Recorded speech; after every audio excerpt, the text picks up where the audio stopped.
Instead of carrying out the transaction, prosecutors allege, Wolfgram spent the millions on his own unrelated business issues. Now 7 figures in the hole, and with no PPE to show for it, Wolfgram allegedly used the rebels' run money to buy the Chinese medical equipment. Soon after that, according to a video Beale released to his fans, the blogger and his collaborators became suspicious and contacted the FBI, sparking the investigation into Wolfgram. I love how there's like potentially a third-party scam in there with someone trying to basically hoard a bunch of Chinese PPE at like the height of COVID and going through this other scammer to do it and then getting burned. There's just layers of scams here. Yeah, and they're all just dripping all over each other. It's kind of gross. Hello. Yeah, but everyone involved seems to be terrible. These are victimless crimes. That's like my favorite kind of one of these is I don't feel bad for anyone involved. Yeah. I don't even feel bad for the people who donated the money in the first place. So no. You wanted to use that money for something that is Wait, what if bad. So fuck you. Yeah, what if I try, I agree. So yeah, with that $1 million held up in limbo indefinitely, the alt-right superhero movie is dead in the water. And all the people who donated money to fund it have nothing to show for it. I mean, well, they can find solace in the community groups online for the Coolest Cooler and other failed crowdfunding. Starcraft. Also, these people thrive on grievance, and now they have an amazing grievance at their fingertips. They donated $1 million and got absolutely nothing out of it. Well, even better is it's not even the crowdfunding guy's fault. Despite being a terrible person, it's not his fault because some other grifter was doing his own grift. Yeah, it's grifts on gross. Yeah, it's just crazy. So you almost got to feel bad for these these donors. Absolutely. But you also you absolutely do not have to feel bad for them at all. It's the same people like do I feel bad about the people who gave Steve Bannon money to build the wall? No. I'm happy they got scammed. Yeah, also, he's going to prison for 4 months. Maybe. Supposedly. He'll be appealing and all that. But yeah, it is nice to see some sentencing.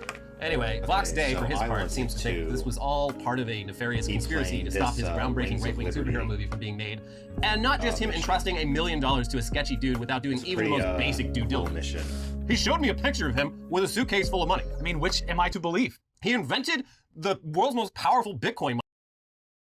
Oh yeah, there are so many scams involved in crypto. Or scammers always like appeal to the crypto audience because like.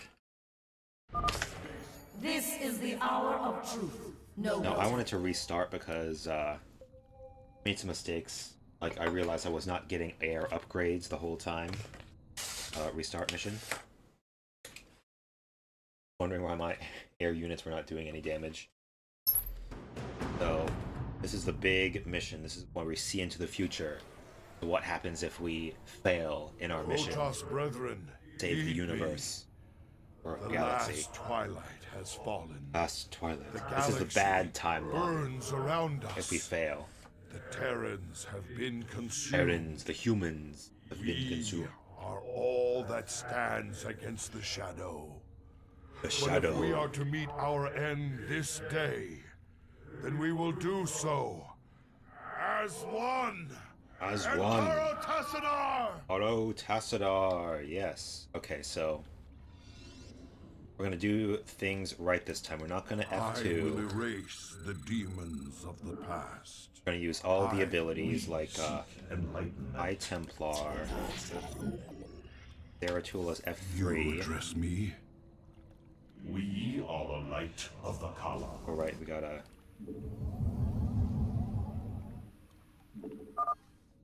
Okay. Great One, the vault is prepared. Probes. Guard us while we preserve our knowledge for those that may follow. Yeah, sure. No problem, They buddy. must not make the mistakes we did. Yep. No problemo. Oh, let's get upgrades.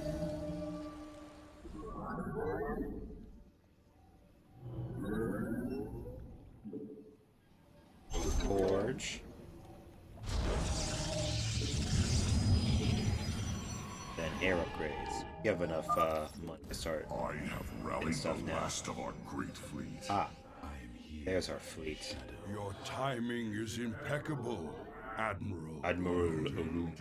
When the enemy takes to the air, we will need your support.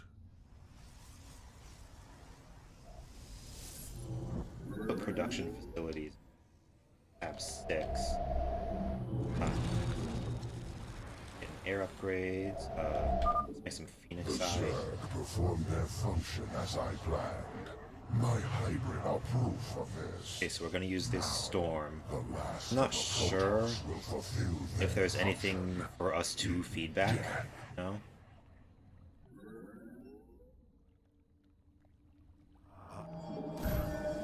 There aren't a lot of energy-based units. I am here in the shadows. I'm gonna use Storm and Enzur to his void prison. We shall teleport successful. Engaging the Get him. Nice. Oh gosh. Oh man. Wait. They're really gonna restart. Oh, fine. Whatever.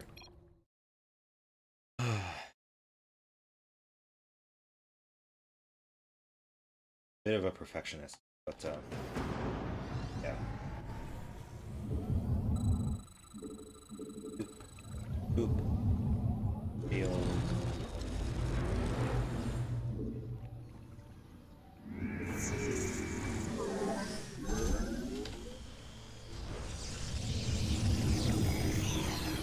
Your upgrades. Great One, the vault is prepared. Guard us while we preserve our knowledge so for great, those that aren't may I? follow. They must not make the mistakes we did. Look how many minerals we have. We got plenty of mining I to do. return to serve.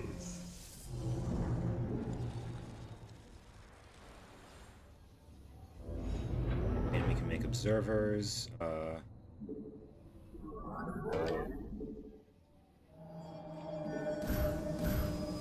Plenty of zealots right here. I have rallied the last of our great fleet.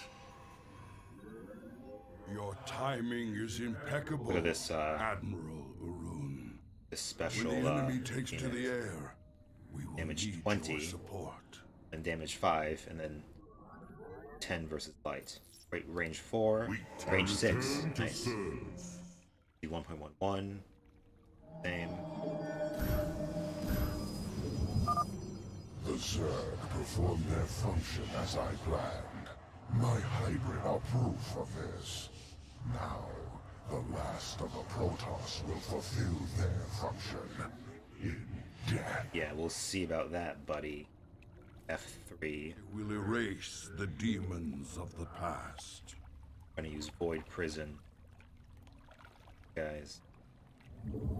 We come. Shozak Maknul. Fuck. Our son, engaging the enemy. No!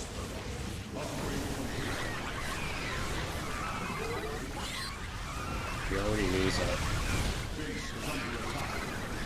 Am I really gonna restart again? God damn it.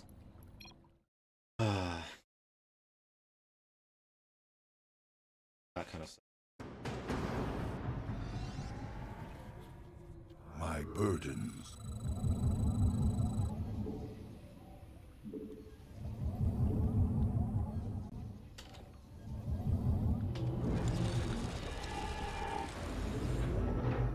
Oh, hello. Oh my gosh. You address me. Whoops. Okay, we already have this. I do like making Dark Templars for them. Great One, the vault is prepared. Guard us while we preserve our knowledge for those that may follow.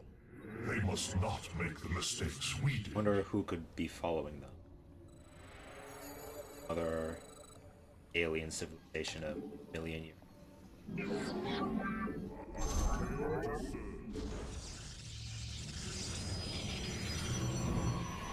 Our duty is unending. Oh, duty.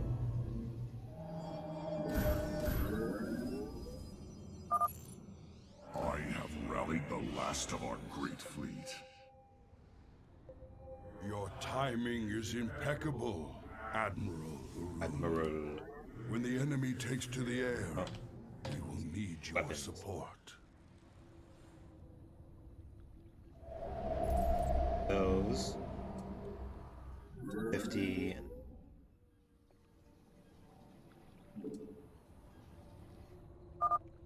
The Zerg performed their function as I planned. My hybrid are proof of this. yeah. Now, the last of the Protoss will fulfill their function in death. In death. I wish you could put these guys in observer mode. That way, Shozak Maknul. they won't be moved around. Complacency threatens. If you actually do the F2. I return to serve. Teleport successful. Engaging the enemy. Get on. Oh, we got it. Nice. Right. Okay. Now we are going to get through this.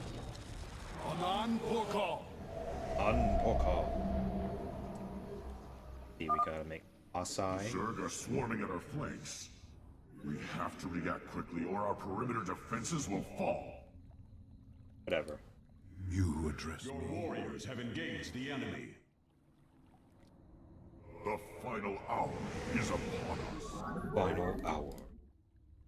Warfield, our suffering must end.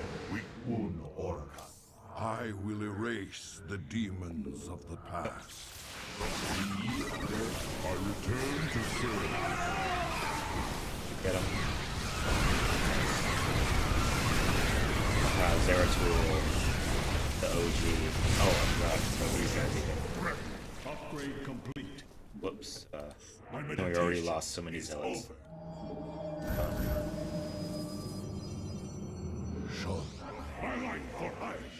Gotta build a tank shrine and then these. You address me? My child. Stuff while we can. Un or. We tarry too long. You are the light trouble.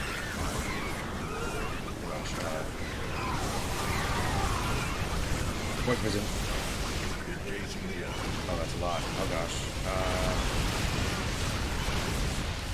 Nice. And got it. Our suffering must end. Okay, I think I finally got the hang of this after trying so long. To serve. Teleport Oh, success. and we're gonna build a new base over here. Oh, that's right. And let's build a Lasai. Upgrade complete. And more air upgrade. Yes.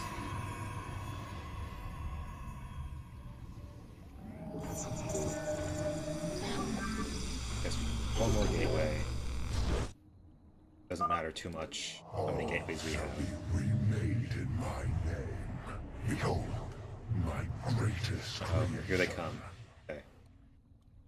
Know what to do with these guys. my skills. Then pick them up.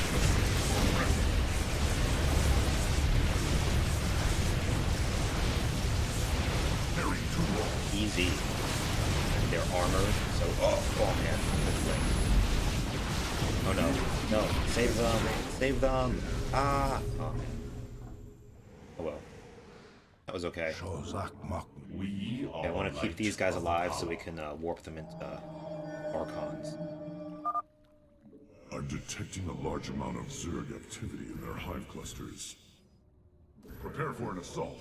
From the shadows, Okay. We gotta make another. base is under attack.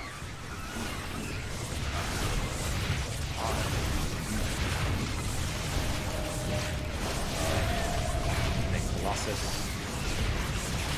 Look at these drops. Good job. Oh no! What? Oh, my probes. Oh, oh, hello. Ah, you're good. You're good. Oh, whoops. Oh, I could have lifted up. Oh man, I lost that one. Okay, we could be a little more efficient here.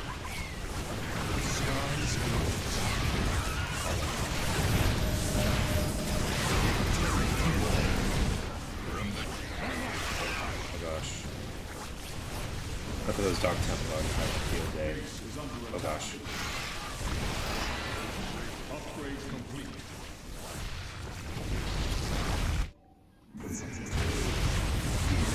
Oh my gosh. I forgot my high temper up. Ah. Rookie Storm. Okay, take care of these guys. Oh From the shadows, air upgrades. Oh gosh. Wait, what? No. Dude. Oh, not my cannon. Oh gosh.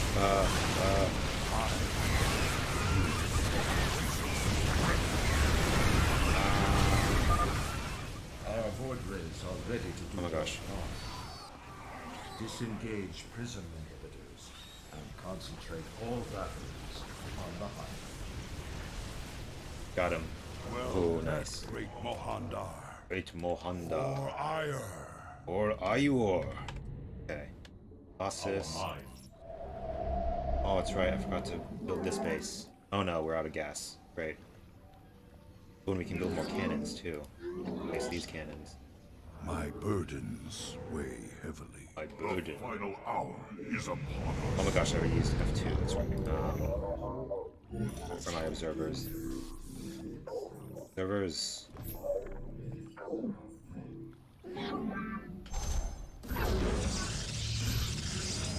Teleport successful. Teleport successful. I'm here. From the shadows. Okay, got all our air units on this tab. I bask in the Oh twilight. gosh, they're over here. Cold. We tarry too long. I will erase Harry. demons of the past.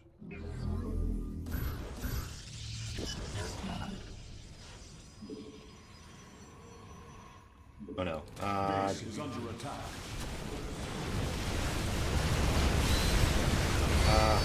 Oh no. No, my Templars. Fucking die, dude. Oh my god. Oh my god. Void prison. Oh, nice. Tarry too long. Oh no. Dude. I Kill. will erase the demons of the past.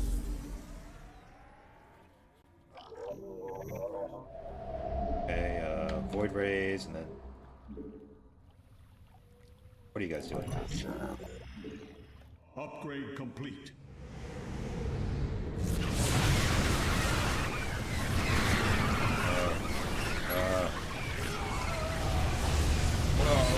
Wait, do they have detection? These, oh, they have the, yeah, one observer. Satisfactory. Upgrade complete. I return. Teleport successful. And, oh my gosh.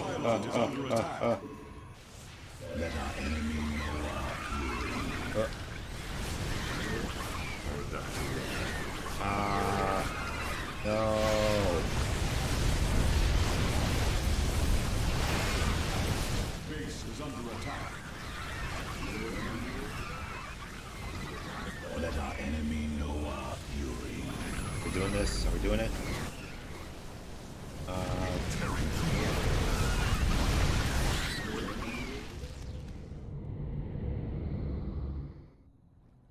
You address me. Address you, comrade. Our suffering must end. Oh, here are my observers. I heed the call. Oh man, where are my freaking probes? Building shield battery, or... I wish I could build shield batteries here.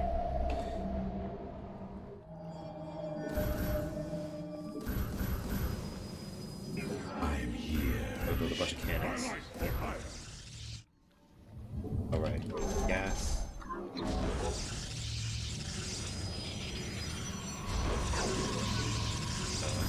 We need cannons over here. That's right. This is where that worm is gonna pop up. I wonder if, oh, here we go. Here we go. Even the ground beneath your Spread out. carries the Spread out. seeds of your destruction.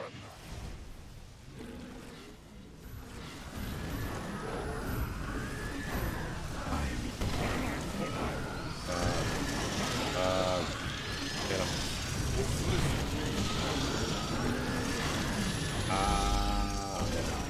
Get him. Oh, I almost clicked away.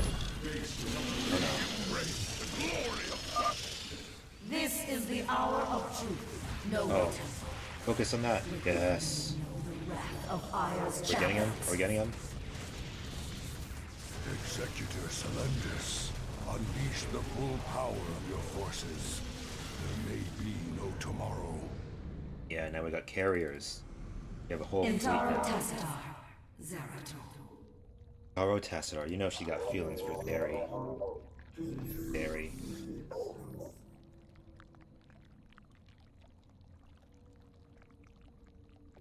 Alright, we can make Archons.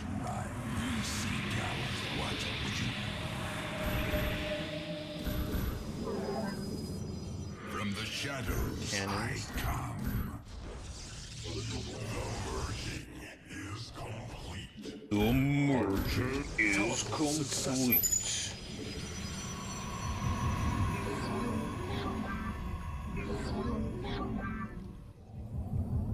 Oh, upgrades. Oh my gosh. Oh my gosh.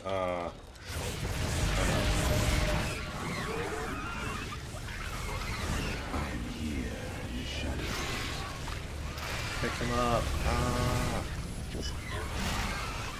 Oh my gosh, what's happening? We're getting him. We're getting him. No, no, no, no. Not over there. The demon. Go over there. You address me. We tarry too long. I used F2 again. I gotta stop doing that. We still have 3 observers. What guided? What guided? I will be redeemed. Will you? Oh my gosh, dude. From the I am here in the shadows. Got 2 big groups now. Okay. Oh, right. Base is under attack. Ooh. Templari. Oh my gosh.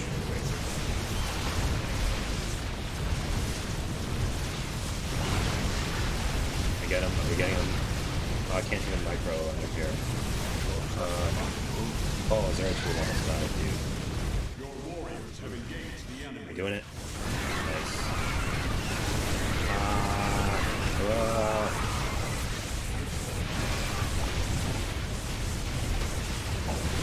I'm here in the shadows. Nice. Get them, boys. 8 more stalkers. Tarry too long. Need more cannons over here. Fucking. Shozak Maknul. All air units are on their own tab. Oh, hey, you. Go build some cannons. These guys.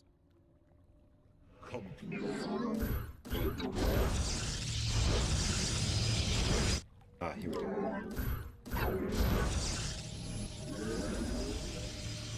I can build some stuff. Colossus. Those guys. Oh my gosh, upgrades. Was your beginning. Uh-oh. So shall I be. Your end. He's mad now. Mad.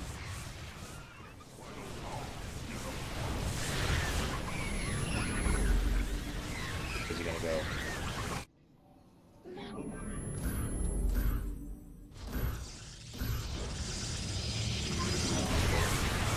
What you doing, huh? Teleport successful. Not a best move. From the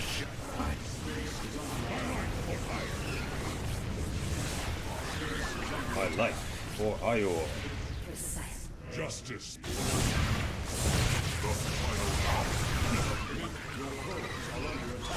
No, my crows.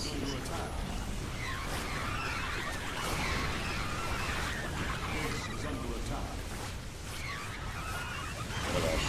No. Oh no. Dispersing. Don't disperse. Do not disperse. Where is there a tool? Oh my gosh. Oh my gosh. These guys are still here. Get him. Oh my gosh. Are we doing it? Dude, chill. Oh, my limit reached. Cool. Oh gosh.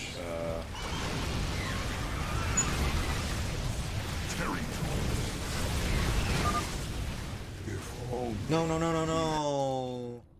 I don't want Zeratul to die.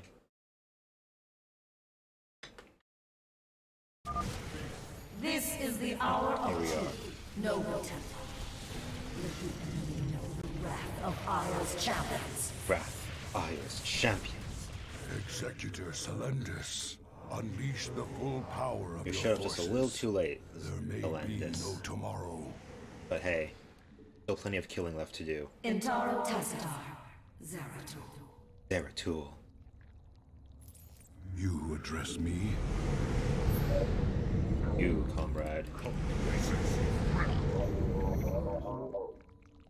Where do our enemies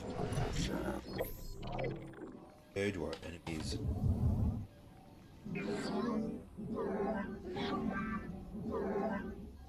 Hey. Oh my gosh, I forgot. No! Teleport success. I am here in the shadows. Here in the shadow. I will erase the demon. Our suffering is not a clear. Protection, nice. Okay, guys, chill. Oh my gosh. We can do this. Okay, we did it. Shozak Maknul. Wait, were these guys here the whole time? We tarry too long. Harry! Oh my gosh, what did I do? Hello, computer. Whoops, I accidentally pressed the Windows key. Ah! Go back to the game! That sucks.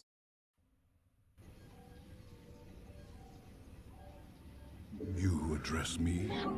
What to do? Oh, here we go.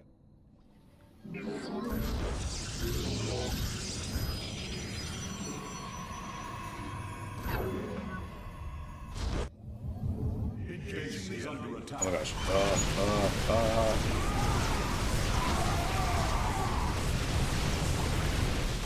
Okay, we got it. Right? Nice.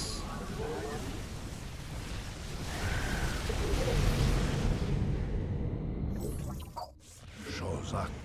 Oh my gosh. Why?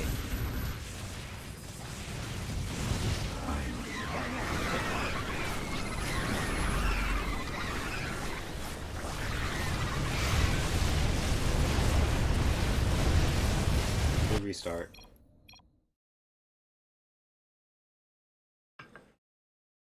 Ah. This is the hour of truth. Noble Temple. Noble Temple. The wrath of Isle's champions. Executor Celendis, unleash the full power of your forces. There may be no tomorrow. Intaro Tassadar. Zeratul. These guys on their own tab. Part of the whole army. I will erase the demons of the past. The sky, my birth. Our suffering Got a must big end. air fleet.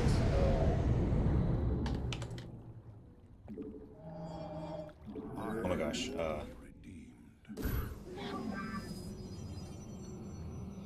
I am here in the shadows. You address. I am here in the shadows. That's you.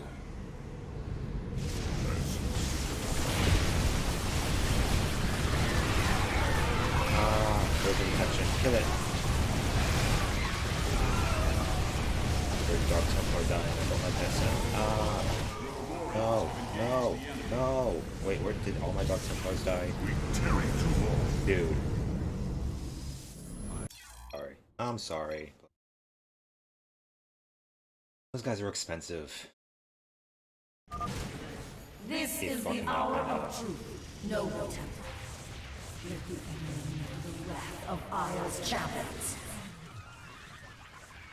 Executor Celendis, unleash the full power of your forces. There may be no tomorrow.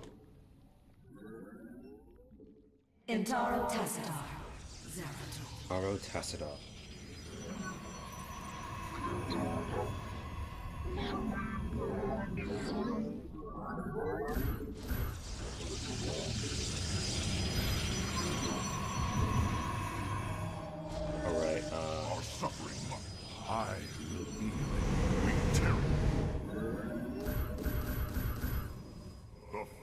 hour. Okay, you guys can. You guys. Back. My burdens There are two. weigh heavily. Up front. You address me. No, Zerator. Oh, you can blink, I forgot. Oh, dude. No, not that guy. Oh, man, that's good. Oh, dude. Okay, killing those is pointless because they just. My burdens weigh heavily. Oof. I am the voice of the eclipse. Oh, dude, did you blink into a trap? We shall complacency threatens.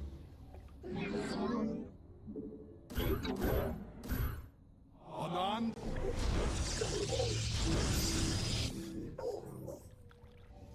Okay,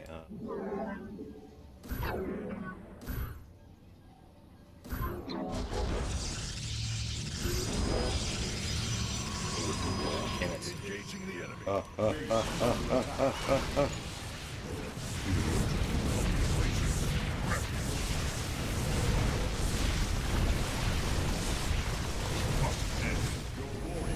that wasn't so bad. Oh my gosh.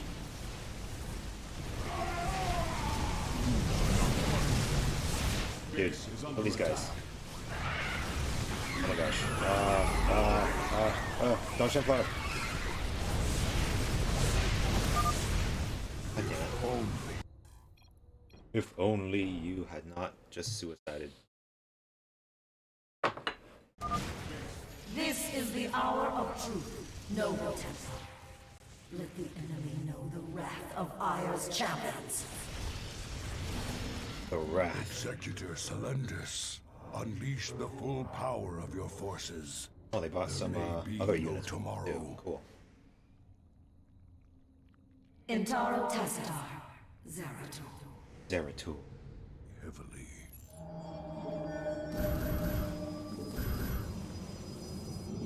I am here in the shadows.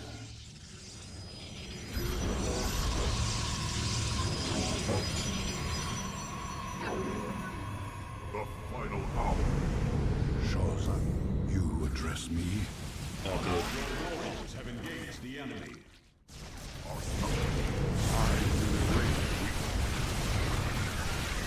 Zeratul, where are you at?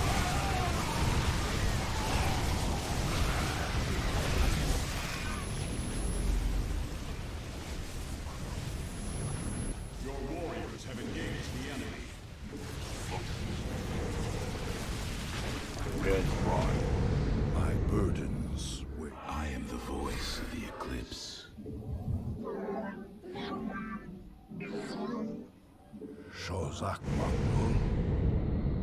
Put a few guys. Feel your presence. This guy. I am here. My light for Aya.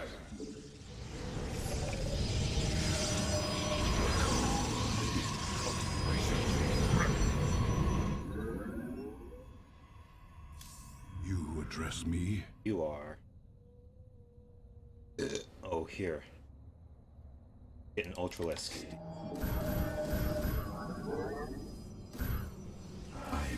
Oh, god damn it. My light for Aya.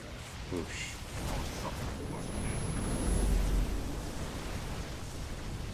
Kill that thing and... Oh, man. Okay, we got that.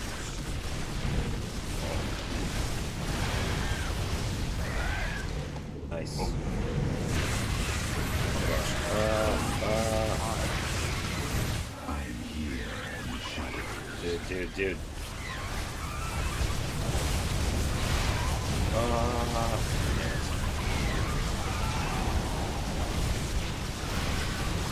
I'm here in the shadows. Oh, my freaking cannons died. Oh. I will be redeemed.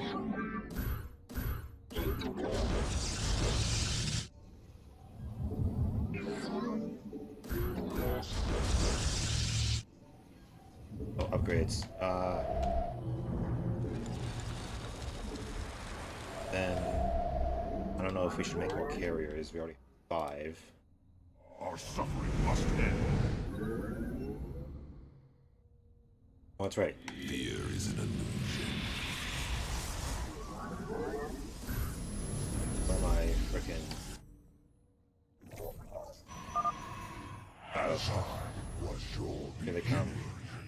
so shall I be. Do not come.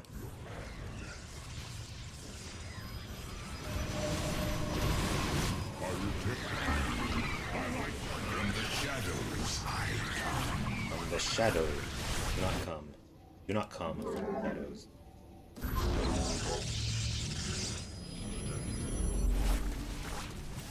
Oh, look for Zealot. Stop being so zealous.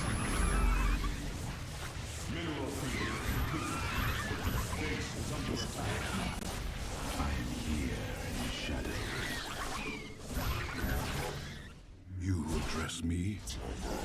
Your warriors have a base is under attack. Hello. Hello. Base is under attack.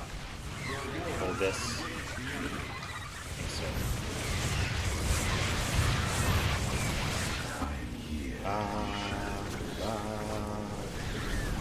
Where'd you go? Guys, join this one. Oh, whoop. Nice.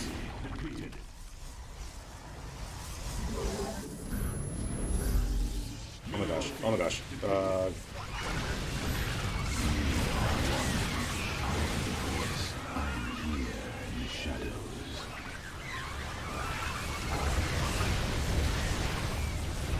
Doing it.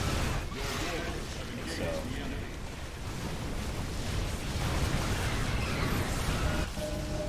Oh my gosh.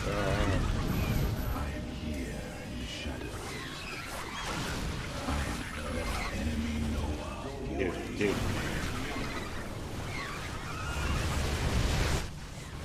Doing it.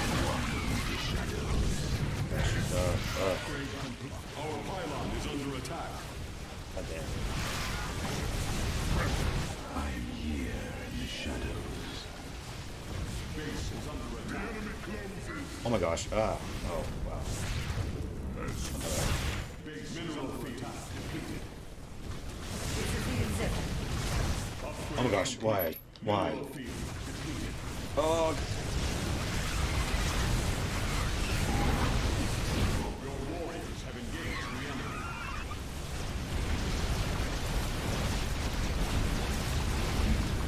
Well, that was kind of dumb, but he survived. Victory awaits. What am I supposed to do when they're coming from all directions at once? Complacency threatens. Oh my gosh, what? Oh wow. Okay, well. Base is done for. These probes can be or something.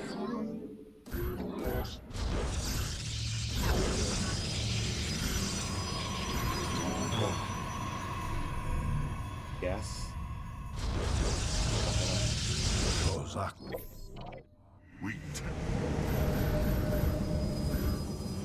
The dark, I'm here. From the shadows Oh wait, did I come. run out of Archons? You have no place to hide. Is he gonna do the and nowhere to run. gonna do oh no. This is not Nidus Worm. Oh yeah, he is doing Nidus Worms. Oh my gosh, oh my gosh, oh my gosh. Oh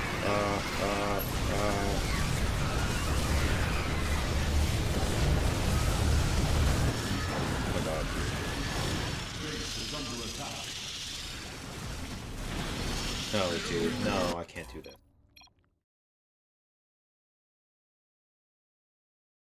Okay, damn. This is the hour of truth, noble Templar.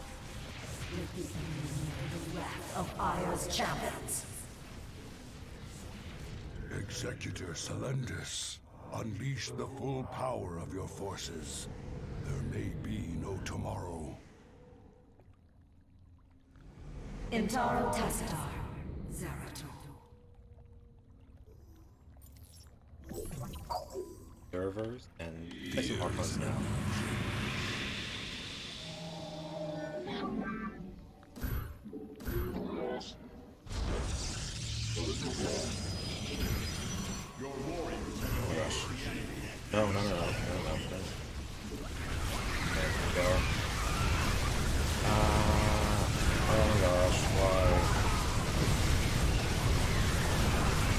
gosh, I can't see what's happening. God damn it.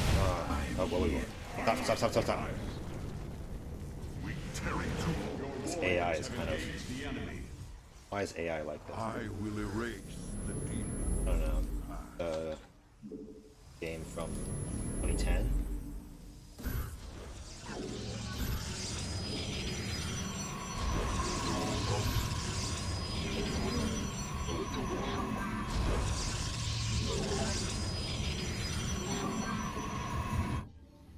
Right, My burdens the final hour.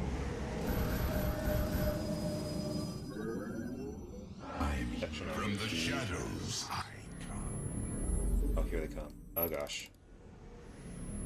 Oh my god.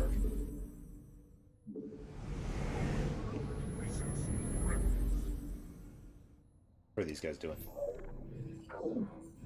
Your warriors have engaged the enemy. Boy prison.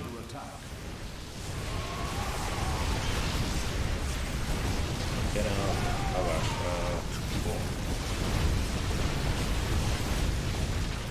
Do it.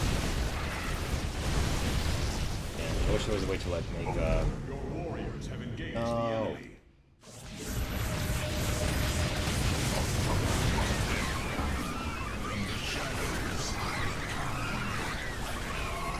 There's a way to make like air units like semi-transparent or something. No! God damn it.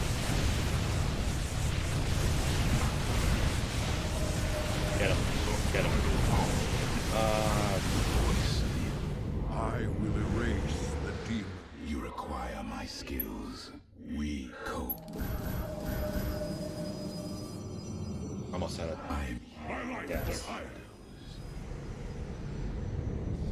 From the shadows I come. You seek our service. My burdens weigh heavily. Fear is an illusion. They all say, will they get scared? As I was your beginning. So Okay, spread out. Spread out.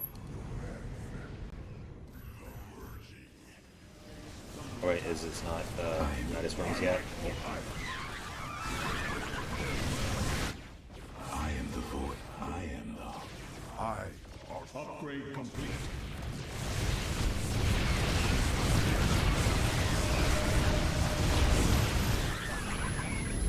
Mineral field. From the shadows I come. Base is under attack.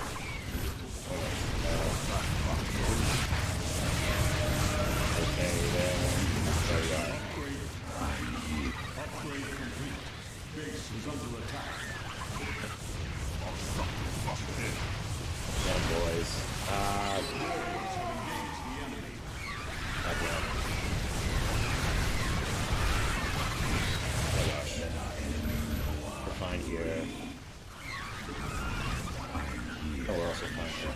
Base is under attack. Oh yeah, we're fine. Right.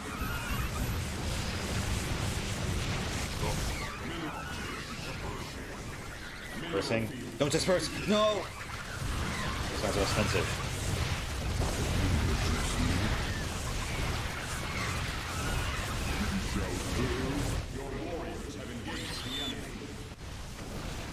Guys.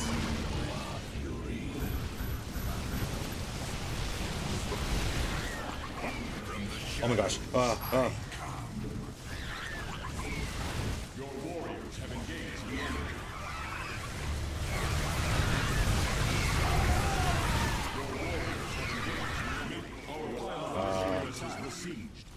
Allies. Oh no. Guys. Go. Oh gosh. Why? Why is this happening? Not why to me. Oh my gosh, what?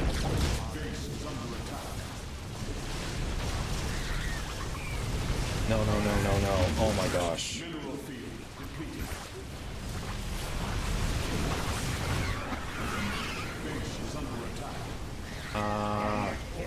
we doing it? Are we doing it? Oh my gosh. Mineral field depleted. Damn it. Crowd of cannons. Oh my gosh. Oh, these guys to build cannons. Tearing too long.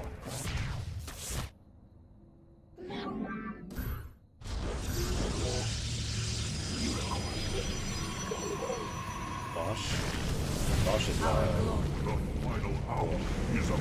Guys, let me chill. Oh my gosh, our pylons. How'd they get up here? Gosh.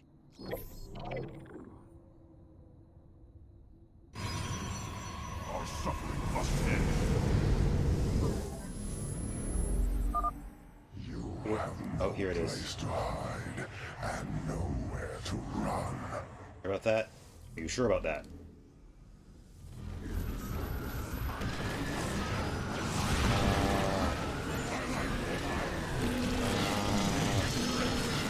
Oh, the worms!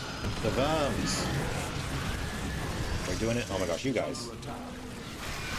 Oh my gosh. Oh my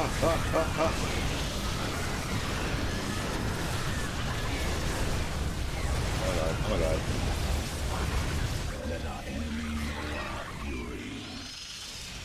Oh my gosh, dude.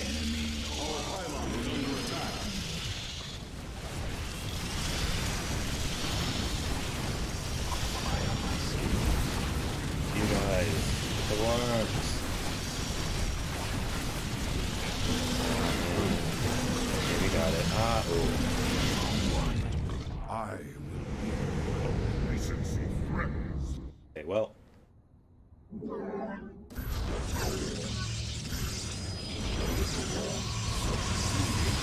Oh no, oh man. That's all on me now.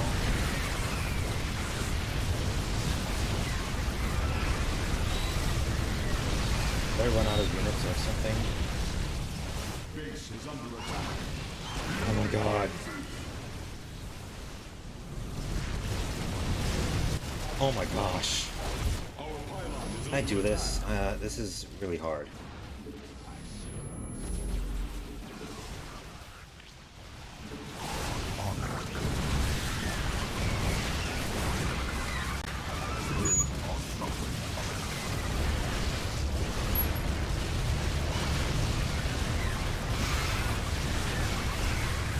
Zeri. I can't even tell what's happening. Oh my gosh. God damn it.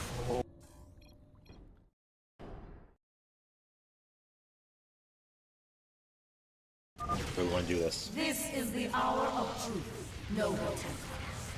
Let the enemy know the wrath of Aya's champions. Executor Celendis, unleash the full power of your forces. There may be no tomorrow. Intaro Tacitar, Zeratul. I will Make some Archons. twilight. This is the exhibit. Our suffering must end. Ungarum. Highlight for highlight. The merging is complete. The merging.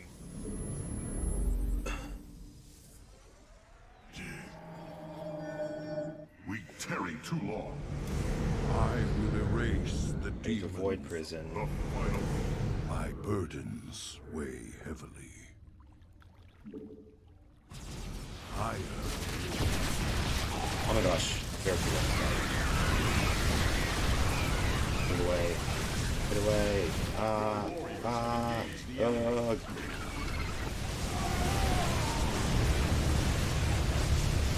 Doing it. Get away. Get back. Your warriors have engaged the enemy. Okay, that was good, right? My burdens weigh heavily.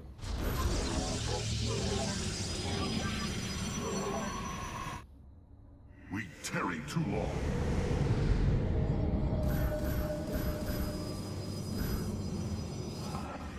Highlight for highlight. This guy.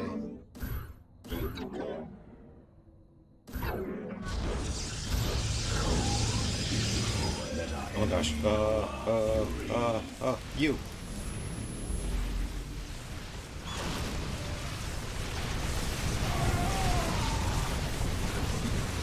Tool.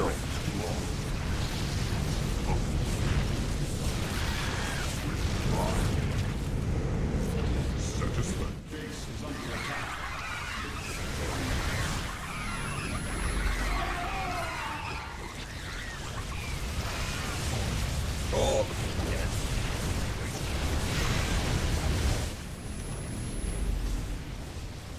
Okay, good. Oh no, we lost candle. Okay. I am the complacency threat. Mission is so hard. I am here in the shadow. Why I want to do good.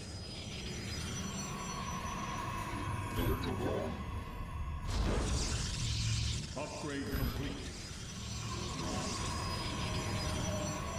Alright,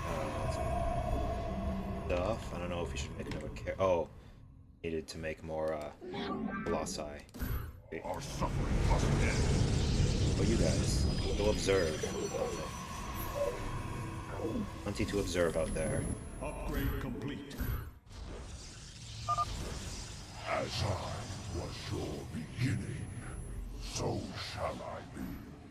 Build these cannons a little bit back.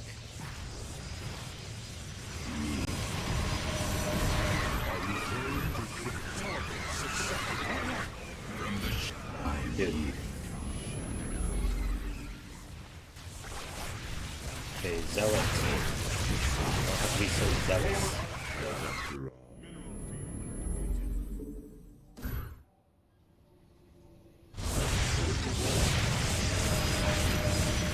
Doing good. Oh man. Dude, oh my, do not. Do not fucking die, dumbass. Base is under attack.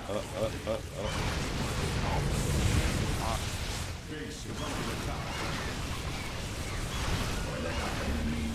Okay, you guys go come up here. And we'll be good here, I think, with cannons and shit. Oh, look at those cannons.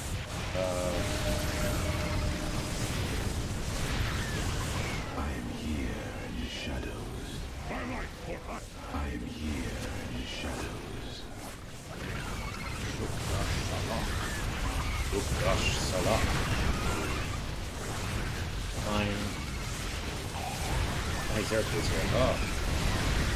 You address me. Your warriors have engaged the enemy. Move these guys away. We tarry too long. Got all the upgrades, right? We'll make one more carrier and then... Oh my gosh. No. Oh, dude. Oh my gosh, dude. More allies. What are you guys doing? Your warriors have engaged the enemy. The enemy closes. Okay, we got this. Oh my gosh. We don't got this! God damn it.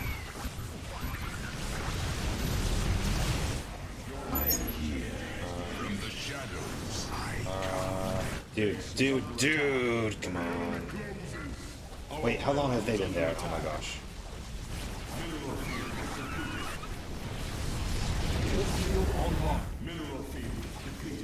This sucks. Oh my gosh, what? Dude. Kill this guy. What the fuck?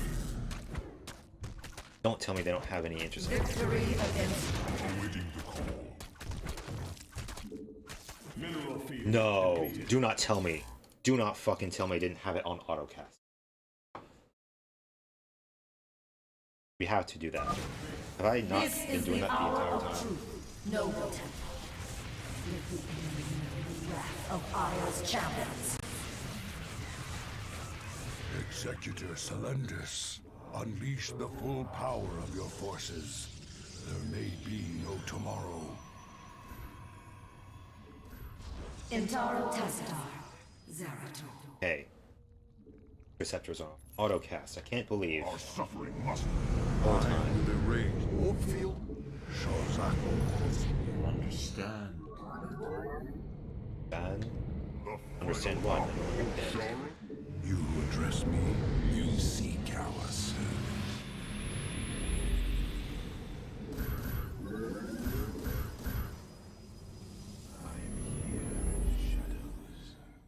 Zealots. The merging is complete. The merging.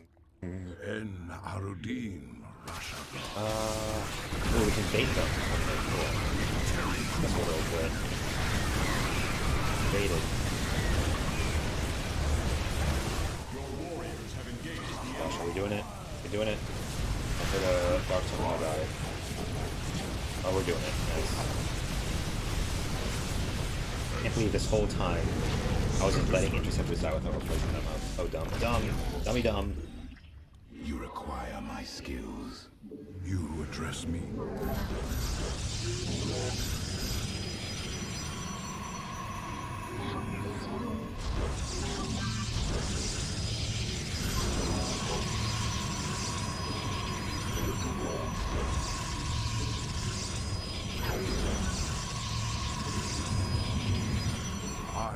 We tarry too long.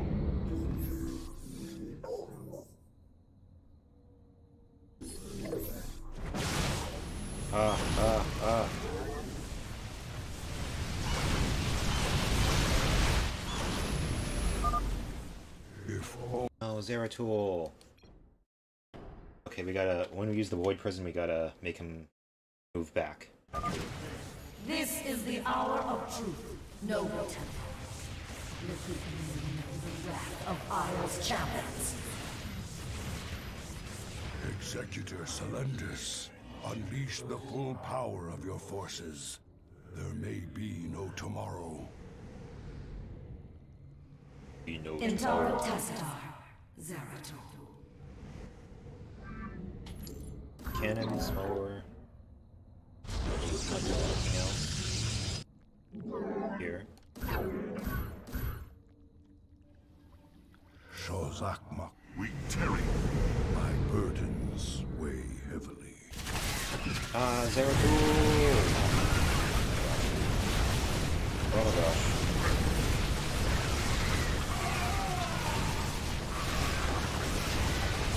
Dark Templar.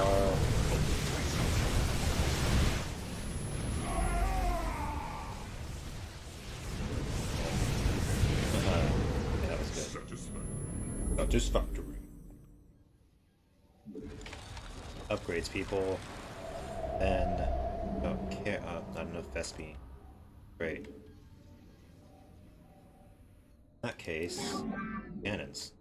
Right.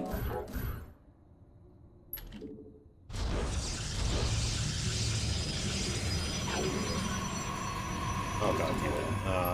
Whatever. That probe is sacrifice. You address me. Shozakmak. Alright. I am from the shadows. Oh yeah.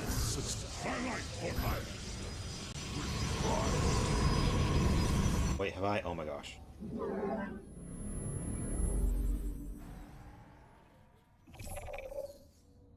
I am the voice. Oh.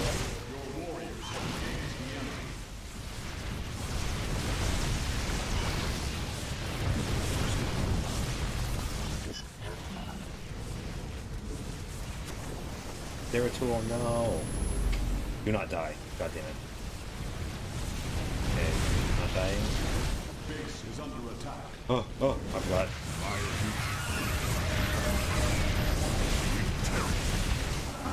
From the shadows.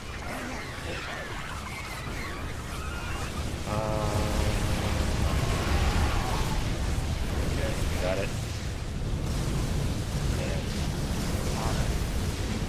Alright. The final hour is upon us. The sky complacency. I am the voice of the eclipse. We are one with the shadows. We are one with the shadow. We tarry too long.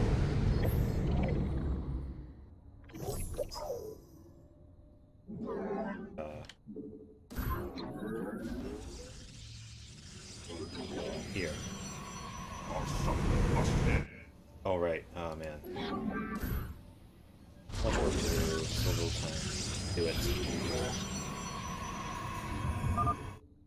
As I was your beginning, so Joy shall I be your end. Tarry too long. Oops. From the shadows I come. Mineral upgrade complete.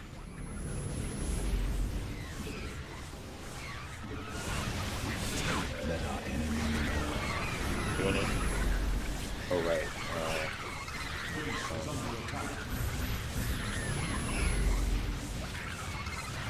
Here in the shadows. Done some. Your warriors have engaged the Dude, enemies under chill. attack. Oh wow, let's send our aid.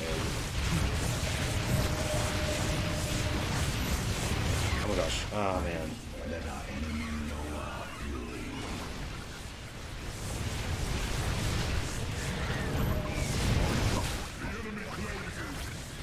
I am here in the shadows. Base is under attack.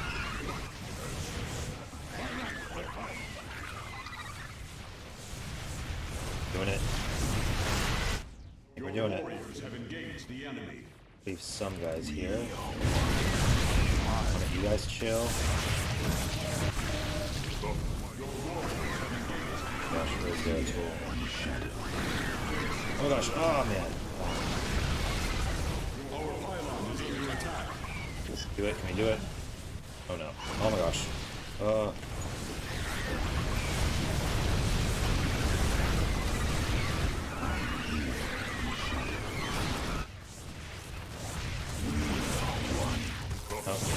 there's that guy. Oh my gosh. Engaging the enemy. Okay, well. Sort of worked out. Oh, here we go. Oh my gosh, dude. Fucking AI.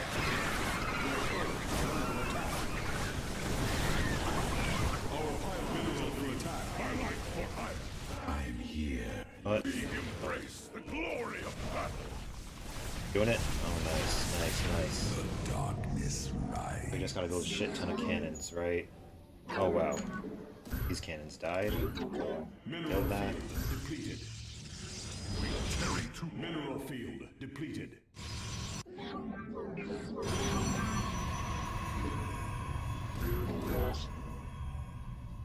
I return to serve. Teleport successful. Honor commands. Oh wow, we have a bunch of hit now. Mineral Cool. field depleted. Complacency threatens.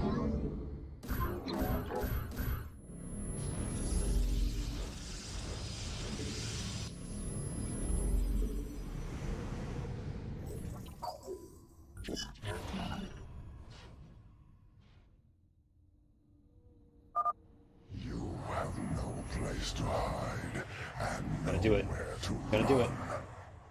Right out.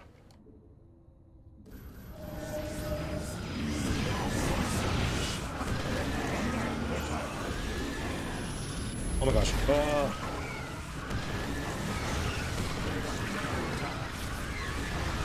What's happening?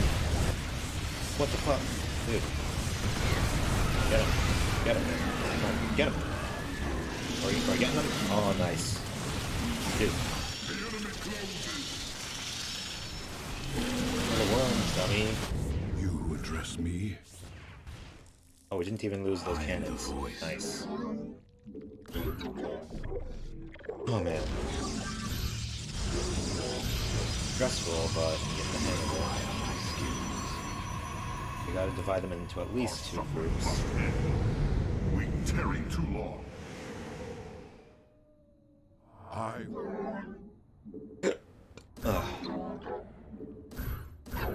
Your warrior base is under attack. Go Templar, no! Engaging the enemy.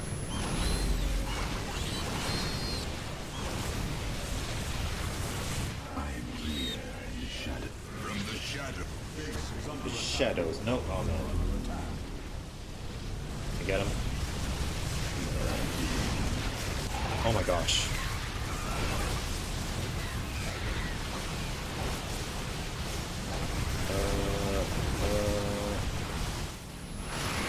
Oh my gosh.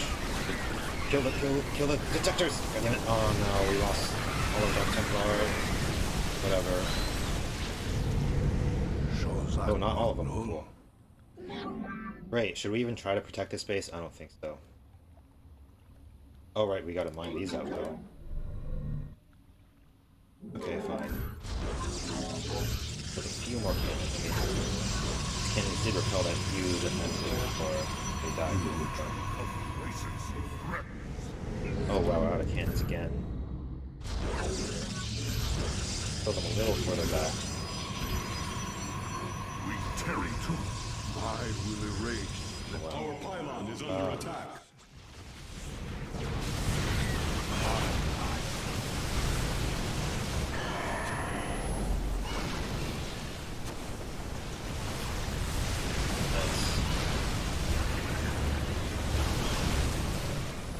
Base is under attack. Oh hey, yeah, get these. No!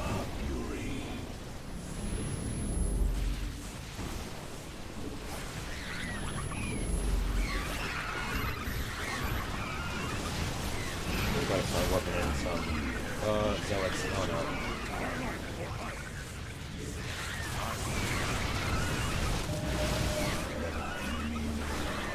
Oh no. What about Dark Templar? Oh, so that. Okay, this is kind of oh my gosh. No. Where's my fucking area? Oh, hello.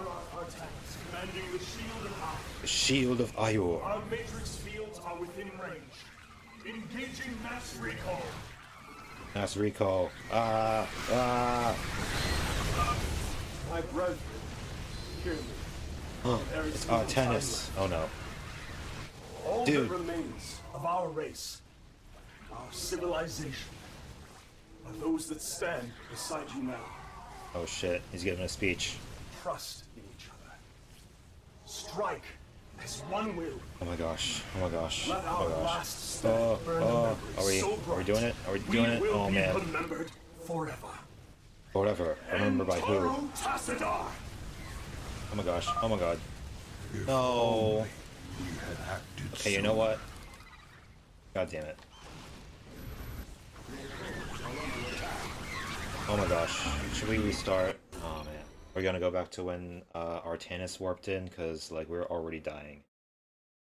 This is Hieron Artanis, commanding the Shield of Iron. Our matrix fields are within range. Engaging mass recall.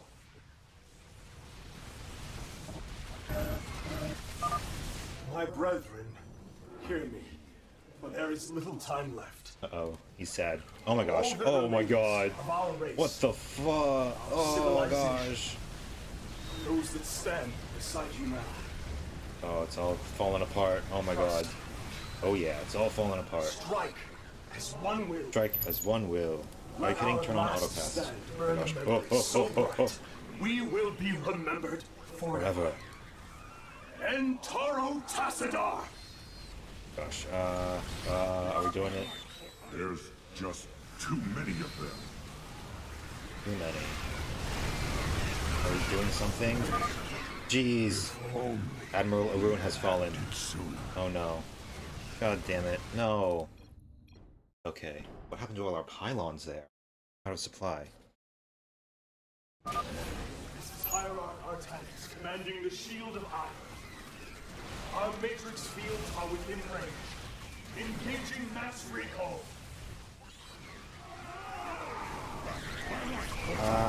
My brethren, hear me, for there is little time left. Oh, All that remains of our race, Oh, our civilization, are those that stand beside you now. Trust in each other. Strike gosh. as one Where's my will. fucking mouse?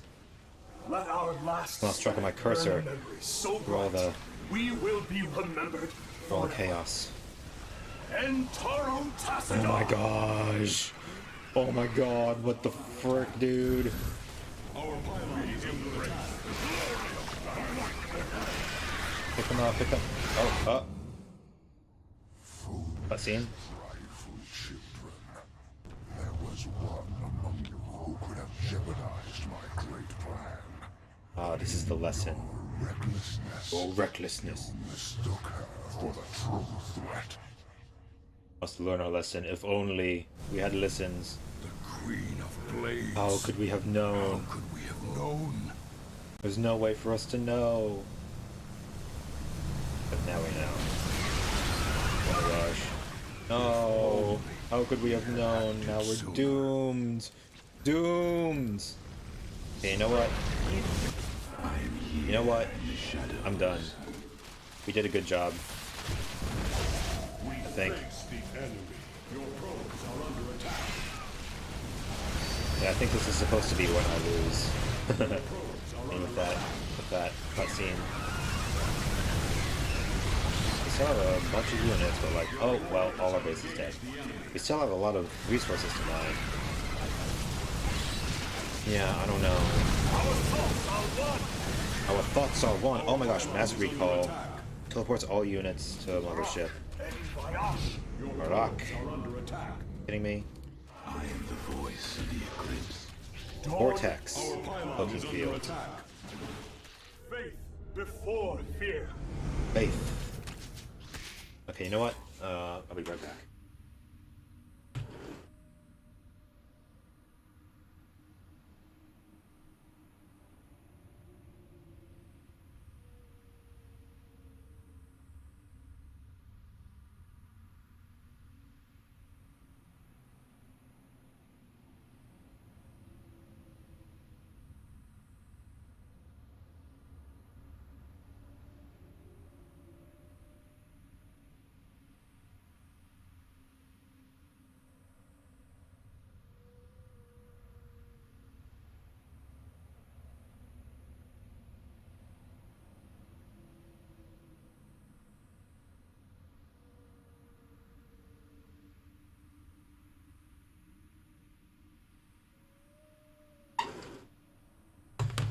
We're going to restart one more time. Load from checkpoint one more time. If only we had acted sooner. Oh my gosh, this is after the cutscene. Okay, so. I'm going to use the vortex. Ah, oh my gosh.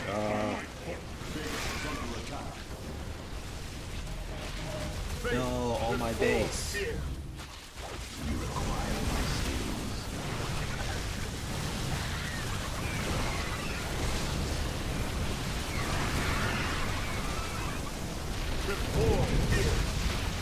Faith before fear. And then the last Protoss star. Oh hey, we still got our base. Or both from next side. Okay, you know what? Your probes are under attack. Probes. Oh hey, we still had one cannon there. Okay. Are you kidding me, dude? Vortex. Vortex. Ho ho ho ho ho. What are we doing here? What is any of us doing here? Goddamn Zerglings. Oh, right. Shall we prevail? I don't know about that. Sorry, I mean, we're all being optimistic here, but like, oh my god. Oh, our cloaking. Well, they didn't have detection. Oh, okay, well, are you kidding me? Wait, where do they come from? They come from the other ramp? Oh, yeah. Alright, well, I could have done better, but I'm done for now. I want to play multiplayer. Now they have protection. Gazul, du Templari. Look at all that shit. Yeah, I think this is supposed to be when I lose. Yeah, look at all these resources. Oh man. I could have done better.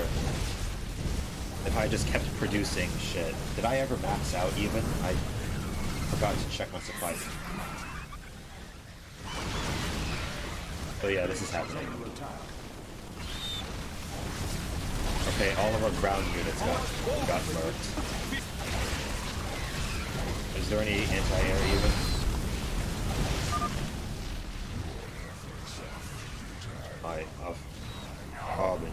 Usher in a new age. I'm sick of this mission for now. Maybe I'll try again sometime later. There can be no doubt. There can be no doubt. Our thoughts are one. Our thoughts are one. Vortex again. Nice. Oh. Oh, we got some interceptors in there. What's that? Nothing. Our path is clear. Protection. Oh yeah, their interceptors got caught in there. Oh, here's the anti-air. Yep. Dawn will come. Dawn will come. You're just saying that to make me feel better, aren't you? I mean, that's nice. But yeah, with all these resources, we could have done so much more. I should have built more gateways. I should have just kept producing. Oh my gosh, I forgot to keep producing units, didn't I? Okay, well, I mean, we still got a lot. We have no buildings, though. Not even a... You know what? Okay. Even from here, we can do better. If only we had acted sooner. Whatever. Prevail.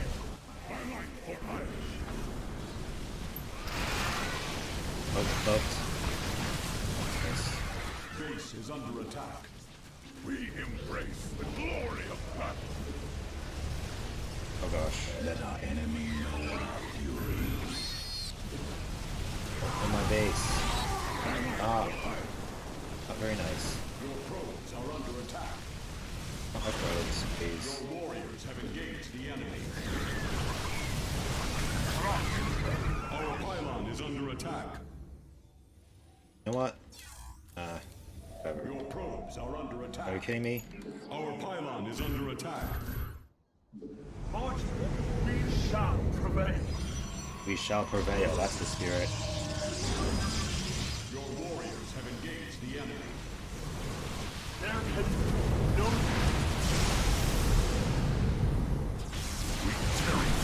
Oh nice, the vortex is still active. Oh gosh.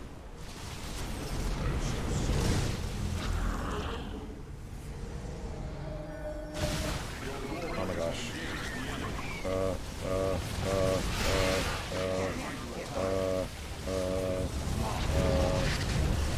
we're cloaked. No. My base. Oh my gosh. Oh, they came up the other freaking ramp, didn't they? I lost Zero's rule. No. Okay. This isn't even gonna finish? Okay. We try again, really? I just want to see how well I can do. Oh my gosh, I forgot to switch to frickin' game capture, didn't I? I'm here in the shadows. Base is under attack. Get to the mothership. No detection. Let our enemy know our fury. All probes are under attack. State thy bidding.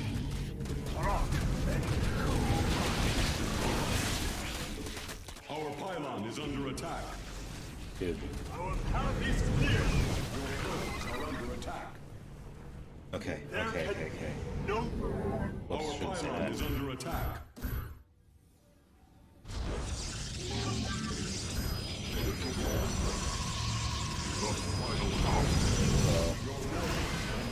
Ah. March boldly without fear. Much boldly without fear.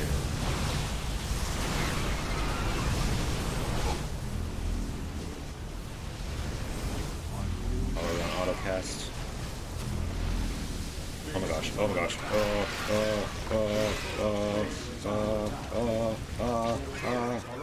No, dude. Oh. No cybernetic score.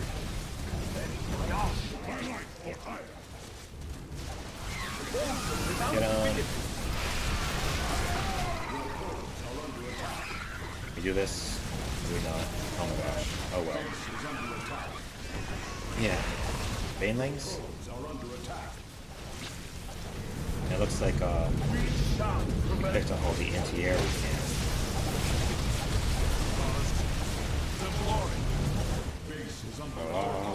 Barra du Templari. No, not the Dank Shrine. Not enough Psi. Oh my gosh. Can't deal with that right now. Oof. Oh, they're getting my interceptors too. Well, this has been fun. Futile. Muda Muda.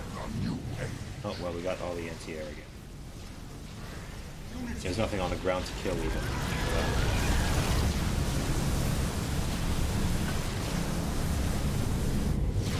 Oh, killed 2,500 enemy forces for research. Dawn will come. Maybe killing that many units gets the Zerg research for the mission. The Protoss research is protect the archive. We shall prevail. Are we? Our thoughts are one. Our thoughts are one. Are one. How do we have force supply? Okay, can you come kill me already? Hello? Anyone here? Our path is clear. This has got to be the scary part. Or... Are you kidding me? March boldly without How you fear. stop attacking? Our thoughts are one. Oh, dude. What if I had survived to this point? Then that would be a nice rest bit. Now this is actually not so hard. Ooh, if I survive that huge wave somehow, if I somehow survive that huge wave, then I think like we can continue to survive for a while. That big wave after the final cutscene. Here we go. Yo. Our thoughts are one. Got him. Oh wait, alright. Oh no, it's gonna, yeah. Our thoughts are one. Faith before fear.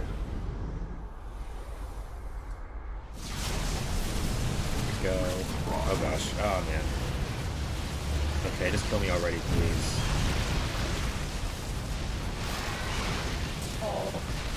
Here we go. There's just too many of them. Yeah, here we go. Okay. Kerrigan. How could we have known? Kerrigan. Well, now we know. I return. I return to the void. Okay. Got it. Mission complete. We did it, guys. Good job. Whoosh. Douche. Skadoosh. No cry be. No end. Oh shit. Now the hybrid are absorbing the Zerg. I love it when a plan comes I together. love it when a plan comes together.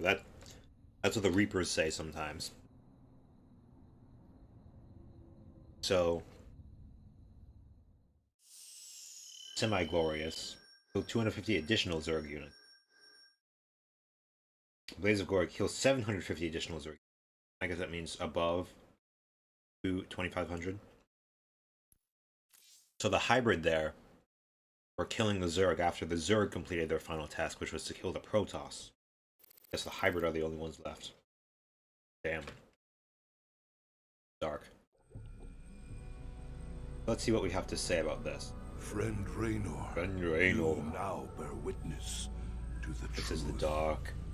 There future is that awaits us all. a presence within the void that seeks to destroy everything we hold dear. Everything. Could this The fallen one. be Fallen Azalaga? After so long, could the gods themselves seek our destruction? One god. One evil god. And Kerrigan, can hardly believe Aragorn. the wretched Queen of Blades will prevent the destruction of all that we know. Yeah, she's a bad bitch. Can't be controlled by Raynor, anyone. You may soon hold Kerrigan's fate in your hands. I know only No, only as she must live. Be wary, old friend. The hounds of the void are on the hunt. Hounds of the Void. Who that can refer to. So now Raynor is super depressed as he's seen the future. Let's see, what does the fake news media have to say about this? Hankering for some down-home cooking out there in the space Hankering for lanes? some down Come on home. down to Bubba's Gas and Grub. We got 2 for Bubba's Gas Tuesdays, and featuring barbecue Muta wings. Muta wings. Also, free plasma charge with each fill-up. Bubba's Gas and Grub. Plasma Your charge. space trucker home away from home. Bubba's Gas and Grub. Oh, and we got all the tech now. Gosh. Damn, brother. Damn, You look brother. like you could use a drink. I saw the last Oh my gosh, I edition. forgot the game capture. I'm sorry. I'm so sorry. Gaming.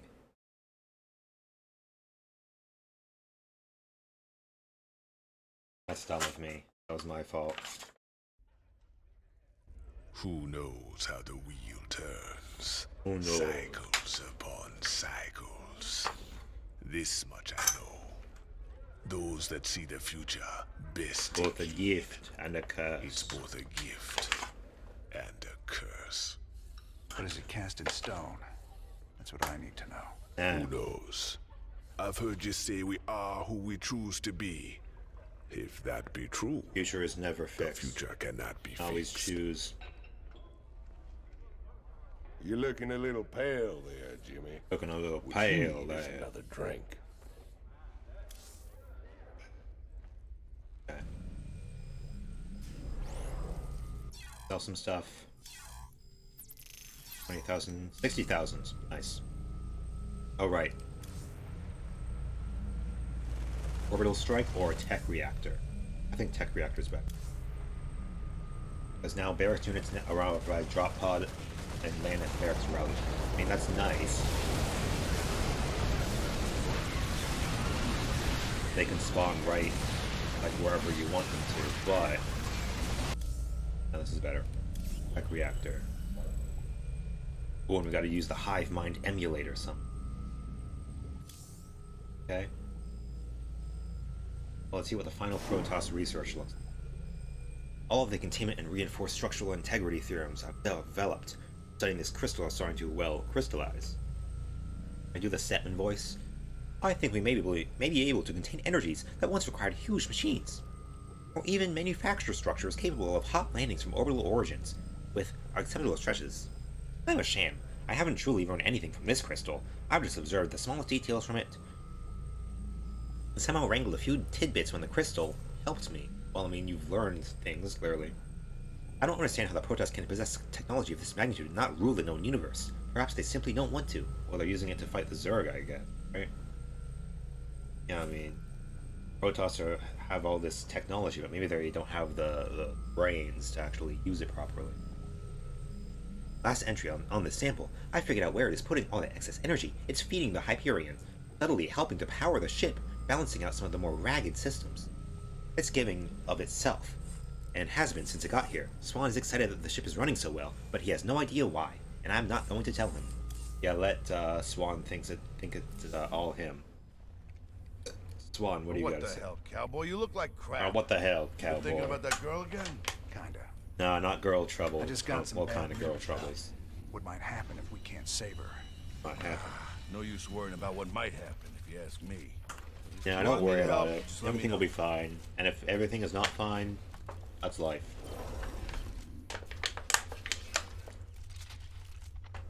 We gotta upgrade something. Are we ever gonna use these?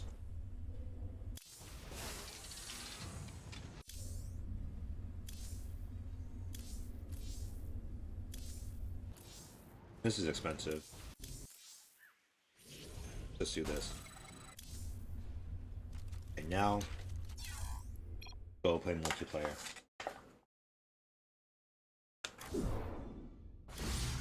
Go, there.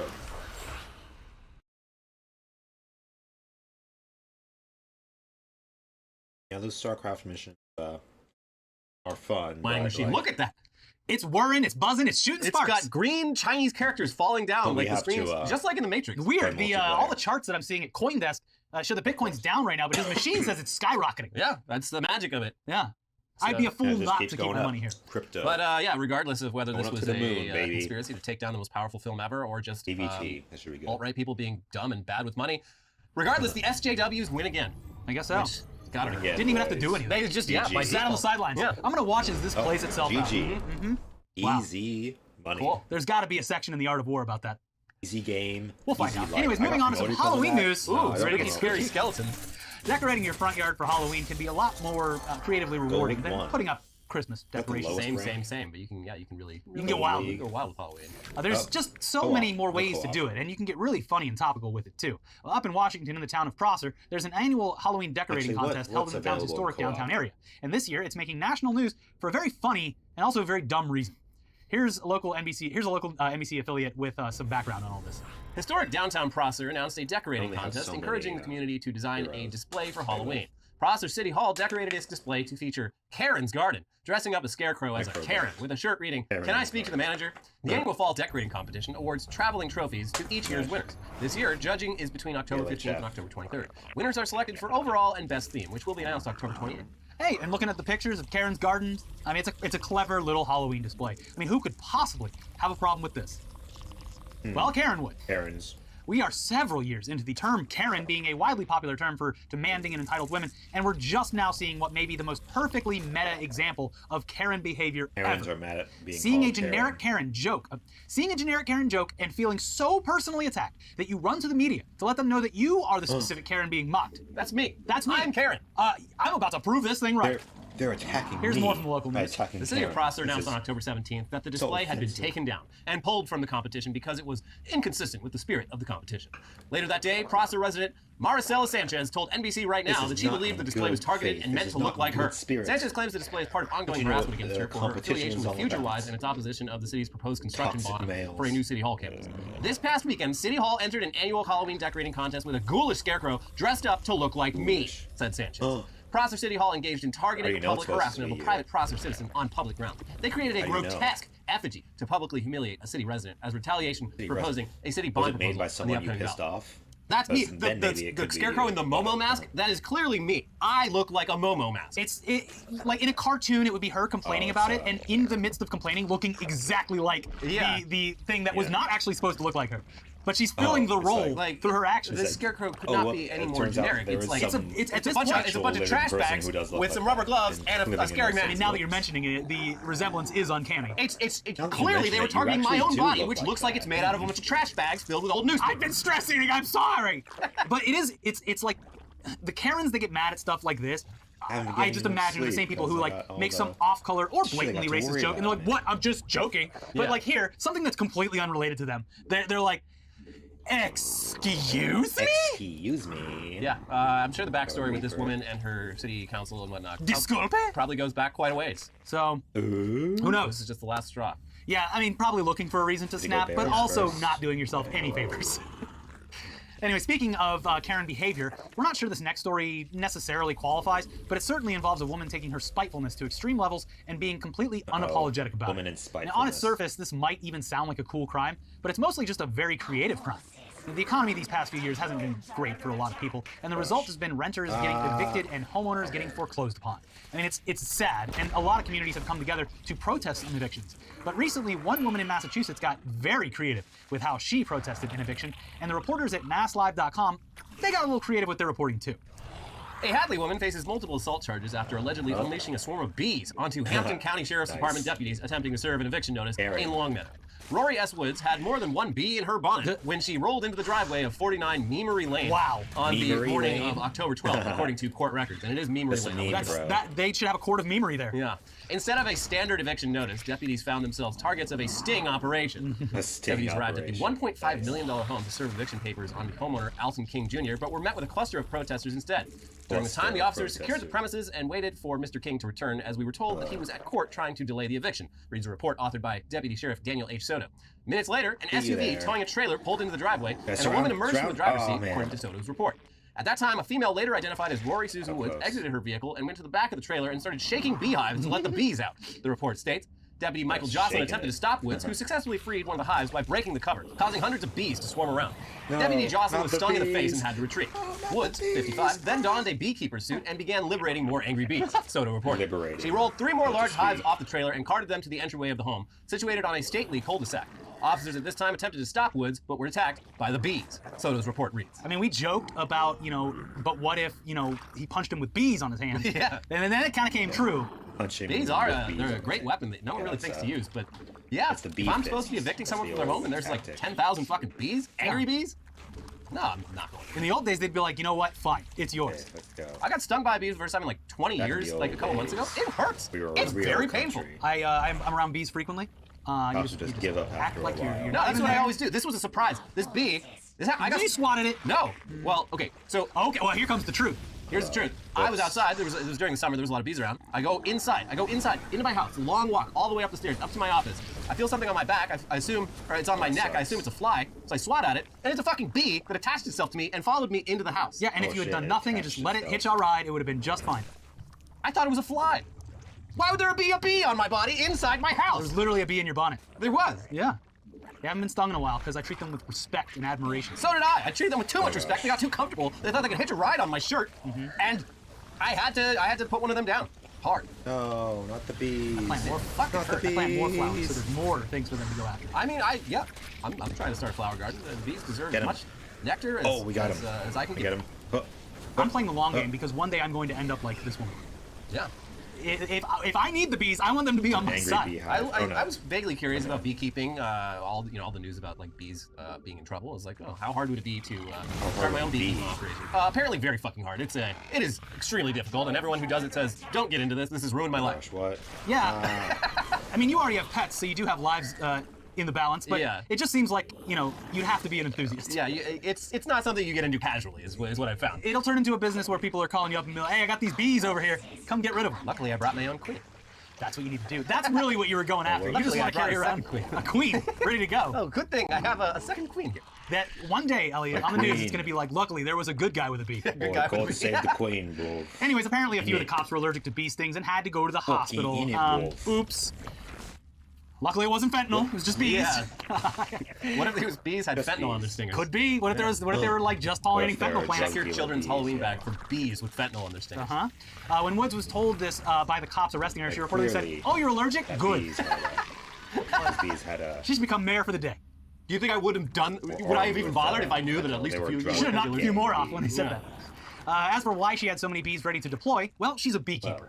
Though intentionally shaking your beehives and angering the bees to deploy the bees as a weapon seems like it would violate the beekeeper's code, it is the last bit of defense that you have. Yeah, it just seems like, she probably put in years of work cultivating these beehives, and then to just, she had to have been pretty mad about this eviction. Do not point those bees at anything you do not want to destroy. Yeah. So this story has a lot of unanswered questions, obviously. For one thing, this wasn't some poor family getting evicted from their apartment or something. This was a guy whose relationship to the beekeeper is unclear. She's his queen. Getting evicted from a $1.5 million house that he hasn't made mortgage payments for since 2018. And thanks to Zillow, we can see that this is a massive 9,500 square foot, 7-bed, 9-bath McMansion with its own indoor basketball court. Yeah, it's got a fucking full basketball court, not even a half court, a full court. These are the type of people who have free time to take care of bees. I guess, but the bee lady doesn't even live there. This is someone else's house. Nice. Like, I can understand. Don't get high on your own supply. I can understand maybe if you're being evicted from the house that you are currently using to cultivate these bees. Well, now I'm wondering. This is someone else's problem. Now I'm wondering if this is like a bee menace for hire. Oh, nice. Maybe. Yeah, that'd be cool. Yeah, like that. Who do I know that has bees? I know a lady that's got some bees. Yeah, everybody. They all have her on speed dial. Yeah. So yeah, losing your home obviously sucks no matter what, but it's very weird that not only was there a massive crowd of people protesting this specific eviction, one protester even got herself arrested on multiple felony charges for attacking police with deadly bees. Yeah, she has been charged with assault with a deadly weapon, parentheses, bees. Odd that the cops only shot the African. is strange. Promoted again. Anyway, we got more news coming right up. Finally recognize my talent. First, oh wow! All the this way episode is sponsored by back. Factory. Okay, cool. Fall is officially here, and with a new season comes a new routine. But if you're like us, you get sick of the same old day after day. Luckily, Factor's ready-to-eat meal delivery makes it easy to switch things up with 30+ meal choices per week, 36+ weekly add-ons, and an option to add protein to select vegan and veggie meals each week. Whether I'm out and about all day, ready to Check out serious. and 5 links, again, always down in the description below. It's all self-explanatory, really. David Letterman used to do something like this. Did we steal it from him inadvertently? Maybe it was Carson. I don't know. He did top 10s, Letterman did. Well, whatever. Anyways, it's ours now. Fuck off, old man.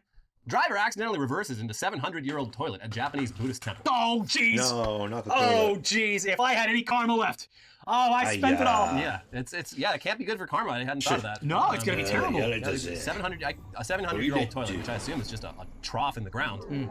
I don't know. But yeah, this wasn't just some guy either. This guy worked for the Historic Preservation Society in charge of keeping this 700-year-old temple in the best possible shape. The act of inadvertent vandalism is punishment enough, I'm sure, for this poor soul. He's coming back as a worm.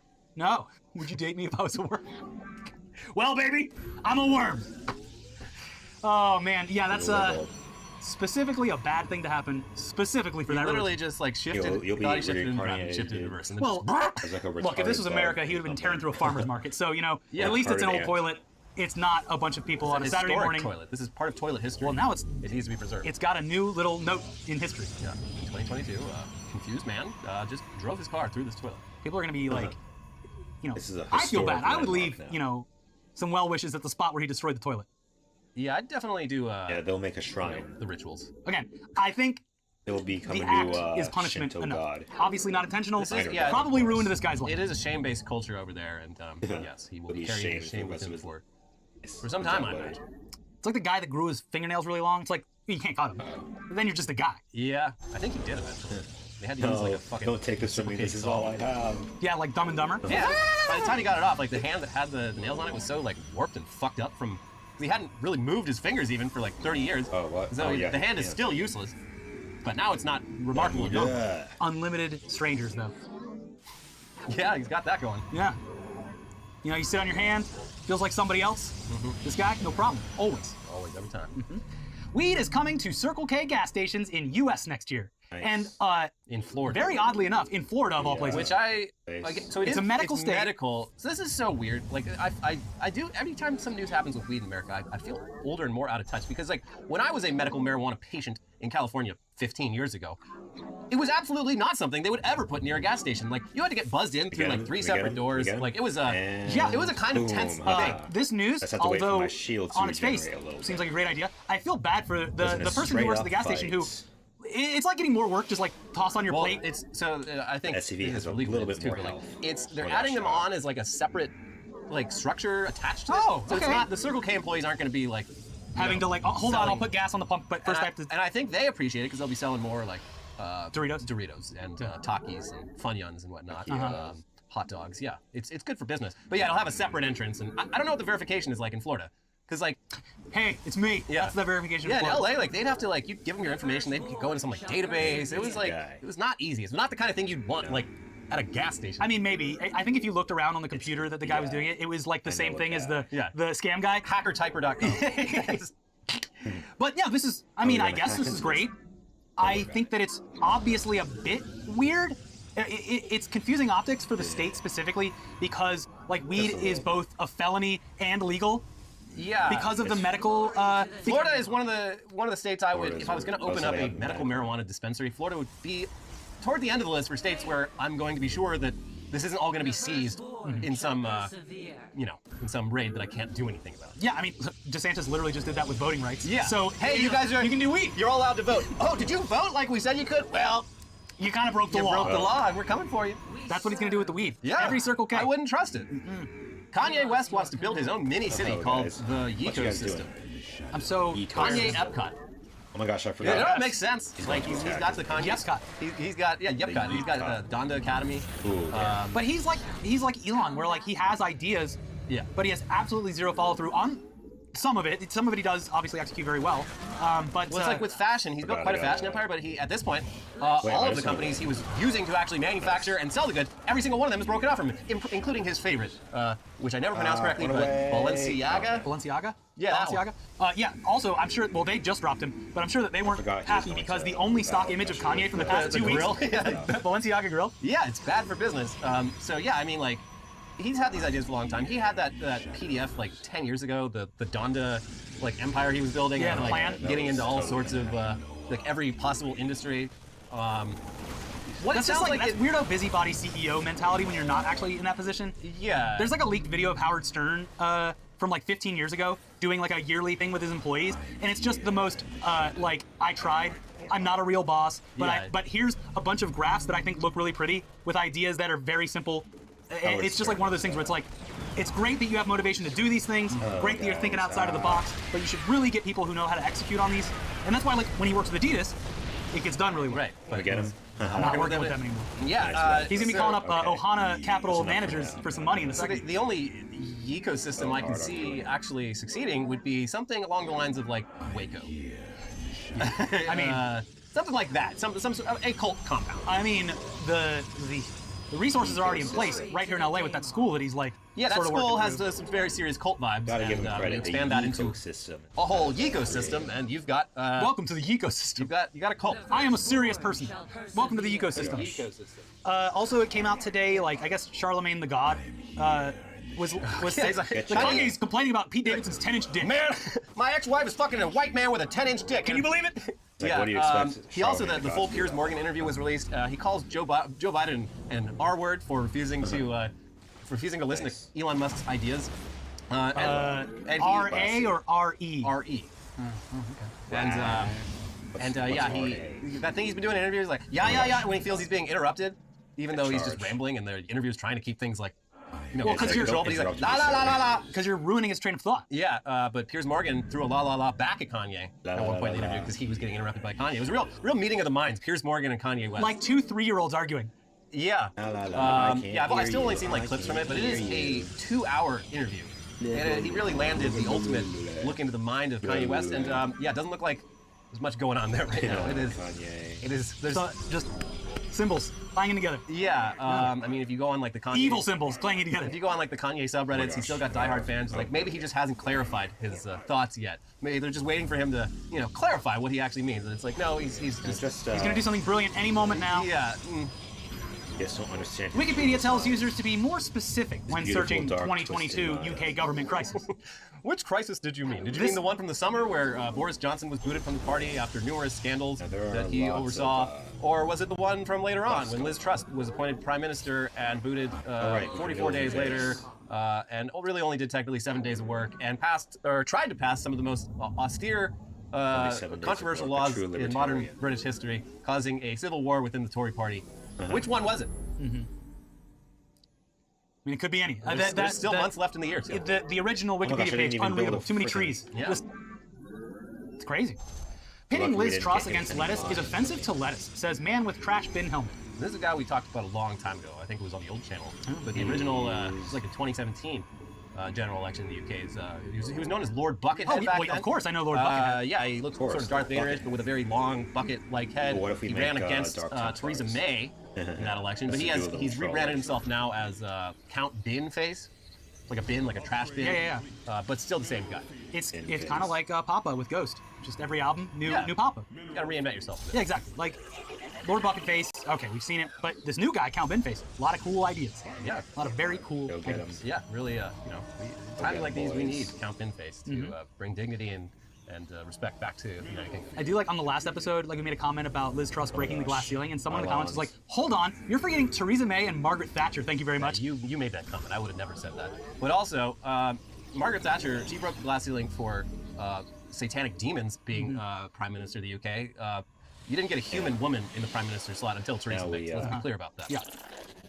She really broke the mold for goblins, though. Speaking of Liz Truss, Yeah. Liz Truss biographers are back to the rewrites after Prime Minister quits. She had a book that was supposed to come out in December. Yeah, no, that was like based on her like. This was her official biography. The writers of it, like, it was a week ago. They tweeted, they're like, all right, we just finished this up. Look for this on shelves this December. And just, it's the fastest we can get it out. Even the book art, it was like the unexpected rise of Prime Minister Liz Truss, and they're like, well, we can't. We got him. We actually got him. Gotta do some edits now because, and honestly, the book will probably now be a lot more interesting than it would have been otherwise. If I was British, I would be getting this book for Christmas because, as you'll remember, my dad always buys me like wrong media, like the Adam President, where they printed all of the Hillary Clinton. I love that shit. It's like living in a little bizarro world. Oh yeah, last Christmas he got me Betty White turns 100. That's a good one. So the Liz Truss book is like perfect.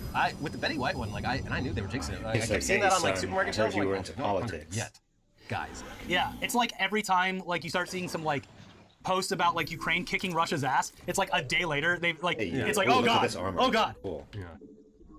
James Corden branded tiny cretin of a man and banned from NYC restaurant over alleged treatment of staff. Yeah, he's sort of the male Ellen at this point. Maybe worse, I don't know. Yeah, he is just sort of known for being a very difficult customer, particularly in restaurants. I guess at this guy's restaurant, it's a very fancy New York restaurant. He was just like, and props to this guy for defending his wait staff. He's just like, he's verbally abusing these people for making like simple mistakes that happen at any restaurant. And just this being news this week, it brought up all the previous little James Corden. The previous ones were all kind of like hearsay. They were all just like people on Reddit or anonymous posters. If you lived in LA long enough, you chances are you have a story about Andy Dick, and you might have a story about James Corden. Is he? I thought he was in New York. Yeah, because someone was talking about there was a story about him here in Los Feliz, Los Feliz, sorry, and at a restaurant there that's really popular, and like screaming at the people because he came there when it was closed and demanded to be served. And they're like, sir, we open in like an hour, we can get your table right. Sir, you can yell at people like that in New York City where everyone yells about everything, but here in Los Feliz, the vibe is people can hear you from like 3 blocks away. Please calm down. We got a quiet little hamlet of a community here in Los Angeles where yelling's just not going to get you very far. Sorry, buddy. I would love for you to tell the audience if they haven't heard the airplane story. Yeah, it's a longer story. I'll paraphrase it, but I can't remember where this appeared originally. And again, this could be false, but I choose to believe it's true. But someone was like, I was on a plane, and I saw James Corden come in. He was, keeping to himself, sat down in first class, and then, here comes a woman holding a crying baby, and she's seated right next to James Corden. And I thought it was so cool how, even though he's a famous celebrity, he put on his noise-canceling headphones. Yeah, he put on his noise-canceling headphones and kept to himself, didn't complain one bit. And then, when the plane landed, the lady with the baby, she got up and started unloading her luggage, and then said to James Corden, "So are you just going to sit there, or are you going to help your wife and child get off the plane?" Because it was his wife and child that he was just completely ignoring for an entire flight and not helping. Covered in cumbersome bags while the baby is right there, and he's just like, "Fuck off." Not good optics. Yeah. It is like he doesn't have. He already quit the show or whatever happened behind the scenes. But like, send him back. No, but they don't want him. I know, but send him back. Make him the new prime minister. There was like 15 years ago or something, that show that he got big on. He like was at an award show and complained that they weren't nominated enough. Yeah, he's always been a twat. There's a great. Before I knew the context of it, I was kind of disappointed in this clip. But there's a clip of Patrick Stewart at some British award show like 10 years ago, like being an absolute fucking dick to James Corden. And like at the time, I'm like, damn, Patrick Stewart. But now, like, once you know the backstory of like how just despised this man is, it's like, oh, he's probably saying what a lot of people wish they could say. Mm-hmm. Cool. I hope that he doesn't get another show, and that I don't have to see him on TV ever again. Send him back. Texas schools send parents DNA kits to identify their kids' bodies in emergencies. Texas, they're not doing nothing about all the school shootings. They're doing very helpful things, like.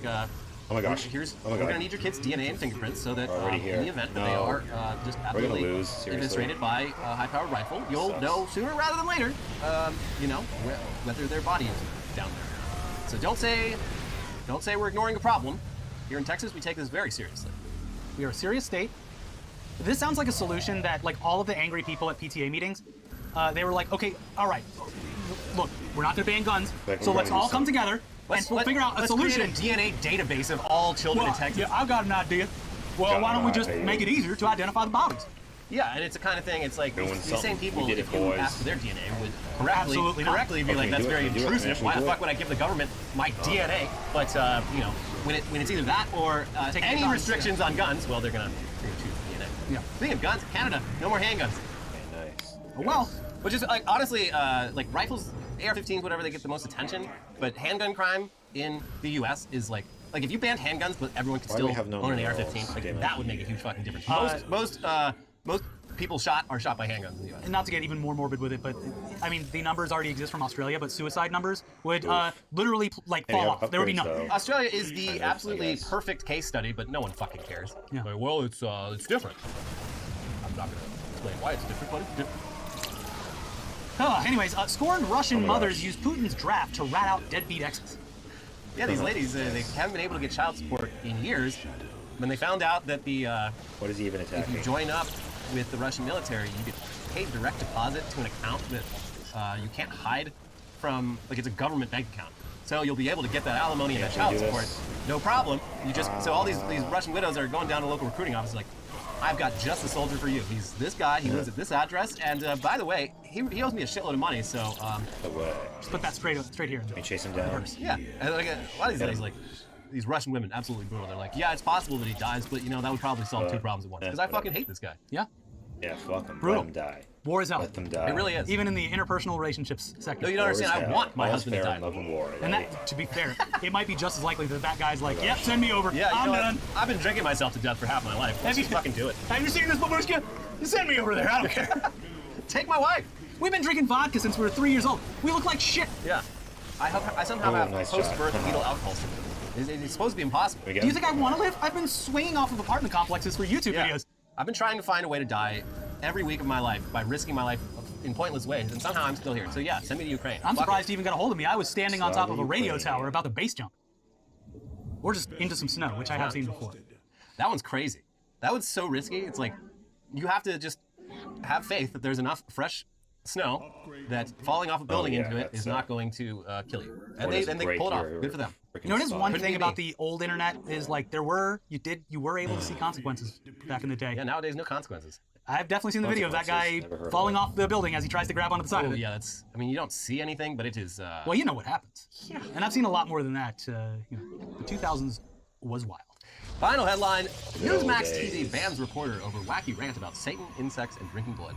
They call it wacky? No, there was satanic they didn't call it panic. wacky. This report it was Laura Logan, who 10, 15 years ago was like a respected mainstream just climbing the ranks of journalism correspondent, and she got banned from Fox News like a year ago for being too crazy for them. Called like Anthony Fauci a Nazi, and they're like, okay, well, that's what we're trying to imply, but you can't just say that. Yeah. So now, she gets like bumped all the way down to Newsmax, and she just starts spewing like QAnon shit, and they're like, okay, look, again, we're trying to imply this shit. We're trying to. They let her ride up until the point where she talked about very specific things that I don't want to mention here. But up until that point, they were like completely fine with it. Yeah, they're like, we like the innuendo, but when you just come out and start talking about like fucking Satan having influence over what's happening in the news, like. And a lot more graphic stuff. And she was the one who lied about Benghazi on 60 Minutes, and then when she got called out for it, she went way right wing.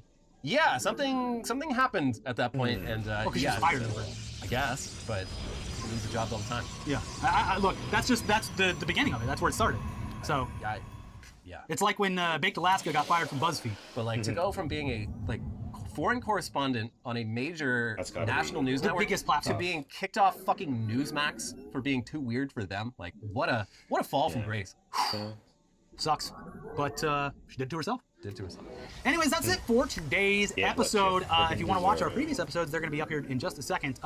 We, of course, cover Liz Trussy getting beaten by a head of lettuce. Also, as far as I know, the first usage of AI-created art used in an episode for B-roll. I made Boris Johnson drinking some drinks on the beach. Aside from that, we also have what's that? A good news episode of Tech News Day? It has one piece of good news and then a bunch of bad news, but it starts with good news. The sugar's up front? Yeah. Wow. Anyways, those two episodes are up there right now. Have a wonderful weekend, and we'll see you next week with even more episodes. Upgrades. Bye-bye. Although, to be honest, I kind of prefer God's early stuff. Convincing Abraham to almost kill his son as a prank. Very funny. Flooding the world and making one guy get every animal species to fuck on a boat. Hilarious. But a housing voucher that's 29 years late? I don't know, that does start to feel like God might be running out of ideas. And the thing is, even if you're lucky enough to get a voucher, you still then have to find a landlord willing to accept it. But many landlords don't, either because they see it as a bureaucratic hassle or because they have a stigma against Section 8 recipients, all of which leads to a lot of stories like these. I was blessed with the Homing Choice voucher in April, and I haven't been able to find a spot. I called over 200 places that would supposedly take the voucher, and none of those places were actually rented. How many places do you think you got turned down from? Jesus, at least 15. 15 places. It's not more. It's like I have a plague.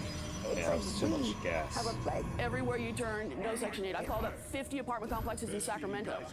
They don't look at me as an individual. I'm on Section 8, therefore I'm poor. Therefore, I'm bad. Oh, wow. That is terrible, because even the worst people will honor vouchers. It was a good thing to build this new base. Sure, he may have run a sweatshop with horrible safety protocols that put children's lives in danger, but even he had the decency to honor the fucking vouchers. No. Now, discrimination against those with Section 8 vouchers is illegal in some places, but even where that is the case, landlords can just invent other reasons to turn people away.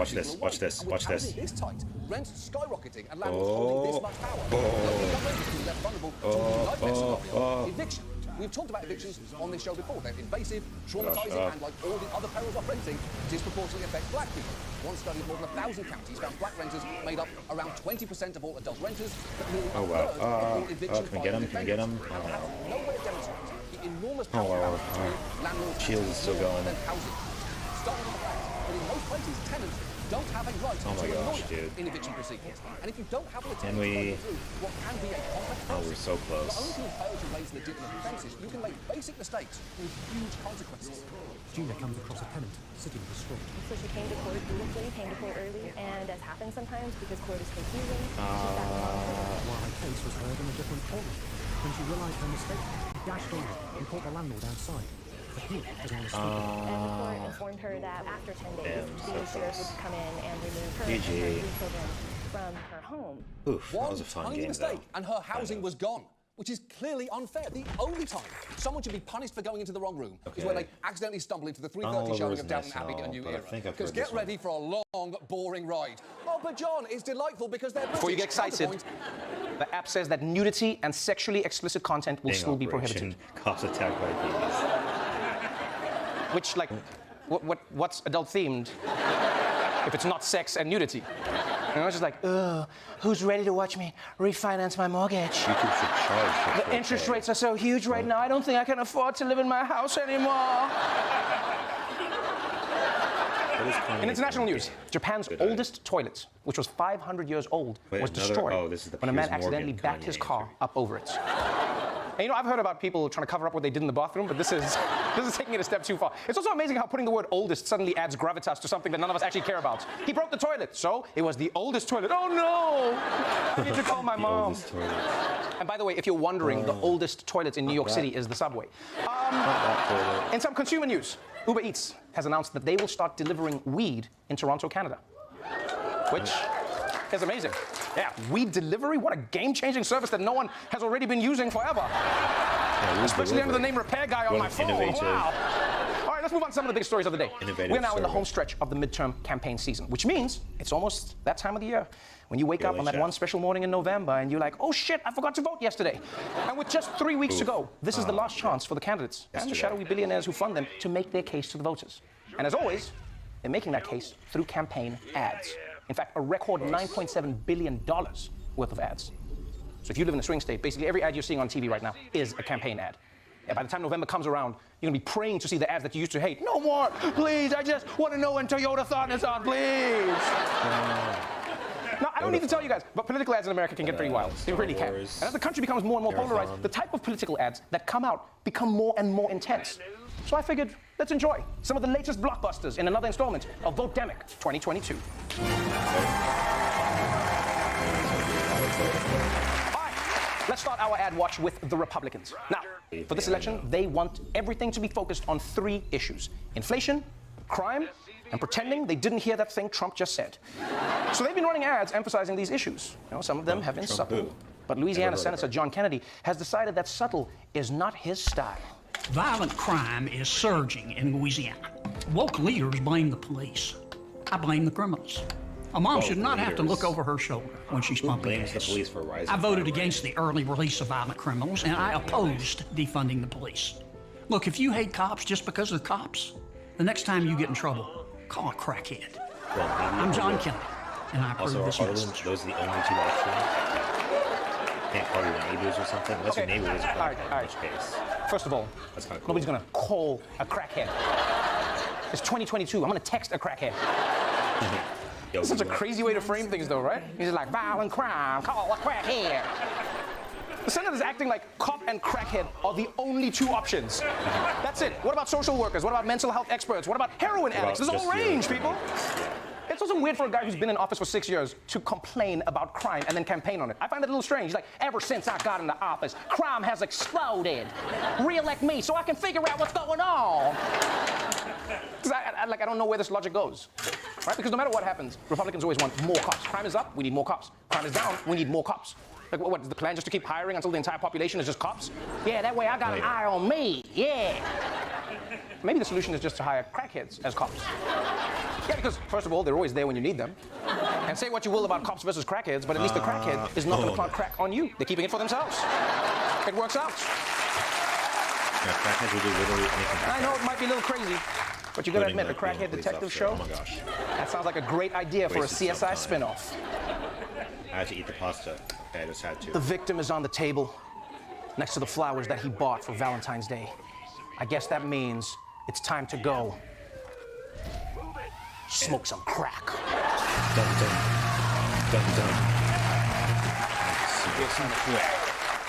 Now, obviously, Democrats have a whole different set of issues that they want to emphasize. Voters don't trust them on the economy or inflation right now, so the Dems want this election to be about things like climate change, protecting democracy, and pretending that they didn't hear the thing that Joe Biden just said. But the main issue Democrats are running on is reproductive rights. And California Congressman Eric Swalwell just put out one of the most hardcore campaign ads you've ever seen. Mary Anderson? Yes? I have a warrant for your arrest. Oh, arrest for what? Unlawful termination of a pregnancy.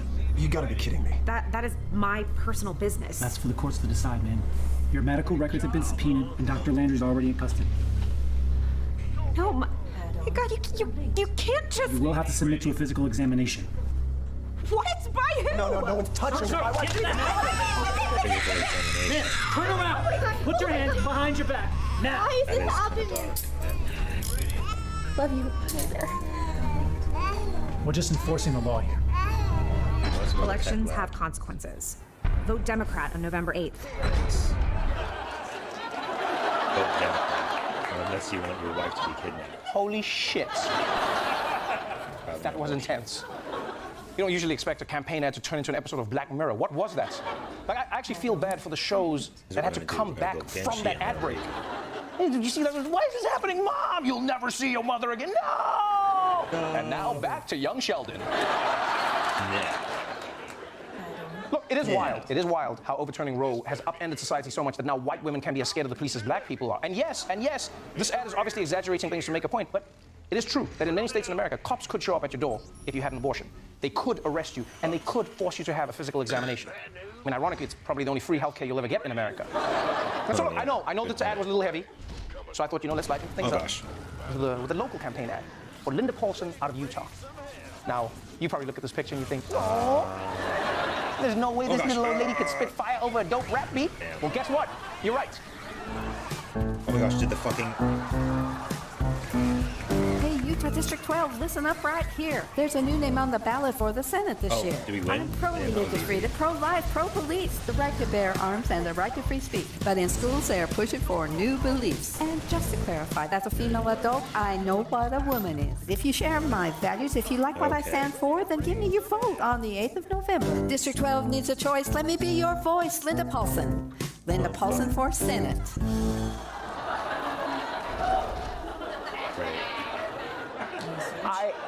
I don't exactly know how, but I'm pretty sure that was racism. I don't know how. Oh, yeah. Are you kidding me?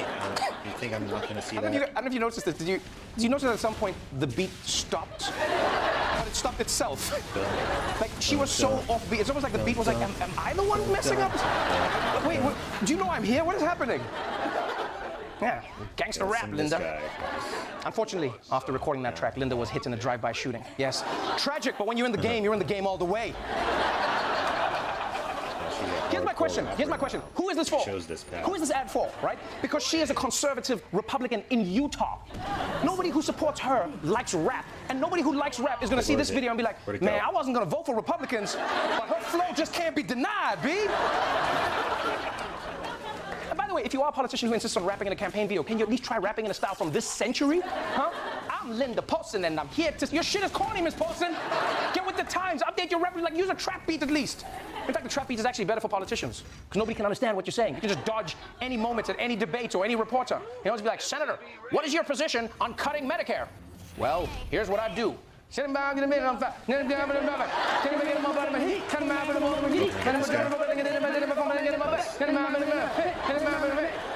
think that answers your question. What's the move?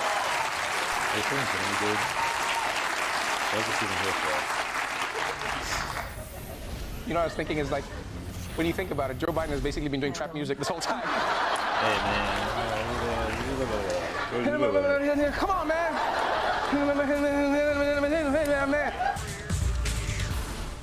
The NFL has announced that for the first time ever, the league will schedule a game on the day after Thanksgiving, aka Black Friday. Yeah. And I'm surprised that they're doing this because I thought that the NFL would be busy on Black Friday scouting Walmart for new talents, you know? That grandma would just tackle that kid, let's get her a 2-year deal. Also, I love how the league made this big announcement like it's a genius idea. Wow, football on a Friday. Yeah, it's football. Put it on any day, it works. It's football. It's like, ooh, sex on a Tuesday. Yeah, brilliant idea. It's good whenever. Don't overthink it. In money news, the U.S. Mint is about to release new quarters featuring 1930s actress Anna May Wong, the first Asian American to ever appear. Yeah. Which is great news for representation and great news for bad tippers. It's gonna be like, you only tipped me a quarter? It's like, wow, okay, I didn't know I was dealing with a racist. Which quarter? In international news, British Prime Minister Liz Truss is now officially the lowest polling Prime Minister in British history and is now in danger of losing her job after only 6 weeks. Yeah, when asked for comment, she said, any woman can break the glass ceiling. I'm proud to have shattered the glass floor. All right, let's move on to some of the biggest stories of the day, starting with the Girl Scouts of the USA. You know, the Sinaloa cartel of baked goods. After years of struggling with falling membership and sinking revenues, one Girl Scout has stepped in with the ultimate good deed. The Girl Scouts of the USA just received their largest donation ever by a single person. Billionaire philanthropist Mackenzie Scott just donated $84.5 million to the organization. The Girl Scouts leadership says that the money will help them recover from the pandemic, which drove down membership. Scott has donated some $12 billion to charities since 2019. Wow! Wow, thanks to Mackenzie Scott, the Girl Scouts are now balling out of control. Which is great. It really is great because the Girl Scouts do an amazing job of training a new generation of leaders, providing a community. Although I will say they've got to be careful because this kind of money could easily change your vibe. Yeah, this year they're earning badges for computer coding and rock climbing. Next year it's going to be badges for crystal popping and tax evasion. It's going to be like Meredith for discovering that the Cayman Islands are superior to Panama. We award you this. Obviously, I'm joking, all right? The girls are still going to be selling cookies. They're just going to be doing it out of the back of a Bentley now. Just like, buy them or not, we don't care either way, you broke-ass bitch! And as for Mackenzie Scott, how can you not love this woman, huh? Because she's exposing what billionaires don't want you to realize. Now, billionaires are always like, if you raise my taxes even a little bit, how will I have the money to feed all of my private jets, huh? But think about it, Mackenzie Scott has only been a billionaire for 3 years, and she's already given away $10 billion, more than her ex, Jeff Bezos, has given away his entire life. His entire life. And get this, she's still a billionaire. Don't forget that.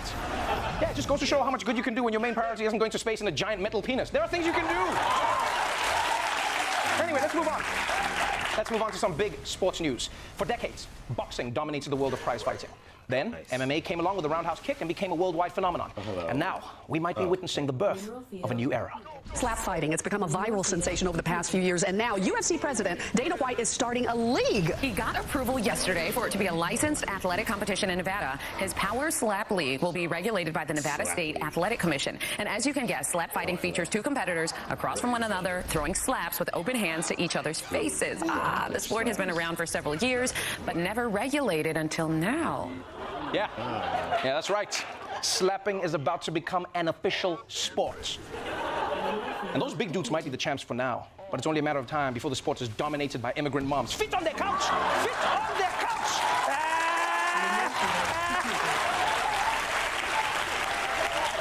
You know, I don't know about you, but I'm excited to see how the Nevada Athletic Commission plans to regulate the rules of the sport. Like, are you allowed to flinch? You know, can I use my moves from school? Is Will Smith the reigning champ? Is that how it works? You know what I would propose? I would propose to make the sport more exciting. You know how in wrestling they trash talk, right, to get people going, and then in boxing they do the weigh-in where they challenge each other and they say things. What they should do for slap fighting is they should have each fighter say something first that warrants them getting slapped. You know, just like I never liked your mother's cooking. And by the way, I like that there are more and more sports that divorced men can excel at. Getting slapped, eating 100 hot dogs. Getting slapped. You realize we're basically 2 weeks away from there being a sport that's just sleeping on your friend's pull-out couch, right? It's just 4 days, and he's still on the couch. People, this is why he's the GOAT. Can you say this? And before you're one of those people who's like, you know, this is a bizarre idea for a sport. Is it really a sport? Every sport sounds ridiculous when you first hear about it, all right? I mean, it's not a real sport. Every sport's not a real sport. Pick any sport, like NASCAR. Huh? Imagine that first conversation. So we're all going to drive really fast in a big circle? Sound weird. Yeah. But what if I lose control and crash into the wall? Well, that's what we're all hoping for. What's the point? What else is the point? Everyone knows that the internet has made shopping easier than ever. You know, sometimes I get packages without even ordering. Yeah. I mean, sure, they accidentally put the boxes on my neighbor's stoop, but hey, it's free. I can't complain. But this year, it looks like online shopping will be a little less easy than before. Well, as holiday shopping season approaches, you may find something a little bit different this year. Returning gifts may not be so easy or cheap anymore. Buyers beware. Free returns may soon be a thing of the past. The cost of returns is becoming so astronomical for retailers. Right now, they have no choice but to pass that cost on to the consumer. One reason for the new return fees is an increase in what's called bracketing. That's when a consumer buys the same clothes in several different sizes and colors with plans to return what they no longer want. The National Retail Federation reports $218 billion worth of online purchases were returned in 2021. That is more than double the amount in 2020. As a result, some major retailers are now adjusting their return policies, including H&M, which is now testing a return fee in certain places. No. No, no, no, no. No. How are you going to charge people for returns? If I want to make a rash decision on a whim and then change my mind, I shouldn't have to pay a price for it. That's the whole point of America. That's what this great nation is about. You make decisions. I think I'd look good in this jacket. You know what? Never mind. I think I'd look good in Iraq. You know what? Never mind. And you know who I blame for this? I blame the Democrats. Yeah. They should have codified the right to free returns when they had a supermajority. You could have done it, Nancy. I don't want to lose free internet returns. Because you realize what that means. That means we're going to have to go back to the old way. Now, you remember the old way? Where if you wanted to return a shirt, you'd have to drive all the way to the store, you have to wait in line, and then to look the cashier in the eye and try to convince them that the shirt was already burnt when you bought it. Balenciaga made it like this. Actually, you know what? I blame the clothing stores for all these returns in the first place. Yeah. We wouldn't be forced to order all these different sizes if each clothing store didn't choose to have their own sizing system. In some stores, you're a medium. Then you go to another store. Now you're a 6. Then in some stores, they're like, if you're usually a medium, you probably want to go with a large. Then just call it a large. Our sizes run small. Then why don't you make that a medium? What are you doing? Can you imagine if I owned a pizza store and you ordered a large pie and then I came out with one slice and I was like, oh yeah, I forgot to tell you, our pies run small. I bet you now that conversation would end with a championship slap fight. Now that pretty much everyone has gotten through COVID at least, 7 times, scientists are wondering what that's doing to our bodies. And the answer is not great. We have some more concerning news now about the long-term impact of COVID-19. A study shows that it speeds up aging. An epidemiology expert from Washington University in St. Louis studied long COVID's impacts on your organs. In his research, he noticed patterns indicating the kidneys, the brain, and the heart all age faster after a bout with the virus. Yeah, that's right. Researchers say COVID can cause your organs to age faster than you are. I'm not even sure what that means.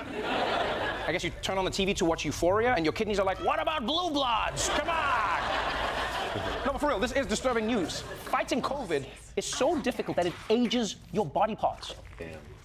I mean, that is a great excuse for the next time you can't perform in bed, though, you know? Baby, you gotta understand, my penis is like 85!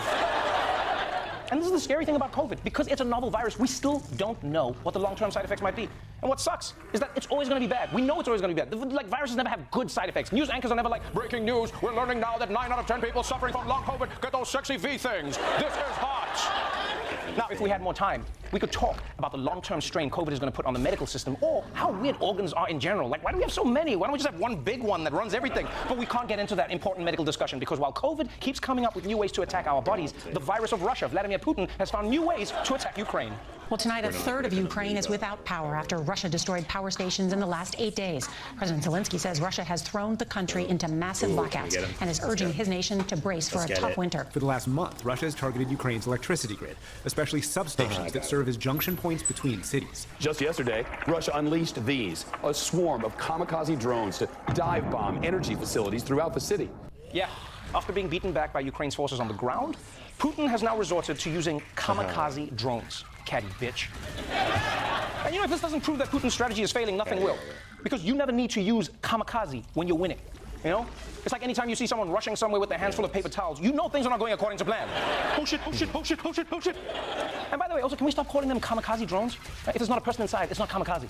Right? That's just ghostwriting the whip. And kamikaze is from Japan. So this is a war crime and cultural appropriation. So you're canceled, Vladimir Putin. Yeah. Let's see if Twitter will do what the UN could not. By the way, an interesting detail in this story is that Russia had to buy these drones from Iran, which kind of makes you question their military might. Right? You're supposed to be one of the most powerful militaries in the world, but you ran out of shit already? Like, you realize America never runs out of weapons. Never. America has so many weapons. Sometimes it'll sell weapons to countries that it's going to fight just to make space, you know? We're like, all right, here you go, Iraq. All right, now let's do this. Now, if we had more time, we could talk about how Russia's access to weapons from other countries reminds us that the global sanctions aren't as global as we think, because they still have ties to Asia, South America, and the Middle East. Or we could talk about how this Ukraine war is completely derailing not just Ukraine, but also Europe's economy and their energy supplies. But we don't have the time to get into that, because while Ukraine is in turmoil, there's another country in Europe that somehow is in even more of a shit situation today. Great Britain. And that's one story we definitely need to make time for. Breaking across the pond, a political earthquake. Just 44 days. That is how long Prime Minister Liz Truss was in office before resigning just in the last few hours. I recognise, though, given the situation, I cannot deliver the mandate on which I was elected by the Conservative Party. This makes Truss now the shortest-serving prime minister in 301 years. God damn, Britain, another prime minister? Another prime minister? And this one only lasted 44 days. And no man Boris Johnson had COVID parties that were longer than that. You realize how hard it is to get tired of somebody this quickly? Usually politicians get a period of time where you like them first and then you hate them. But Britain hated Liz Truss basically from day one. Imagine being on a first date. On a first date with someone, and they're like, oh, I'm so sick of all your shit. Like, but we just met. It's like, I know, and I'm suffocating. Actually, if this was a relationship, at this point, Britain's friends will be sitting down with it like, listen, honey, you've been through 4 prime ministers in 6 years. They can't all be the problem, huh? I'm just saying, maybe it's time to turn the vote of no confidence on yourself, yeah? In fact, for the next prime minister, maybe the UK should take things a little slow. Yeah, this is chaos. For the next one, maybe don't put a label on it. There's so much pressure. The prime minister. Maybe just have them be the person who lives at 10 Downing Street. In fact, don't even live there. Just sleep over here and there. You know? Yeah. Then maybe leave a toothbrush behind. You know, and then they get a drawer for their clothes. And then when you're sure that this is the prime minister for you, then you bring them to meet your friends at the G7. How about that? You know? And you're like, yeah, we're a thing now. We're a thing. And by the way, remember, the reason Liz Truss lost her job is because she came into office making worse decisions than a company's social media manager during Black History Month. Terrible budget plans, firing finance ministers, going back on her own policies, sending the Queen to meet Jesus. Things were going so badly, that the British press trolled her with vegetables. In a sign of just how tenuous her standing was, and perhaps how brutal UK politics can be, a British newspaper began tracking a head of lettuce to see if the embattled Truss would last longer than the produce, and it did. Yeah, that's humiliating. That is humiliating. Imagine being so bad at your job that you lose a joke contest. Yeah, because at first people were like, I bet she can't last longer than a head of lettuce. And then by the end of it, they were like, should the lettuce be prime minister? And maybe the lettuce will be the only one that wants the job. Because right now, Britain's parliament sounds more chaotic than a family reunion at Herschel Walker's house. Yesterday was a shambolic day for her. We heard early in the day that her Interior Minister, the Home Secretary, Suella Braverman, had resigned over an issue over improper use of her emails. And then later in the day, we heard that she had, in fact, been fired. And then there was a vote in the House of Commons, which descended into chaos. Some lawmakers alleged that government officials were actually physically pushing them, intimidating them into making decisions that they wouldn't otherwise have made. One lawmaker even alleged that some MPs were crying in the toilets of the House of Commons. What a shit show. Did you hear that people were shoving each other, crying, swearing, quitting, unquitting? Sounds like a whole government turned into a high school drama club rehearsal. I mean, members of parliament were crying in the toilet. Multiple members of parliament. Like, how many? Huge waste of time. What, was there a line? You know? There's people like, are you almost done in there? Are you almost done? Other people are waiting to cry too, you know? It's coming out, hurry, it's coming out! Well, it's actually too bad that this happened in Britain and not in Japan because, you know, at least Japanese toilets are so advanced. They can probably actually help and console you, you know? There, Trevor, you're doing the best you can. Thanks, Toto. Don't forget to wipe. Yeah, I remember. Wiping is very important. Remember what happened last time. Shut up, Toto! Just shut up! Shut up, you got that big rash. No, shut up, Toto! You're not helping. You know...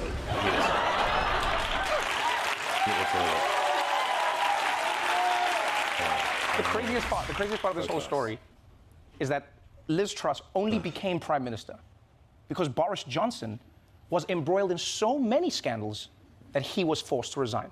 That's the only reason she got the job. Yeah, it looks like the so you'll sun never has guess finally set who might be replacing her.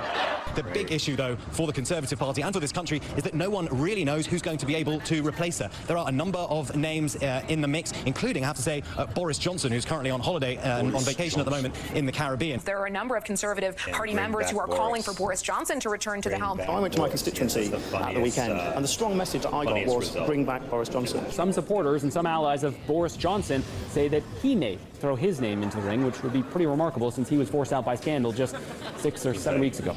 Oh, that's right, people. Old Boris Johnson is looking pretty good right now, isn't he? Not physically, of course. Physically, he looks like a Pomeranian who got stuck in a dryer. Politically, though, people are like, he's not bad. Here's an honest question, though. Britain, are you guys really going to put Boris back in office? Boris, scandals, Johnson. There is nobody else who could do this job. Nobody? In the entire country? Yeah, this guy's the best you got. And what about Paddington? Everybody loves him. Yeah. With that voice, he could even have bad policies. No one would care. I want to burn all the migrants. Aww. You crazy tyrants. Now, look, if we had more time, we could try and figure out Britain's next top minister, or we could place bets on how long they would last, but we don't have the time because we have to go to an ad break that is probably going to last longer than Liz Truss. Before we go, I just wanted to remind you, please consider supporting the Violence Intervention Program in New York City. They work within Latino communities to end domestic and sexual violence by providing emergency shelter, advocacy for long-term economic stability, and healing for survivors and their children. So if you want to support their work, then please donate at the link below.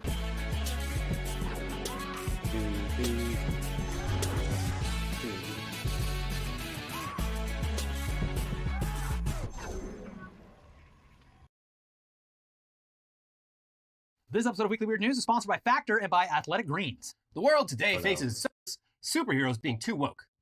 You can't even step foot in a movie theater or a comic book shop without... Welcome to the Moist Meter. Today we're taking a look at Black Adam. I've said it before, I'll say it again. I'm very tired of superhero movies and shows. I'm definitely getting slapped around by superhero fatigue.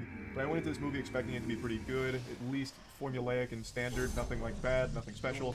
And more or less that's what I got. Oh my gosh. Though I did enjoy it far more than I expected to, and that's because the movie just puts a huge emphasis on action. The action's very flashy, and I really enjoyed all of the fight sequences, of which there is a lot. And I will say, I imagine at least half of this movie's total runtime is spent in slow motion. There is slow motion in almost every scene. There's more slow-mo in this film than fucking Matrix. Like, they use bullet time more often than Matrix did. But yeah, it's certainly not like a polished film by any stretch of the imagination. Now, I actually kind of reviewed it live on stream last night, so I'm just gonna play the clip since that's like my full thoughts just being vomited out of my fucking mouth on stream. So here's my Moist Meter dump, and then I'll give you like the official score at the end. You get exactly what you're expecting. Very super safe, super standard story. Very flat characters. The only character I actually liked was Pierce Brosnan, but I'm also just a Pierce Brosnan fan, and Dr. Fate was cool. Everyone else is just like the most generically written character you'll ever see in a movie, ever. But it's serviceable because it's mainly just about its action, and it does a really good job with the action. Black Adam is just zapping holes in people's chests, ripping them in half, blowing them up, like vaporizing them. Like, it was refreshing to see a superhero just murder people, so that was cool. That's refreshing, yeah. So I could totally excuse flat characters in a lackluster story because it seems like the focal point is just here's Black Adam going on a massacre. He's an anti-hero. Man, there's no such thing as an anti-hero in big budget comic movies anymore. He's just a hero. Spoilers, he's just a hero. He doesn't do anything morally questionable other than kill people. Oh wow. I don't even think it's morally questionable in the universe. Oh no. He only killed bad guys. I'll give you my live Moist Meter though. Get him. Can we get him? With all the battery. Visuals were good. I agree. Black Adam had good visuals. I also really didn't like how two characters, two meta humans, just barely they do saved nothing. them. They serve no purpose in the Justice Society. They just tag along, doing fucking nothing. Get him. I don't know why even have them at that point. Just focus on like your superstars. Why even bother bringing them when they're not even given roles? What do you think about the post-credit scene for Black Adam? I don't know if I've said this publicly, but I'll say it here with my whole chest unashamedly. I don't stay for the post-credit scenes anymore. I just can't be bothered. I just go home and Google it, and I'll read what the post-credit scene Just watch was. it on YouTube. Post-credit scene sound kind of hype for Black Adam though. This man is a movie reviewer. I know, what a fraud. Doesn't even stay for the fucking post-credit scene after goddamn Can you do this? scrolling text. If you're doing it. I just look it up. Like it's so much easier. I leave the theater, go in the car, and look it up. I read what it was because it's only like a 2 Oh my gosh, what? What the fuck? Credit scene ever. So I just get the 4 sentences of what the post-credit scene was, and I'm like, yep. Oh man, I should have known he was doing that. Oh wow. One other thing I want to point out about Black Adam that I think is these rough, mini but probes. it's not important because again the story and the characters aren't important. The main lead actress, I got the impression she didn't give a fuck about her son at all. Like throughout the whole film, like she says like, oh, we have to save my son, but I never felt it. It always just felt like they couldn't give a fuck less. She's like, but my son's got I don't know, spoilers. My son's got an important item. We have to save him. They're like, we'll save him. Okay, good. Just whenever it's convenient, honestly. Just really, don't worry about it. But sooner would be better. But we gotta again, save him for the plot. It'll be fine. And then she just lets him like skateboard around the entire city, like starting like a riot. Nice. I don't know. It just felt like there was never any real stakes. Obviously, I guess this is spoilers. A base? Oh, he just started building a base. Most of my complaints are about some of the dumb shit. Like his spoiler territories. Hello? Anyone home? It doesn't matter though, because again, the focal point is on Black Adam just killing people, which is well done. It's cool. Hey. This isn't a spoiler. Another trope that I'm really tired of in superhero movies that all of a sudden now they're going whole hog on is giving children like an integral role as like a superstar, like a superhero without powers or a superhero with secondary powers, like in Love and Thunder. I hate that shit. Like, I get that the main demographic is kids, but god damn it, I'm 28 years old. The last thing I want to see is some snot-nosed, milk-drinking little nerd going around defeating demons. Like, I don't like that. It makes me, it just irks me. Just show me the cool stuff. The grisly characters getting after it. I want to see, like, the daycare get out and go blast skeletons. You're just jealous? I would have loved it as a kid, 100%. Like, I get it. I wish I was that the cool main when I was a demographic kid. I know is kids, and I know if I was a kid, I would be eating that shit up. But as an adult who's mad about everything, that is just one of my big pet peeves. I don't mind if the kid has like a big role or something important to the story, but stop giving him like the power of friendship to beat demons out of nowhere.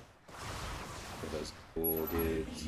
Not that I'm saying it happens in Black Adam, but there may or may not be some ordinary people with no powers that start killing some demons with ranks and golf clubs. Maybe it's in there. Overall, I really did enjoy the movie. It's nothing special, but it is God save the queen. Fun action film. So plugging Black Adam into the voice meter, I'm going to give it a 70%. I think the character could also be really cool in the universe. This is definitely one of DC's better movies, I would say. So I'm excited to see where Black Adam goes from here. Hopefully he'll continue to murder people. Hopefully that whole, no killing rule doesn't apply to Black Adam anytime soon. Because right now he's pretty badass. So yeah, that's about it. See ya. Black Adam kills plenty. Remember the Uhuru shit? What age group? Oh fuck! Before I forget, actually no, we're gonna do Okay Buddy as well. I usually go older, so my age range is usually like 22 to 30. Welcome to the button. Okay, I think he When the won. button lights up, I deploy a compressor, swap out the link for a new person. Bro, the last 4 button videos of all man, you keep giving too many chances. Honestly, I think that's why they're save him. Ooh. 2 people can last on a date for 10 minutes. They win an all expenses paid Okay, second we'll date. just stay here and then. Oh my gosh. Glory to the Daylong. Hello. Hi. Hi. Alright, I'm Milton. I'm Mia. Nice to meet you. Is I have here thick, sassy, sense of humor. Is there anything else you want to add to that checklist? So what do you do for work? I'm a school bus driver. Oh. What? Take your blindfolds off and look at each other. Hi. Bro, that's fucked up. Why did you? I just wasn't feeling this where I didn't feel like the conversation was flow. That's bullshit. You hate a working class man. That's why. You heard school bus driver and you thought of the negative depictions of school bus drivers in, popular shows like The Simpsons and shit, and you immediately fucking hit the button. That's what it was. I mean, got ejected. School bus drivers are the backbone of this entire economy, okay? They are the foundation. Oh, and that's all. It's nice to meet you, though. Yeah, absolutely. Do you regret it now that you see him? Maybe I should see if he's got any other. Stay where I stand with just didn't feel well. No, it's a total babe. Absolutely. Shall be reclaimed. Good job, good job. Hi. Hi. I'm Craig. The firstborn. I am really open Bro, thank God she got blindfolds on because that shirt, oh my lord. to trying anything new. I've been figuring out most of the kids as many different breweries to try as I can because I think that's really cool. And that's me saying it, dude. Like, I'm Mr. Dan Flashes, you know what I'm saying? And even I'm like, God damn, that's a bit too far. What do you think you're doing, huh? That shirt is so fucking You flashy, just do you can that? see it through the blindfold. Can I ask my permission first? Huh? Ooh, love that, Craig. Oh, okay. Okay. You can stay there. I just started a new job recently. For now. Cars and things like that. So it's become a workplace for me. What kind of job do you have in that? So I work in marketing, so I'm a brand manager. So when you're dating, what age Why do people say you would wear that? Like, if I'm already shitting on it, and I know what kind of fucking loud ass shirts I wear, if I'm shitting on it, clearly I wouldn't wear it, okay? So my age I don't know why chat literally says that. Like, I get it, you know, I wear flashy shit, but I wouldn't wear that. I'm 39. And then to be totally transparent, I have 2 kids. And Oh, she got hit that button so quick. Okay. So like throwing that all on the table. Appreciate that. I am so sorry. I actually tried going off with kids before and it just really isn't right now. Totally get it. Yeah, understand. It's like it's a lot. It's such a pleasure to meet you, though. Pleasure. Good luck tonight. Thank you. Damn. If I had a tomorrow. Yeah, she's into fucking petite bourgeois Andes, okay? Small business owners, she was like, ooh, I'm into that. Oh, Hello. children Oh my gosh. and a wife? Nope. Okay, fine. We got hydras already. How about that, buddy? It's on 2 bases. Then Hi. Hi. let's tech up. Where are you? Put your hands up. Where's my There we hug go. guy? Okay. Oh, he's flexing. Nathan is like, look at my body. Feel my body. Also, Nathan is probably feeling her body. Let's be real. This was a move, okay? Oh, this is, wasn't a where's my hug move. This was cheating, okay? He's trying to cheat the Can't system. just ask for a and hug. honestly, I'm with it. I'm with it. What are we doing? You know, I'm great. I'm trying to get off my feet, move around a little bit. You know, I'm just kind of having a good time today. It's nice. What do you find yourself doing? Oh, Nathan is one of those. Oh, Nathan is definitely a cheater. He also has it like up this way. I wonder if Nathan is the chatter. He has it up, and you can tell he's like looking to hit the button quick. I love watching television and film. I've studied film for a really long time, so Guilty pleasures? I always say like my number 1 guilty pleasure show is Riverdale. I will never recommend anyone watch the show. Okay. Hit it, Nathan! Oh, he was quick with it! Woo! I'm so sorry. You're lovely. Thank you. But yes, Was it the Riverdale? I'm gonna be very candid with you. We have a little bit of a bromance back there, and so I committed it for the boys. Report back to the boys. And we got a bit of bromance back there. Oh Did it for god! the Oh, boys. she got pissed. No, he's being nice, and she got mad. He's being nice. guys, She got mad. what's up? But like, she was rejecting people left and right. Haha, infiltrated the base. What's this? Push one. We already have a hydra list. Just heard a big gas.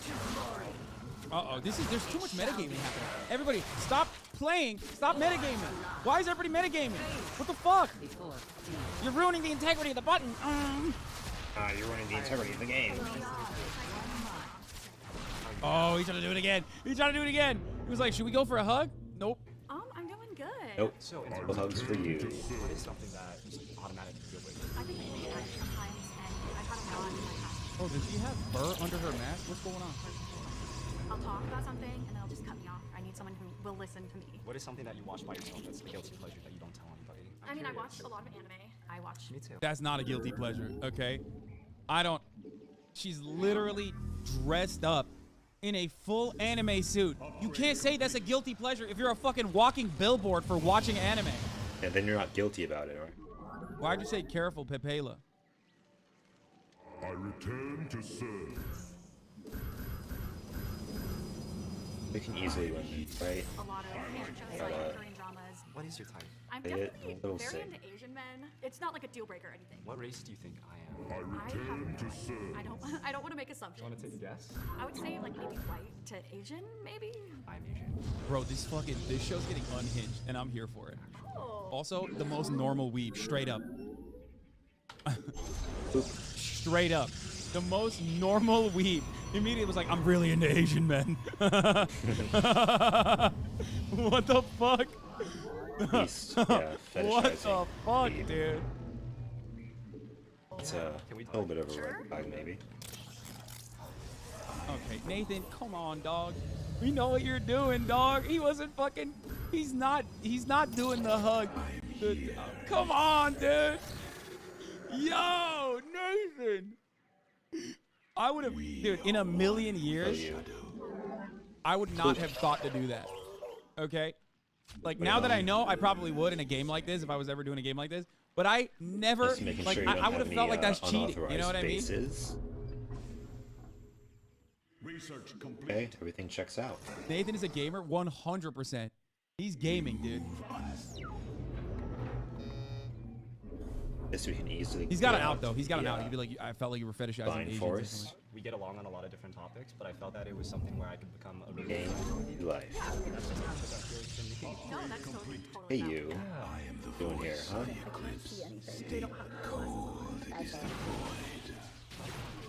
Ooh, got him. You thought you could hide from me, bro. huh? You keep fucking hugging him and then hitting the button. We know why you're doing that.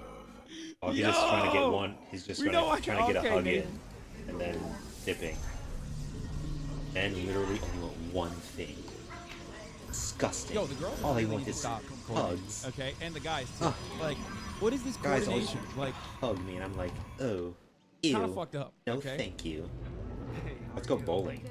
Good. My name's Nathan. What's your name? Nathan, do not try the hug strat. They're on to you, brother. Don't do it. They're on. Don't do the hug. Don't do the hug test.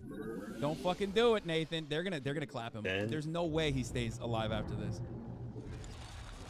What is your drink? Is RG material.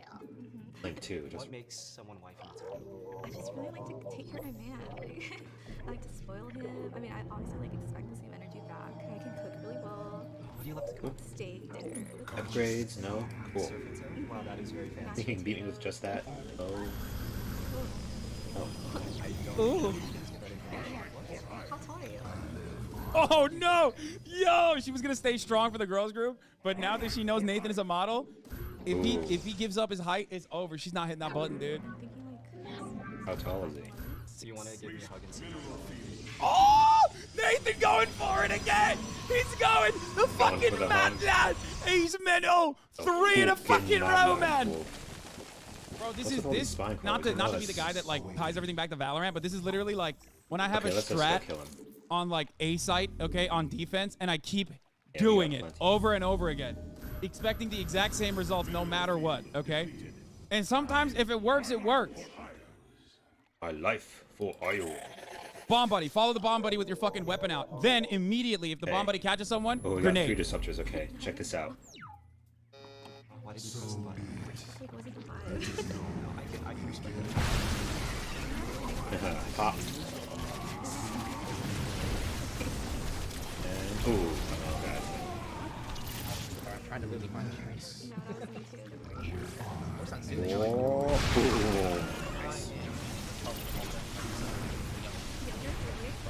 What? No. Sorry. Oh Jesus. That's the game. It might be in here doing this. Got him. Okay. Dating is dating. And Are you ready to get married, Jonathan? I don't mind marriage. I really don't. It depends how like certain times what it does. All your senses being overwhelmed by the stench of he's really pushing the blindfold woke. strat. He's I like, thought I knew all the I'm world's 26, stories. A lot of people say I'm no, like, it's really all encompassing. As a proud, straight, white, conservative, Christian patriot, it's just become so hard to find anything to read or watch that actually appeals to my sensitivities, which I of course refuse to challenge in any way. It breaks my hate-filled little heart. Well, good news. There's a comic book series that the person you were just pretending to be, it might come true. You might be barking up the right tree for once. Well, that guy's very excited about it. Yeah, it's called Alt Hero, and the Alt, of course, stands for alt-right. And it's actually been around for a few years now, starting way back in the olden days, 2017. Right after the Charlottesville Unite the Right rally, where dudes with tiki torches shouted, "Jews will not replace us," and that one guy murdered a woman with his car. Alt Hero was successfully crowdfunded by Theodore Beale, better known as Vox Day, who has had a pretty wide-ranging career, but is mostly just known for being a self-described Christian nationalist and anti-SJW who supports white supremacy and was one of the early figureheads of the alt-right movement, along with Gamergate and Comicsgate. Remember Gamergate? It's weird, you don't even hear the term SJW all that much anymore. That's right, I wanted to try... It means the same shit. Yeah. But yeah, I feel like SJW peaked maybe... Let's do Reapers. 2018? Maybe even before that. You used to see it everywhere. That's because it became cringe even to those who used it. In my day, we called them SJW. Whoa, Grandpa, calm down. You're gonna get knocked off the platform for hate speech. SJW. Anyway, as for the actual content of Alt Hero, it seems the audience for this thing is pretty niche, so there's not a ton of freely available information out there, but heroes, I guess, include a guy who hunts down and beats up undocumented violent criminals and then turns them over to ICE, and another hero whose aesthetic involves a lot of Confederate flags. There's also some sort of UN superhero team who travels the world punishing people for so-called hate crimes. I'm sure those are very specific hate crimes. And, of course, Antifa is a global threat with close ties to powerful world leaders. Hell yeah. You know. Anarchists love big government. Conformity. Yeah. Oh, and then there was also a spin-off called Alt Hero Q. Can you guess what that was about? Yeah, it was openly... Quail Man! It was openly marketed as a QAnon thing. So yeah. No way. Definitely not woke. No way. The SJWs definitely aren't going to like this, so mission accomplished. But despite Alt Hero clearly going after a very specific demographic of readers, it absolutely crushed its initial crowdfunding goals. So Vox Day decided that the next step after taking on the woke comic books industry should be taking on the woke comic book movies industry. Ooh. So that's what he did, fast enough. or at least tried to do, and it did not go well. Here's the Daily Beast. An attempt to make a right-wing superhero movie has ended in disaster, with $1 million missing in China and a participant facing a federal indictment. Oh my gosh. Quote, I wouldn't count on us getting the money back, Theodore Beale, a far-right blogger known as Vox Day, admitted to his fans and investors in a video last week. This isn't how Beale's followers thought their investments would go in 2019 when they started contributing to fund a film based on a Confederacy-themed superhero comic book character created by Beale. A trailer promoting the proposed movie, Rebels Run, featured the character Rebel fighting a global police force hunting down free-thinking conservatives. I just have to point out that the name alone sounds like an old racist country solo act. Rebels Run. Yeah. Rebels Run. Isn't that like an actual Yeah. Oh, wow. So yes, very similar. Frequent Tucker Carlson collaborator Scooter Downey signed on to direct. Beale's supporters rapidly blew past an initial $750,000 funding goal, ultimately raising more than $1 million. That money was supposed to be held in escrow to secure several million more dollars in funding. 3 years later, though, the cash is gone, and with it, Beale's hopes for a movie. But not his hopes for a good time, probably. Well, he doesn't have the money, so. Probably not. Oh. Not a lot of good times. And well, it's like when you buy a lottery ticket. The fun is thinking of all the movies you could be making. Think about how good. Yeah, now they're never gonna have to deal with the fact that this movie might have been bad because in their heads it's always gonna be the best or the cost. I'm gonna make a movie so racist. It's gonna happen. I would love the idea, if a critic saw this and was like, "Wow, this movie was really racist," and the director was like, "Yeah, that's the point. Thank you." Thank you. Mission accomplished. Sounds like we did our job. Yeah, that is. I mean, it looks like a Rotten Tomato, but it's actually considered fresh because of the statement. Yeah. Oh, are you triggered? Are you triggered by my racist movie? Well, job well done. I guess I should pat myself on the back. But yeah, no, alt-right superhero movie. Sorry. Oh wow. That's a shame. Yeah. It's really not, but it's not a shame at all. Not at all. Fuck these guys. This could only do terrible things, and it would have been bad anyway. The trailer that they released, which is very hard to find, but I managed to track it down. It was a promotional trailer, so it's like a little bit of original footage just mixed in with footage they kind of just stole from other stuff. But it looked fucking terrible, and I kind of wish it was made because it looks like the kind of movie that would be bad enough to make fun of. Not like, because all the conservative filmmaking happening these days, it's like it's so bland and terrible. Yeah, it's not even worth mocking because it's just kind of boring. Like the Hunter movie, I do kind of want to see because that one looks just ridiculous enough to be fun, but everything else they release these days, it's just like, okay. 90% of conservative movies are just fantasies about Christmases they had when they were kids. There's a lot of those. Those are like the Kirk Cameron strain. Yeah, there's that. But now they're getting into action movies. There's one that was a guy gets hired by some evil cabal to use a time machine to go back and kill Jesus Christ. He fucking headshots him. Yeah. And then he comes to regret his decision. So he has to go back in time and headshot himself. It's like a conservative Quentin Tarantino. It's like the revenge film flipped on its head. So that one sounds kind of interesting. But yeah, most of these is Christian just Tarantino. Cool. You said that God is not dead. And opposition. He's not. And you didn't cast any people of color on purpose. Yeah, I didn't want to distract them. Exactly. Anyway, here's a little section from the article with some more background on Vox Day. There was reason to think Beale and his fans could realize their dreams from comic books to cinema, if only through sheer fanaticism. His devoted followers call him the Supreme Dark Lord of the Evil Legion of Evil and describe themselves as his minions. Beale's supporters, who frequently complain about supposed progressive social justice warrior influence creeping into fields like video games and science fiction, had already funded a handful of comic book issues and stirred up a controversy at science fiction's premier awards. Beale's history of racism could have made it difficult for Rebels Run, which stars a character sometimes depicted in a Confederate flag bustier, to find traditional financing. He has claimed that certain races are more likely to commit violence and called one of his foes in the science fiction dispute, a black author, a half-savage. Beale has affiliated himself with the Gamergate movement, opposes women's suffrage, and once described homosexuality as a birth defect. This guy's an absolute fucking monster, a total evil piece of shit, but just a complete missed opportunity that his own followers call themselves Minions, and yet he will not do a conservative Minions movie. Something that already exists I'm tired of all these woke Minions movies. Yeah, he's one of those people that looks at the memes on Facebook and is confused by what they're actually seeing in the movies. Yeah. Like, I thought the Minions, also said that fetuses were human beings immediately. I show up and they're just going goo goo gaga. Yeah. They can't even fucking as soon talk. as the sperm breaks through the egg. Yeah. So these aren't the Minions I was expecting. Yeah, the Minions I like are ones that drink out of the old garden hose. The Minions I like are the ones that tell it like it is. They're willing to say what we're all thinking. Yeah, because they're Minions. Lots of love. Yeah. So yeah, despite having very devoted followers willing to hand over lots of cash to crowdfund his projects, Box Day is extreme even by American conservative standard. Or at least he's just saying the quiet part out loud. And apparently finding a bank willing to store that $1 million while the movie was still being developed was enough of a problem or potential problem that he decided to go with Ohana Capital Financial, a Utah-based company that marketed itself as providing banking to the unbankable. Unfortunately, Ohana Capital Financial was also a huge scam of the Ponzi scheme variety, with lots of crypto sprinkled on top. It's basically our favorite kind of scam. Yeah. This scam's got it all. Well, it has a legit sounding name. Ohana, that means family. And Capital Financial? That's money and money. That's what we're trying to do. Family, money, money. Yeah. I don't know the problem. Here's $1 million. But yeah, here's a CoinDesk report from last month about what was actually going on at Ohana Capital. The Department of Justice, DOJ, says James Wolfgram, 43, of Spanish Fork, Utah, wooed his victims by portraying himself on social media as a multimillionaire who made his fortune in cryptocurrency. Indeed, Wolfgram's Twitter account, which has 10 followers, declares him to be one of the most well-known entrepreneurs on the planet and a financial advisor that helps more than 10,000 clients each year. In secret. all of my clients are right here, off camera, just slightly out of view. Wolfgram is accused by the Justice Department of using images of crypto wallets holding millions of dollars worth of digital assets, a suitcase full of cash, and expensive sports cars to lure victims with his supposed investing acumen. Through one of Wolfgram's companies, Bitex, authorities say he convinced 2 investors to give him $1.7 million by purporting to sell a high-powered cryptocurrency mining machine, the Bitex Blockbuster, that did not actually exist. Instead, according to the DOJ statement, Wolfgram used a fake machine in Bitex's Utah office, which was connected to a monitor that displayed a pre-recorded loop that simply gave the appearance of mining activity. This is amazing. I love it. It's like going to an internet company and it's just like the Matrix screens on all computers. Yeah, this is, I mean, we talked about this, but the best scams are the ones where anyone with any sense of like doing your due diligence would walk in there and be like, all right, well, this is off, I'm leaving. But it literally sounds like he was showing screenshots to people and claiming that like you could have just moved the screen. Yeah, and like just pictures of him with money. Like, standing next to someone else's Ferrari. He's like, well, clearly I know how to invest your money because that's me and that's clearly a Ferrari. That's why people tweeted Elon Musk. Yeah. It's the same fucking reason, I'm telling you.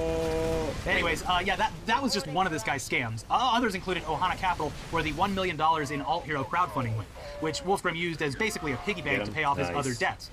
The Daily Beast explains, unbeknownst to Beal and his supporters, the indictment alleges Wolfgram was deeply in debt to one of his business's other clients. That client had paid Ohana more than $4 million in September 2020, several months into the COVID-19 pandemic, as part of what was meant to be a payment to a Chinese manufacturer of personal protective equipment. Instead of carrying out the transaction, prosecutors allege, Wolfgram spent millions on his own unrelated business issues. Now 7 figures in the hole and with no PPE to show for it, Wolfgram allegedly used the Rebels' run money to buy the Chinese medical equipment. Soon after that, according to a video Beal released to his fans, the blogger and his collaborators became suspicious and contacted the FBI, sparking the investigation into Wolfgram. I love how there's like potentially a third-party scam in there with someone trying to basically hoard a bunch of Chinese PPE at like the height of COVID and going through this other scammer to do it and then getting burned. There's just layers of scams here. Yeah, they're all just dripping all over each other. It's kind of gross. Yeah. Yeah, but everyone involved seems to be terrible. These are victimless crimes. That's like my favorite kind of one of these is I don't feel bad for anyone involved. Yeah. I don't even feel bad for the people who donated the money in the first place. Like, you wanted to use that money for something that is bad. So fuck you. Yeah, I agree. So yeah, with that $1 million held up in limbo indefinitely, the alt-right superhero movie is dead in the water. And all the people who donated money to fund it have nothing to show for it. I mean, they can find solace in the community groups online for the Coolest Cooler and other failed crowdfunding Also, ideas. these people thrive on grievance, and now they have an amazing grievance at their fingertips. Like, they donated $1 million and got absolutely nothing out of it. Well, even better is it's not even the crowdfunding guy's fault. Despite being a terrible person, it's not his fault because some other grifter was doing his own grift. Yeah, it's grifts on grifts. Yeah, it's just crazy. So you almost got to feel bad for these no, you don't. These donors. Absolutely. But you also you absolutely do not have to feel bad for them at all. It's the same people, like, do I feel bad about the people who gave Steve Bannon money to build the wall? No. I'm happy they got scammed. Also, he's going to prison for 4 months, maybe. supposedly. He'll be appealing and all that. But yeah, it is nice to see some sentencing. Anyway, Vox Day, for his part, seems to think that this was all part of a nefarious conspiracy to stop his groundbreaking right-wing superhero movie from being made, and not just him entrusting $1 million to a sketchy dude without doing even the most basic due diligence. He showed me a picture of him with a suitcase full of money. I mean, which am I to believe? He invented the world's most powerful Bitcoin mining machine. Look at that. It's whirring, it's buzzing, it's shooting sparks. It's got green Chinese characters falling down like the screens, just like in the Matrix. Weird. All the charts that I'm seeing at CoinDesk show the Bitcoin's down right now, but his machine says it's skyrocketing. Yeah, that's the magic of it. Yeah. I'd be a fool not to keep my money here. But yeah, regardless of whether this was a conspiracy to take down the most powerful film ever, or just alt-right people being dumb and bad with money, regardless, the SJWs win again. Oh my gosh, I guess so. Gotta hurt. Didn't even have to do anything. They just, by sat on the sidelines. Yeah. I'm gonna watch as this plays itself out. Wow. Cool. There's got to be a section in The Art of War about that. Don't tell me he fucking filed. We'll find out. Anyways, moving on to some Halloween news. Ooh, you ready to get scary skeletons. Decorating your front yard for Halloween can be a lot more creatively rewarding than putting up Christmas decorations. Same. But you can really... You can get wild. You can go wild with Halloween. There's just so many more ways to do it, and you can get really funny and topical with it, too. Up in Washington, in the town of Prosser, there's an annual Halloween decorating contest held in the town's historic downtown area. And this year, it's making national news for a very funny and also a very dumb reason.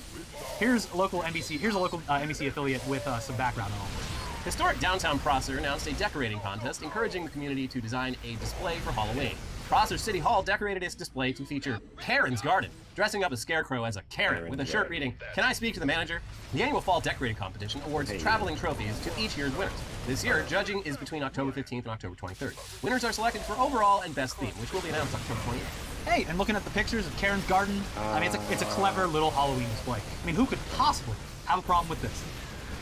Well, Karen, I'm gonna lose. No. We are several years into the term Karen being a widely popular term for demanding and entitled women, and we're just now seeing what may be the most perfectly meta example of Karen behavior ever. Seeing a generic Karen joke and feeling so personally attacked that you run to the media to let them know that you are the specific Karen being mocked. That's me. That's me. I'm Karen. I'm about to prove this thing right. Here's more from the local news. The city of Prosser announced on October 17th that the display had been taken down and pulled from the competition because it was inconsistent with the spirit of the competition. Later that day, Prosser resident Maricela Sanchez told NBC Right Now that she believed the display was targeted and meant to look like her. Sanchez claims the display is part of ongoing harassment against her for her affiliation with FutureWise and its opposition of the city's proposed construction bond for a new City Hall campus. Nice. This past weekend, City Hall entered an annual Halloween decorating contest with a ghoulish scarecrow dressed up to look like me, said Sanchez. Prosser City Hall engaged in targeted public harassment of a private Prosser citizen on public ground. They created a grotesque effigy to publicly humiliate a city resident as retaliation for opposing a city bond proposal on the upcoming ballot. That's me. The scarecrow in the Momo mask, that is clearly me. I look like a Momo mask. Like in a cartoon, it would be her complaining about it, and in the midst of complaining, looking exactly like the thing that was not actually supposed to look like her. But she's filling the role through her actions. This scarecrow could not be any more generic. It's like it's a bunch of trash bags with some rubber gloves and a scary mask. I mean, now that you're mentioning it, the resemblance is uncanny. It's clearly they were targeting my own body, which looks like it's made out of a bunch of trash bags filled with old newspapers. I've been stress eating. I'm sorry. But it's like the Karens that get mad at stuff like this, I just imagine are the same people who like make some off-color or blatantly racist joke and they're like, what? I'm just joking. But like here, something that's completely unrelated to them. They're like, excuse me? Yeah, I'm sure the backstory with this woman and her city council and whatnot probably goes back quite a ways. So, who knows? This is just the last straw. Yeah, I mean, probably looking for a reason to snap, but also not doing yourself any favors. Anyway, speaking of Karen behavior, we're not sure this next story necessarily qualifies, but it certainly involves a woman taking her spitefulness to extreme levels and being completely unapologetic about it. Now, on its surface, this might even sound like a cool crime, but it's mostly just a very creative crime.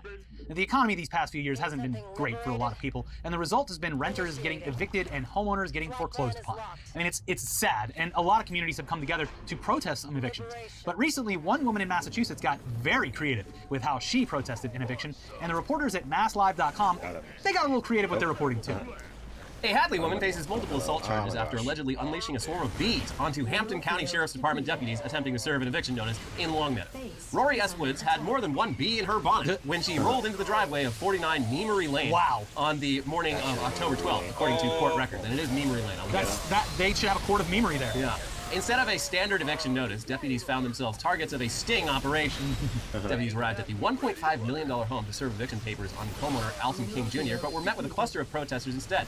During this time, the officers secured the premises and waited for Mr. King to return, as we were told that he was at court trying to delay the eviction, reads a report authored by Deputy Sheriff Daniel H. Soto. Minutes later, an SUV towing a trailer pulled into the driveway, and a woman emerged from the driver's seat, according to Soto's report. At that time, a female later identified as Rory Susan Woods exited her vehicle and went to the back of the trailer and started shaking beehives to let the bees out, the report states. Deputy Michael Jocelyn attempted to stop Woods, who successfully freed one of the hives by breaking the cover, causing hundreds of bees to swarm around. Deputy Jocelyn was stung in the face and had to retreat. Woods, 55, then donned a beekeeper's suit and began liberating more angry bees, Soto reported. She rolled 3 more large hives off the trailer and carted them to the entryway of the home, situated on a stately cul-de-sac. Officers at this time attempted to stop Woods, but were attacked by the bees, Soto's report reads. I mean, we joked about, but what if, you punched him with bees on his hands? Yeah. And then it kind of came true. Bees are they're a great weapon that no one really thinks to use, but yeah, if I'm supposed to be evicting someone from their home and there's like 10,000 fucking bees, angry bees, no, I'm not. In the old days, they'd be like, you know what, fine, it's yours. I got stung by bees the first time in like 20 years, like a couple months ago. It hurts. It's very painful. I'm around bees frequently. You just act like you're no, not that's even what there. I always do. This was a surprise. This bee, you swatted it? No. Well, okay. So well, here comes the truth. Here's the truth. I was outside. It was during the summer. There was a lot of bees around. I go inside into my house. Long walk all the way up the stairs, up to my office. I feel something on my back. I assume, or it's on my neck. I assume it's a fly. So I swat at it, and it's a fucking bee that attached itself to me and followed me into the house. Yeah, and if you had done nothing and just let it hitch our ride, it would have been just fine. I thought it was a fly. Why would there be a bee on my body inside my house? There's literally a bee in your bonnet. There was. Yeah. Ukraine. They haven't been stung in a while because I treat them with respect and admiration. So did I. I treated them with too much respect. They got too comfortable. They thought they could hitch a ride on my shirt. Hey, is this the same guy? I had to put one of them down hard. I plant more fucking hurt. I plant more flowers, so there's more things for them to go after. I mean, I'm trying to start a flower garden. The bees deserve as much nectar as I can give them. Expecting me to do it. I'm playing the long game because one day I'm going to end up like this woman. Yeah. If I need the bees, I want them to be on my side. I was vaguely curious about beekeeping. All the news about like bees being in trouble. I was like, oh, how hard would it be to start my own beekeeping operation? Apparently, very fucking hard. It is extremely difficult, and everyone who does it says, don't get into this. This has ruined my life. Yeah. I mean, you already have pets, so you do have lives in the balance, but it just seems like, you'd have to be an enthusiast. Yeah, it's not something you get into casually, is what I've found. It'll turn into a business where people are calling you up and be like, hey, I got these bees over here. Come get rid of them. Luckily, I brought my own queen. That's what you need to do. That's really what you were going after. You just want to carry around a queen ready to go. Oh, good thing I have a second queen here. That one day, Elliot, on the news, it's going to be like, luckily, there was a good guy with a bee. Good guy with a bee. Anyways, apparently a few of the cops were allergic to bee stings and had to go to the hospital. Oops. To get those gains. So next time, luckily it wasn't personal work. Son's got some merch. You put out some anti-Semitic tweets, or he's bipolar, like whatever issue Crowder, it is that you have with Kanye West. But when you understand why he's actually being hit with this fine, why he actually might face legal ramifications, and what actually happened to Alex Jones, I recommend you go and watch our episode with him. It is having right now the effect that they wanted it to have. It's wild that he considers the denial of a man being murdered by police as prime content. It's almost like he's using another black person to validate his belief that black lives don't matter. Speech. Yeah, I mean, that's absolutely what's going on. If there was any sort of genuine karmic justice, Steven Crowder would be permanently banned from talking about the George Floyd murder forever, in perpetuity, after what he did. And we'll show you their exact words, but these are the statements that got Yeezy in hot water. Watch the George Floyd documentary that Candace Owens put up. One of the things that his 2 roommates said was... Why is he yelling? They want to... I don't. What did he do? Steven Crowder recreated the George Floyd execution on a live stream where he didn't actually recreate it, obviously, because he's too big of a pussy. He didn't want to die. Where he did that to belittle the George Floyd execution and make it seem as though George Floyd had not died from a knee on his neck for 8 minutes, but from fentanyl in his body. Which, by the way, was disproven in the court. It was disproven by medical examiners, and it was disproven in court. But it still doesn't matter to the likes of Kanye. Brian Reaper has a rep. They want a tall guy like me. Hit him with the fentanyl. If you look, the guy's knee wasn't even on his neck like that. When he said mama is his girlfriend. They said he screamed for his mama. Mama was his girlfriend. It's in the documentary. The Free George Floyd zone that they made, the murder rate is up 50%. Since George Floyd, It's mayhem. It's Mad Max. Okay, so the suit claims that his comments are detrimental, quote, to George Floyd's daughter and is the sole beneficiary of his estate. That's why they're claiming these damages. This is after, again, all references available at loudercredit.com. Yeezy, Kanye, paid $2 million towards George Floyd's family for his daughter's tuition.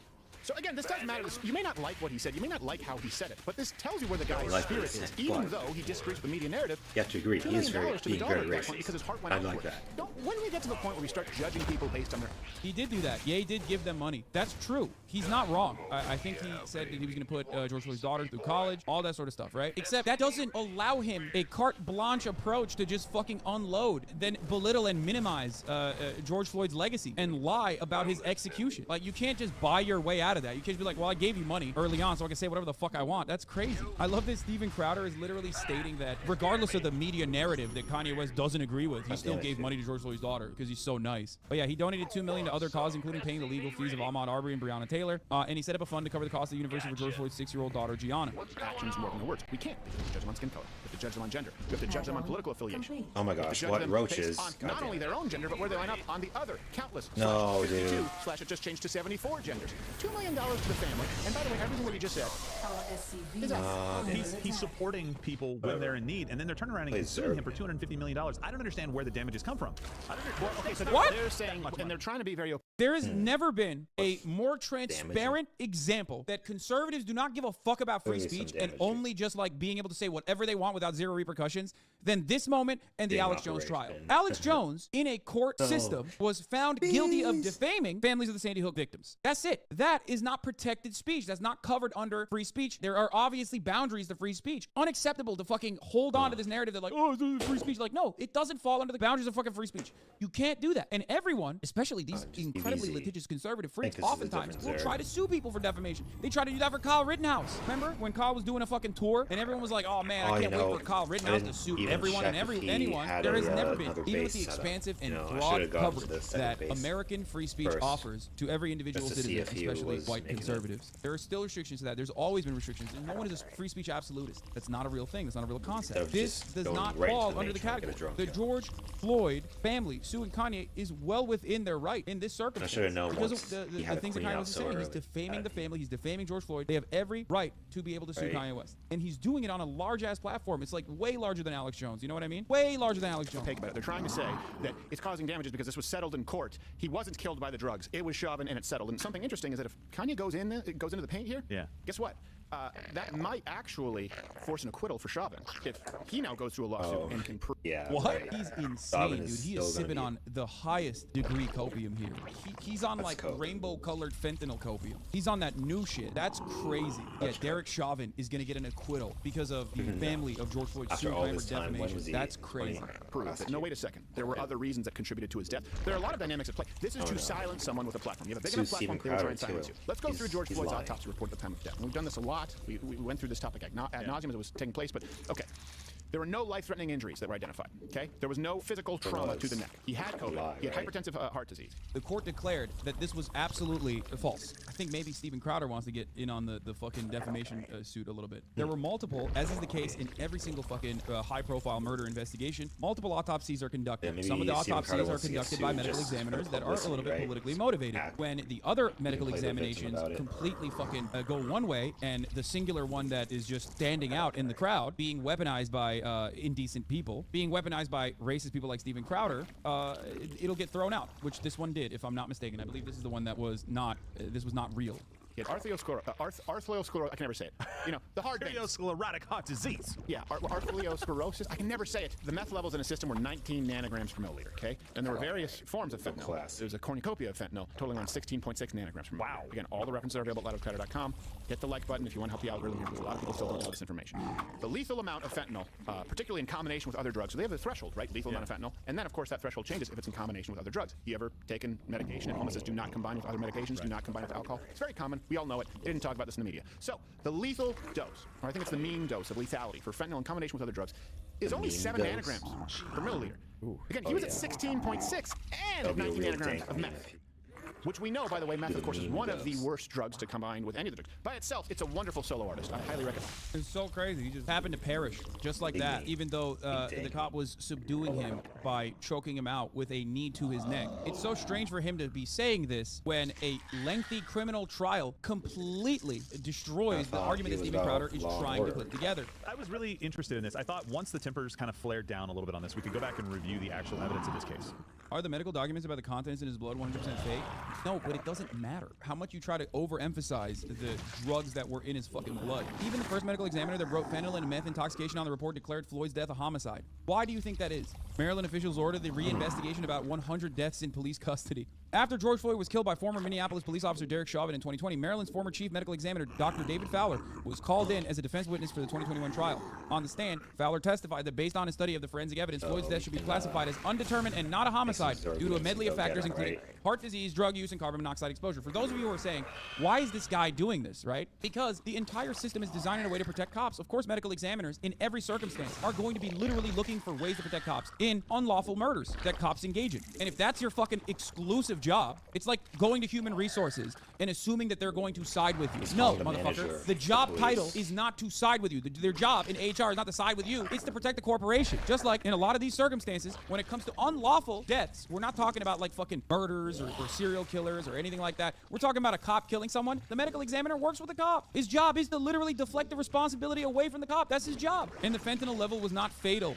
Anyway, Chauvin was later convicted of murder and manslaughter for kneeling on Floyd's neck for more than 9 minutes, but Fowler's testimony, which contradicted the Hennepin medical examiner's determination that Floyd's death was a homicide, sparked immediate concern among hundreds of his peers around the country who suggested he might be motivated by a racial or pro-law enforcement bias. As a result, officials in Maryland launched a review last year of similarly in-custody death reports that were performed during Fowler's tenure at the helm of the state medical examiner's office. Now, that probe has spurred further scrutiny. After reviewing the work by Fowler and his team on over 1,300 cases in which people died in police custody, an independent audit design team is recommending that the state reinvestigate about 100 of those. The cases share key similarities, including the absence of an obvious medical cause of death, and they each involve physical restraint. We embarked on this process with the goal of overseeing a professional independent audit that adheres to the highest standards of impartiality and integrity. This is what happens when you fucking immediately assume that the structures that are designed a certain way are actually still adequate and genuinely have the best interests of the people at heart. By the way, if that degree of fentanyl in his blood was murderous, then doctors would be murdering motherfuckers on a regular basis. They give way more than that to patients. Fentanyl is used inside of hospitals. Why are they not dying? Maybe because no doctor is also fucking personally choking any of their patients.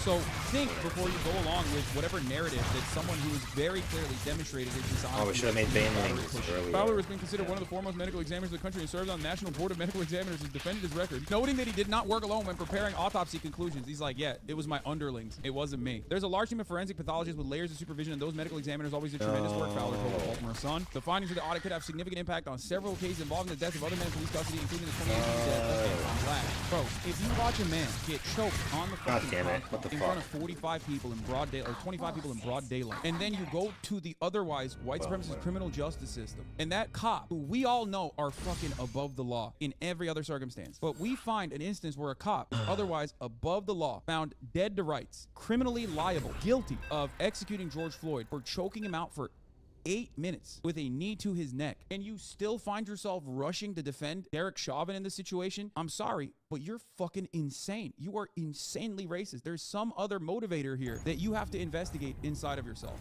okay? It's crazy that you're just still desperately seeking out alternatives. And listen, man, cops indiscriminately kill white people too. If you're that fucking geared towards white supremacy, you probably don't realize that, like, a relative of yours can be in a similar situation at a certain point. And you are defending that unjustifiable system that could just as easily harm you as well down the line. Right, and see, like, information like this, if you look at this in a vacuum and you don't have the social outcry that was going on during his trial and during that time, you're like, wow, this guy left to his own devices in that car probably dies within hours, right? At the very least, and even...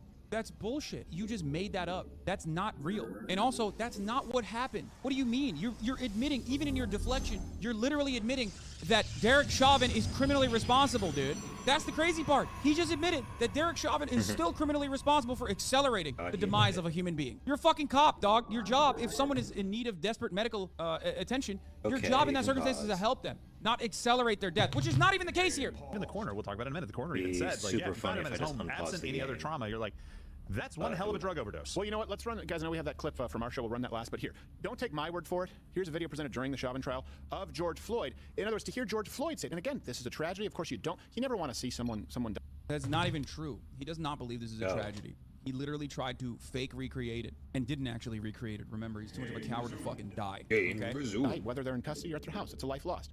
But he said, I took too much drugs. Did you hear that? Did it appear that Mr. Floyd said, I ate too many drugs? Now, does that mean it's the spell too? Right. Does that mean that it's the only relevant? No, but it is relevant. Very relevant. And we've gone from... Bro, it doesn't matter. It literally does not matter. Just because someone has drugs in their fucking system doesn't mean they deserve to die, number one. Number two, the amount of drugs that he had in his system were not the fucking responsible cause for his death. That same court showed that reality. Why is it so hard to fucking accept it? Because they're desperate to try to turn this around and be like, oh, it's another black drug addict or whatever the fuck. To like play to the fucking field on the stereotypes that they try to desperately cultivate about black people to continue a white supremacist narrative. That's the reason. And if you don't fucking realize that, I don't know what to tell you, all right? It's crazy. This system does not offer concessions to the working poor, let alone working poor black people. The one time where justice is served marginally, and these guys can't handle it. They always rush to the what did they do to deserve it. Whenever a black person is murdered by police, it's fucking so obvious what they're doing, and if people still refuse to see it. Alex Jones, right? Well, don't say that the parents... can we get him? Oh, we got him. Which never actually... He never told people... He did say the parents were crisis actors. I knew they had actors there, clearly, but I thought they killed some real kids. And it just shows how bold they are, that they clearly used actors. And his fan base did harass them. He did say that he thought it was a hoax at one point. That was his opinion. But at some point, it was just his opinion. To directly harass the parents. So Steven Crowder lying again. Another court case. That's an extreme. If he just didn't do that, he wouldn't be sued and he wouldn't have lost. Well, hold on a second. Regardless of where you line up, Kanye repeated what George Floyd himself said and the autopsy report revealed. That's bullshit. That's bullshit. Shall we march? That's worthy of a lawsuit? Did you start seeing the picture here? And just in case you've forgotten, remember the prosecutor in the Alex Jones trial said that this was not only to hurt Alex Jones, but to remove his platform and to act as a deterrent to anyone else speaking out. That was the goal of it. Oh, all he's doing is speaking out. You not only take Alex Jones' platform that he talks about away. Literally the point of the justice system, deter crime. The platform. That's what matters. Yeah, no, that is the point. And that's actually a good point, because when you are relentlessly fucking defaming people and actually having a genuine impact in their lives in a negative capacity because of your massive audience that you've cultivated by defaming people all the time and lying all the time, then yes, you shouldn't be able to continue having a fucking platform at that point. You have shown time and time again that you do not know how to fucking responsibly deal with that. That's crazy. People make it seem like having a platform to be able to spread nefarious conspiracy theories about people that end up harming them in tangible ways is a human right. Like, you have to do it. It's like being cut off from your air supply, being cut off from your food supply. It's fucking bananas, dude.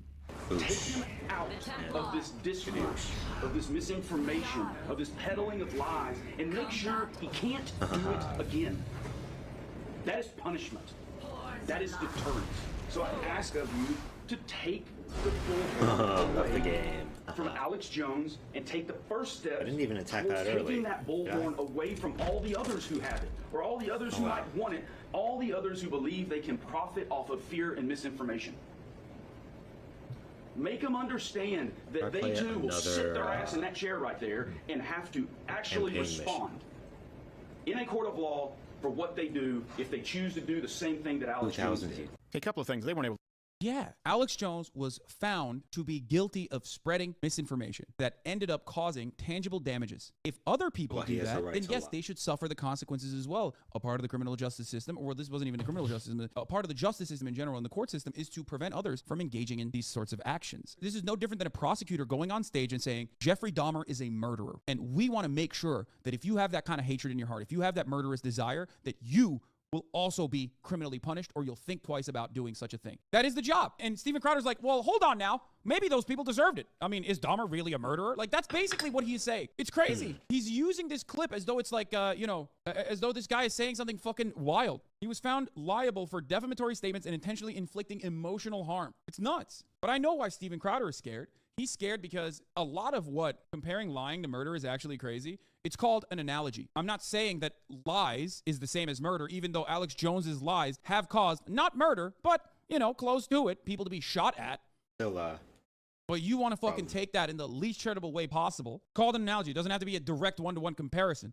To prove that Alex Jones profited off it. They just meant that his show was profitable, and at some point he mentioned Sandy Hook. Out of the years and 3 hours a day of footage, they could only find 25 minutes, and honestly, it wasn't nearly as damning as you would think. Let me ask you. Wait, what? Bro, that's crazy. There's 25 minutes of unfiltered Alex Jones misinformation out there that has led to real damages, okay, in people's lives, and he's like, man, that's nothing. If it was 26 minutes now, well, that would be something, you know? 25 minutes, however. 25 uninterrupted minutes. What the fuck are you saying? When Steven Crowder cuts a video lying about George Floyd, right? It's 13 minutes. They won't factor the entirety of that into the fucking argument if they were to, let's say, sue Steven Crowder. They would factor just the parts where he's directly talking about it, which means 25 minutes of direct footage of Alex Jones lying implies that there are hours and hours and hours of him goading people, talking about it. That's crazy. It's about the profit, right? That was the argument. It's because what Alex Jones said was so crazy. All right.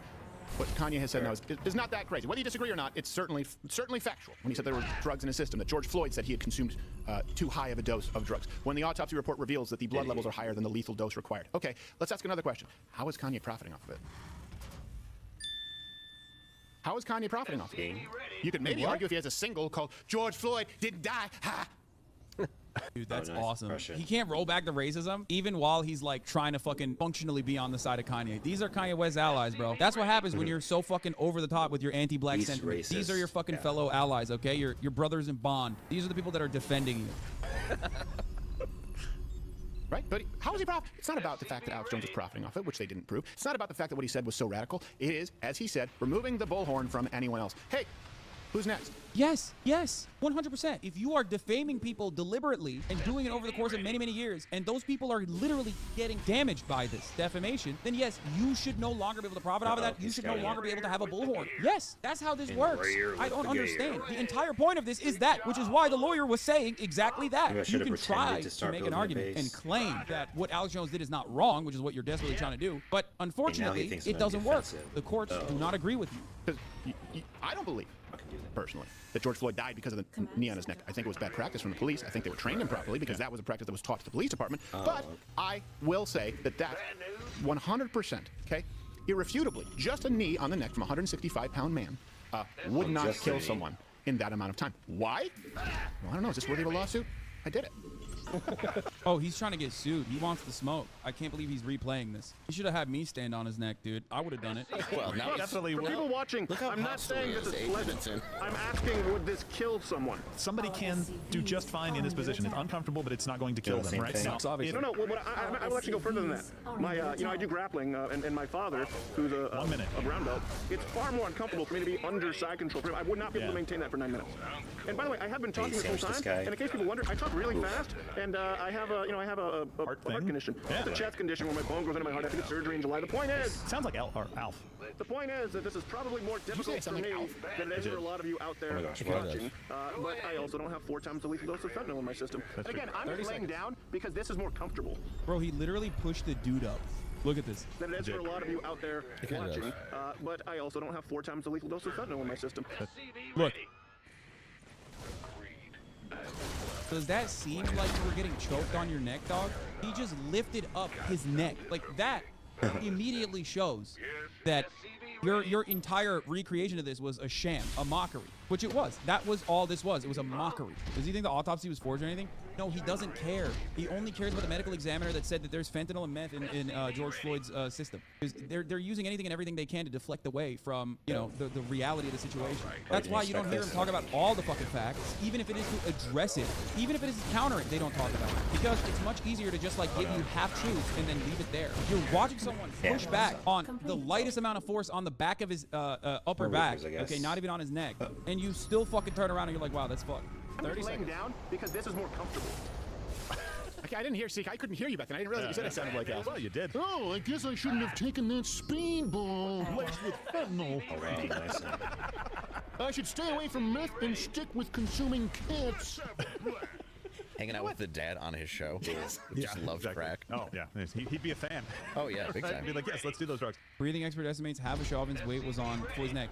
Notice how, I'm sorry to show this, but notice how his toe is off the ground, and with Steven Crowder, that was not the case. That was 91 pounds of force applied directly to the neck of someone. Alex Jones wasn't calling for people to go after him. Kanye certainly is not the first person to say that George Floyd would have died from those drugs, and that no, the knee wasn't on the neck like that. He's certainly not the first individual. The only reason I know that is because we watched the trial. That was the defense. Don't tell me. That was No, what don't evidence tell me was that. presented to prove. How in the world can you go after somebody for merely expressing an opinion that's already out there? And it has been That's by design. since it came. That's by design. It's not by accident. And Kanye certainly has a right to say it. He absolutely has a right to say it, and everything that he has said is factually correct. You may not like the tone of it. Keep in mind, this is a guy who gave $2 million to the daughter of George Floyd. What have you virtue signaling white knights on TikTok done? Actions should matter. Remember when we judge people by their actions? No, it's like, dude, he paid for it. He paid for it. That's what he's saying. He paid for it. He's like, he can say whatever he wants. That's cool, man. Well, he might have to pay for it again if he keeps this shit up. We used to say like what we virtue signaled. Yes, we did. We said that Kanye is bad. Yes. What do you It's wild though. Like it's like, oh well, you know, other people have said it. Get him. Oh, okay. I mean, dude, the random fucking mentally ill person at the subway station has said things that Steven Crowder and Alex Jones have said. But obviously, it's a little bit different when you're fucking Alex Jones or Steven Crowder when you have, you know, millions of people who follow and hang on every word that you mention, which is crazy, dude. This is a court case, right? This is a court case that he is talking shit about. It makes it so much easier to fucking sue someone for defamation. Considering that there's so much information on this matter, it makes it way harder for Kanye to defend himself. This is a steak connoisseur talking about me making Welcome here. I've got another really fun reaction video for you. Now this gentleman, honestly, just I'm going to kind of like fast forward through a lot of it because it's just going to be him watching my video. But I'll watch it again, the middle parts. Where you going, huh? covered this guy like 2 weeks ago, and I have really enjoyed what I've seen from him. His name is Yes, right. Another guy with a gray beard who's a fan of Asmongold. Wow, what a surprise! Who could have ever expected this? Who could have ever expected this? What a dramatic change. Okay, me, dude. Asmongold, his YouTube channel is Asmongold TV. He's a Twitch streamer. He plays video games.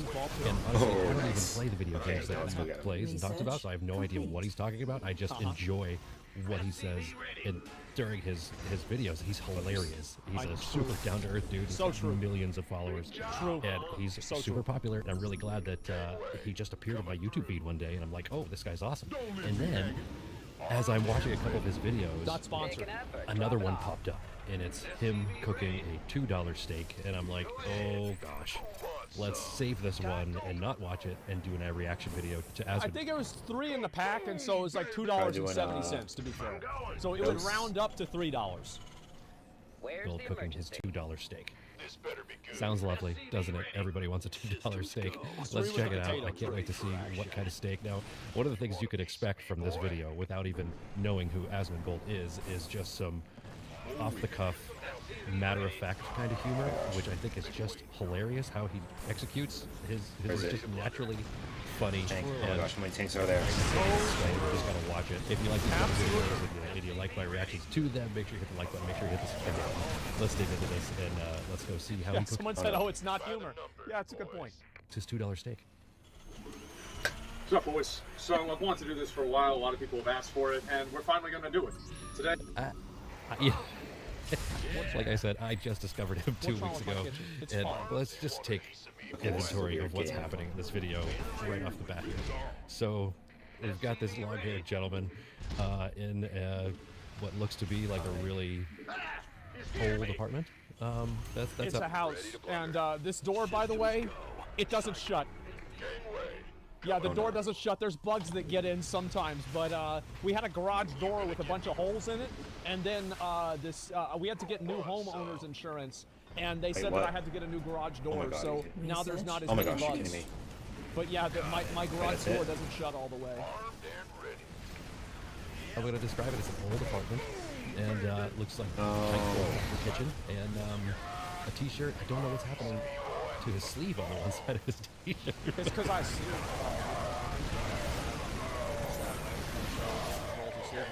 Come on, dude. Come on.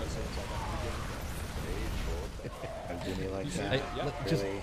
He's just Oh, here. hey. Oh, we survived. And do you think that the horse calendar was placed specifically for this video? Because I believe that was a purposeful placement of the horse calendar. It was not. Those were just ones that my dad would buy my mom horse calendars every year. Horse so calendar. I just kind of was the last one. And of horses. Up there. That's why.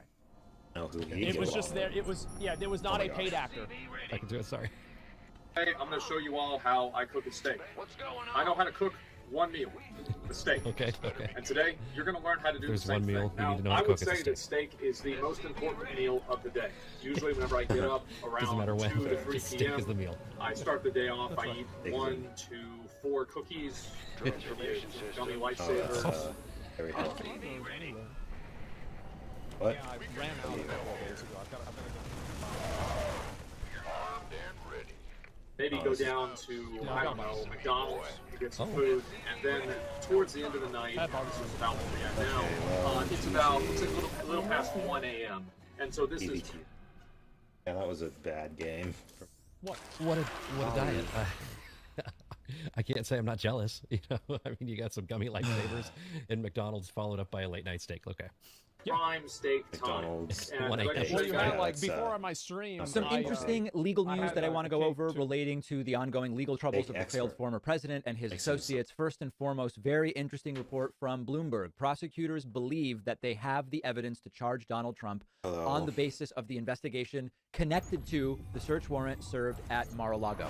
Let's take a look at this Bloomberg report. Trump prosecutors see evidence for obstruction charges. No decision on charges has been made by DOJ in Records Probe. That's an important detail. A bunch of tweets were floating around yesterday. Sometimes I wonder, can people actually read news articles? As soon as this was published yesterday, all sorts of tweets started floating around.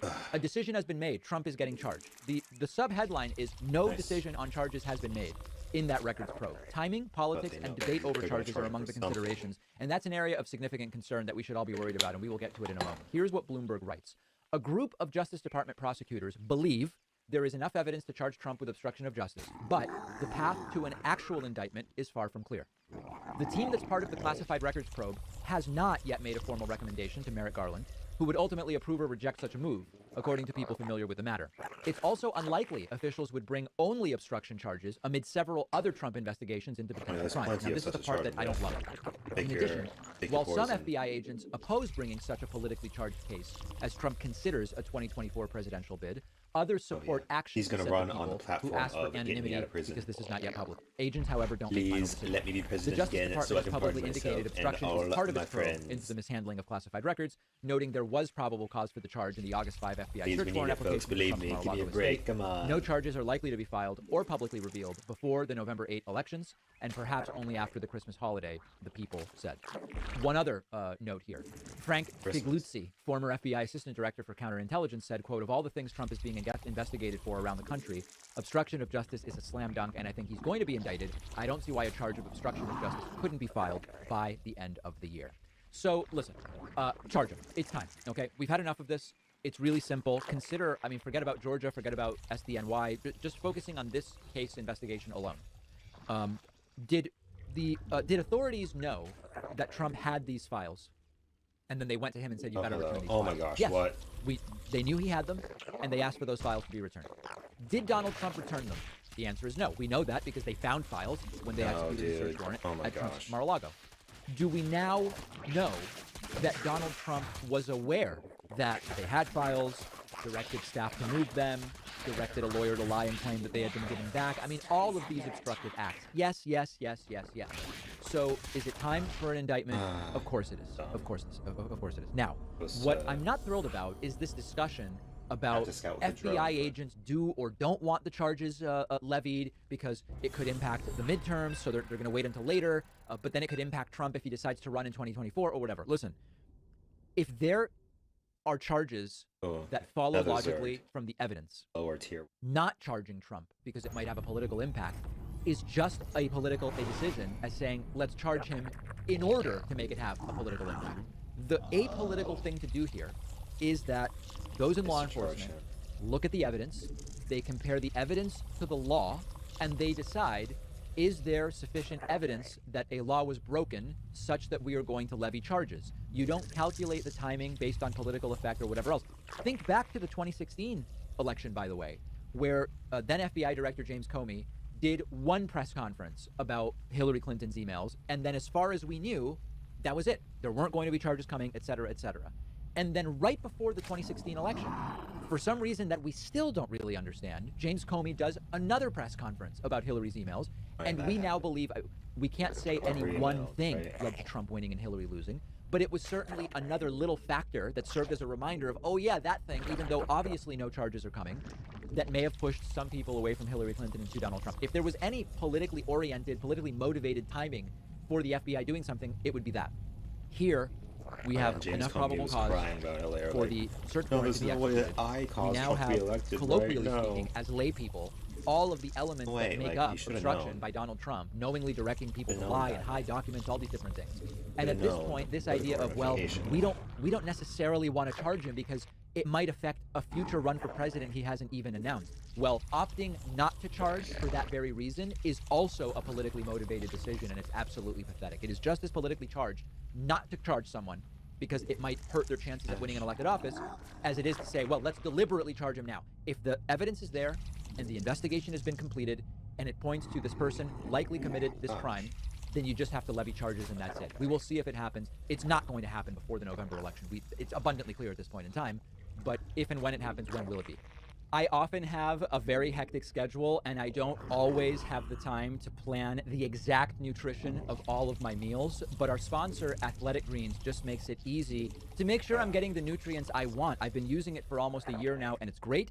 AG1 by Athletic Greens is a delicious plant-based blend of 75 high-quality vitamins, minerals, and probiotics from whole food sources. If I have just one small scoop of AG1 a day, I know I'm getting the nutrition and nutrients that I want that support all of the things that are important to me. The only alternative would be to take 20 different vitamin pills and things every day. I'm not doing that. I don't want to do that. AG1 is super tasty. You can put it in a smoothie. I drink it straight. Achieving good nutrition and feeling your best does not have to be complicated. You can make AG1 part of your daily routine the way I have done. When you go to athleticgreens.com/Pacman, you will get a 1-year supply of vitamin D and 5 free travel packs. The link is down below. This is an idea I've had for a while, tier listing every restaurant's appetizer bread. I'm joined by expert bread testers Rizzo and Matt. Hey, good to be here. So I'm a big bread fan. What do we want to start with? Let me just grab something. Yeah. What do we got? Oh yeah. What do we got? It's like a mystery box. Red Lobster. So this is cheating a little bit. This is a biscuit. Yeah, is this cheddar baked biscuits? Yeah. Off to a good start. We're starting off with a Matt story already. I told you guys my first job was at a yogurt shop. And I used to How are we wrapping this back to cheese biscuits? So I used to have somebody who would come in when I worked.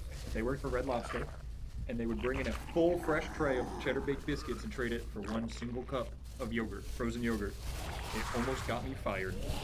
I can't imagine. I feel like it was a valuable trade though. Honestly, it was. It was like $30 of biscuits for $4.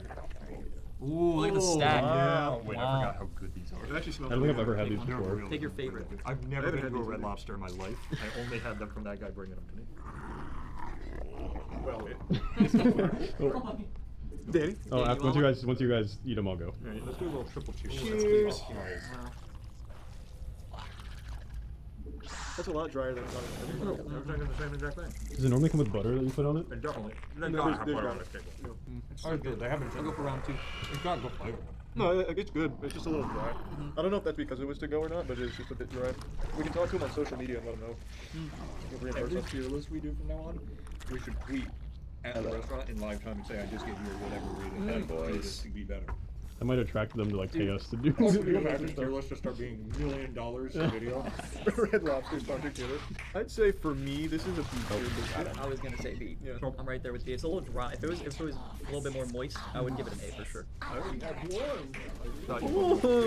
I was in B, but like this is a high B. Get him. And go. The flavor is great, but a little butter on that bad boy. Which is, you gotta get it cooking. What did I get? Oh, you got Macaroni Grill! One of the worst chains in Tampa! Oh, I got lasagna bites. What is that? It's just a bit where you got a whole loaf. Oh, no, that's 2 loaves. Yeah. You wanna take a Everybody gets their own loaf. All right. Olive oil since it came with olive oil. Wait, you have a loaf too? Yeah, we all got our own. Oh, I didn't even notice. I would say olive oil is a yes. Okay. I'm gonna go raw. I need to make sure I get her as she came. I'm going into the middle. I do like that. All right.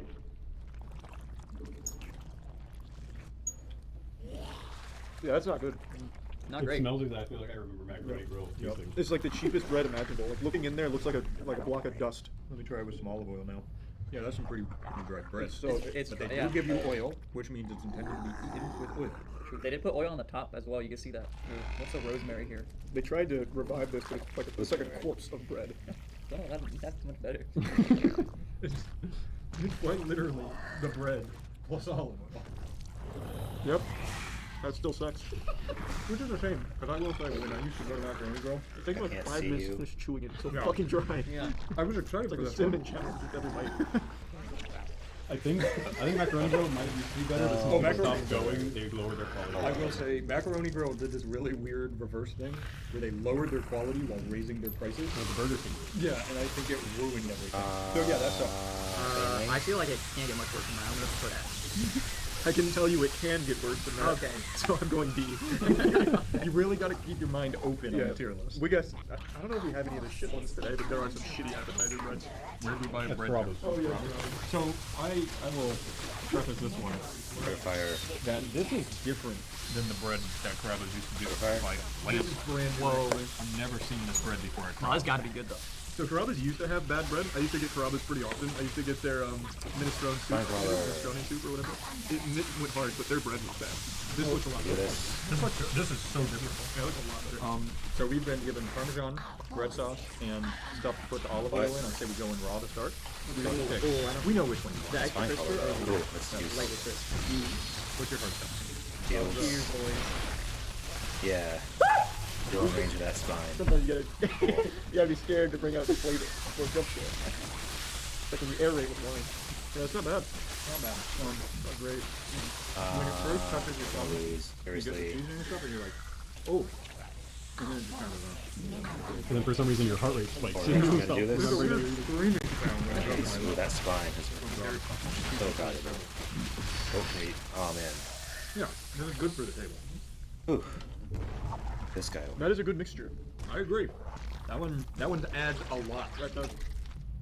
Oh man. Okay, I will do that. Oh yeah. All the stuff out of the box, that's all. Your oil. I think I figured out the ingredients. No, I think I'll just dip. You're gonna be I'm running assuming like you're done now. Since I Yeah, did you can that. double dip. Go for it. Gonna be a finely tuned machine over there.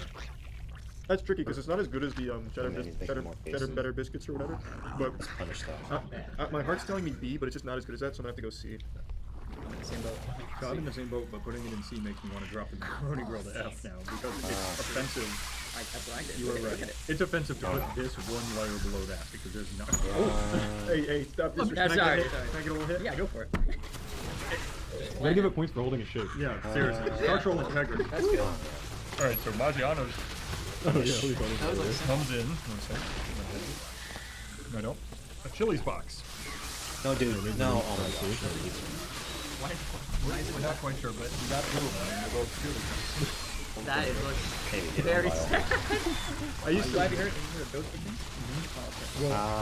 Spines. One of them is to go Those guys. Yeah, Oh, no, those it's zerglings. maybe, I think. I used to. Is that even real? Yes. Yeah, they're for kills. I feel like you just cast Oh, a it's spell Bippy on Bobbidoo. me. Like a bunch of queen. They're just Play-Doh. Wait, we had no sauce with them? No sauce. Oh my gosh. That's how you're supposed to eat it. Upgrades too. Could I?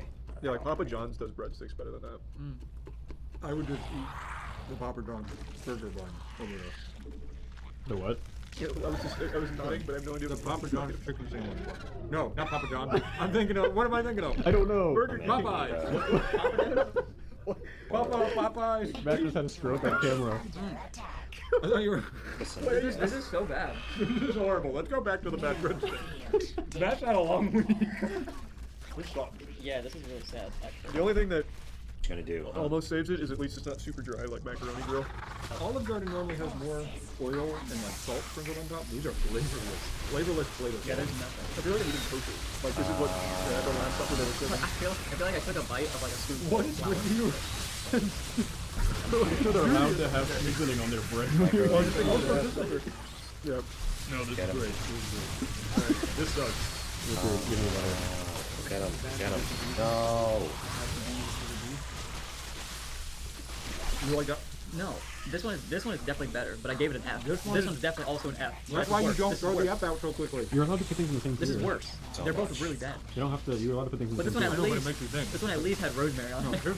I didn't kill it. I God, dropped but- this down to an F. You know, your macaroni grill, they're both Fs. You are right. Outback Steakhouse, baby. Outback, baby. We're in it. This one's got to be good. This one's good bread, but remember. Get these out of here. Yeah. Just throw this in the Exile Get this bread, right? Oh, hello. You're hungry? Yeah. Oh, I've got an appetite. Give me a piece for a growing boy. Dad Oh never no, paid we're attention almost to me. got the upgrades. Oh No, no. me and you are gonna share it like Lady in the Tramp. Oh! Are we gonna put it? This is a good.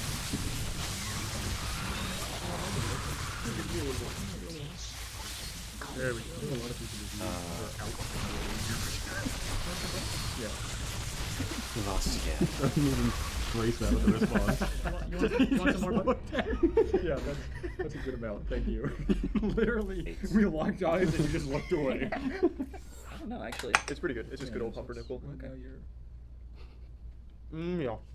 Well, it's a little dry. God damn it. Get it close up. I'm coming. That's some dry bread. You can see it. Yeah, I can see it. My mouth touched I that. think It's maybe still dry. the real culprit here is they just didn't give enough butter. Because usually when I'm like at Outback, I lather that.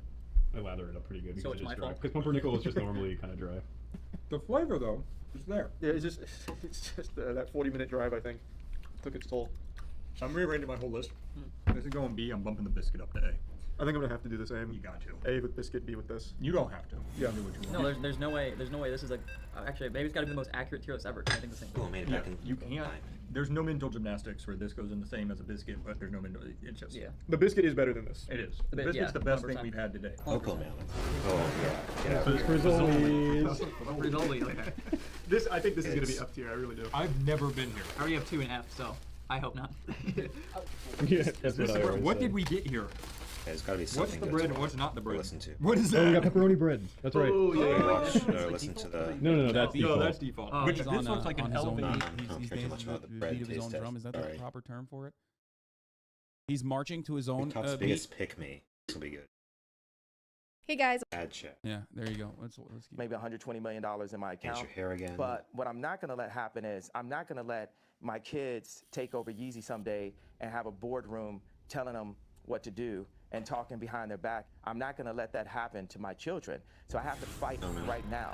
And the other powerful icons in black music, when they were at the top of the game, they didn't fight at that point. They were too afraid of losing whatever they had. So by the time they wanted to make a difference, by the time Bill Cosby wanted to buy NBC, he didn't have the Cosby Show at that time to be able to stand up when they wanted to literally throw him in jail, you know, where they actually did throw him in jail. Now he's so pro-Cosby, people have right. to understand just the bravery.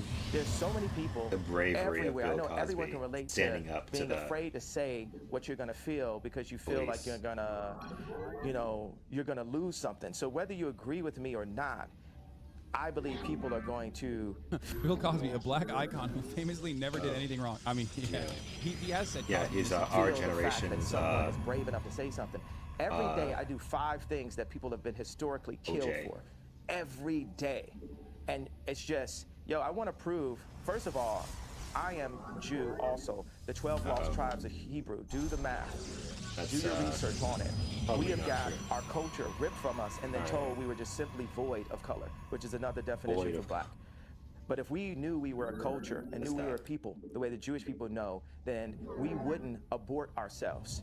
We wouldn't shoot each other dead in the Abort streets and then rap ourselves? about it. No. We Abortions. wouldn't brag about, you know. Bro, his take on rap music and black culture is literally just a racist white person's take, by the way. Yeah. Like, As he if just like straight up. he's any different, right? For people saying, I have no idea what he's trying to say, he's literally saying. He's first of all, literally he's like a black he has rapper. like ad libs in his head, right? He has like talking points in his head, and they're all garbled together, and he's trying to connect them. But that's what basically happens when you weren't born into that world of white supremacist takes, and you're just making up for lost time. in your fucking famous midlife crisis that you're going through, and you just like learned a bunch of talking points and you're just like mixing it up together. Yeah, he could be going for all sorts. Not all black people love drill rap, Hassan. Oh. Bro, why the fuck do people say this shit? It's not just drill rap. Like, there is of course going to be a component of violence that people talk about that they experience in their fucking music. Holy shit. I've said this already. And the ultimate point isn't necessarily that the art itself needs to be cleaned up. God damn. He also said rap music. He's talking about all rap music. He's not talking about fucking... Bro took a 30-minute white supremacy course 1 hour before the exam. Yeah, exactly. Yeah, he's cramming for the racism test. Having sex with each other's wives. We would keep our families together and we would do business together. Like, he's talking about... He's doing the classic, like, you know, black fatherlessness is a problem in the black community shit. How do you not see that? That's like Larry Elder. That's, what's the other dude? Fuck, the main guy who wrote the book. Damn it. I can't believe I'm forgetting his name now. No, not Jason Peterson. Fuck. Thomas Sowell. Thank you, ADK215. He's repeating Thomas Sowell talking points. White supremacist's favorite black person, Thomas Sowell. Bruno the Gateway. Well. Bro, the fucking the even the take like, oh, black voting block is the same as black only water fountains is a white supremacist talking point.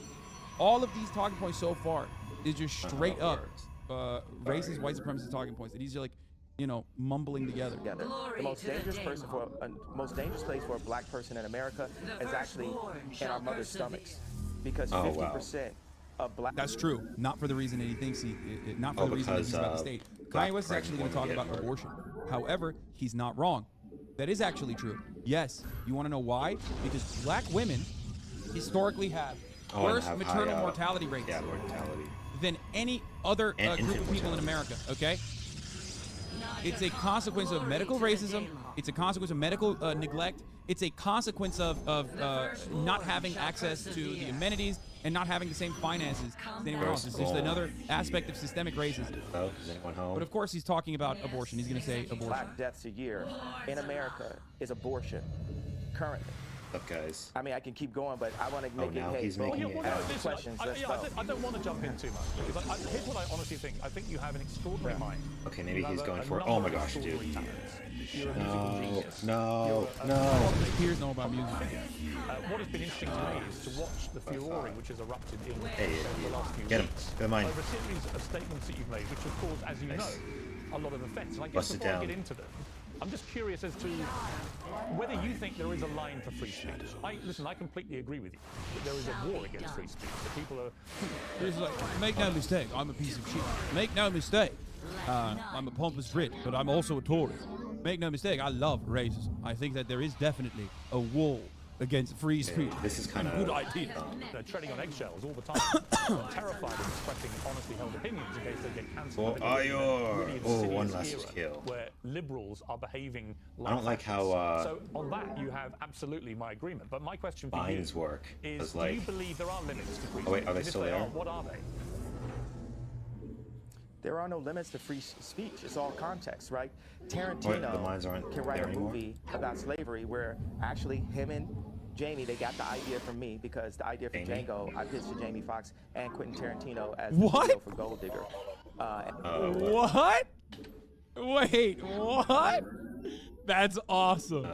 Dude, I mean, I hope it's real. That's pretty funny, if it is, but also a wild statement, and most likely people will not take it seriously unless you're like, you know, if you're still defending Kanye at this point, you probably will take that seriously because your dick riding levels are out of control.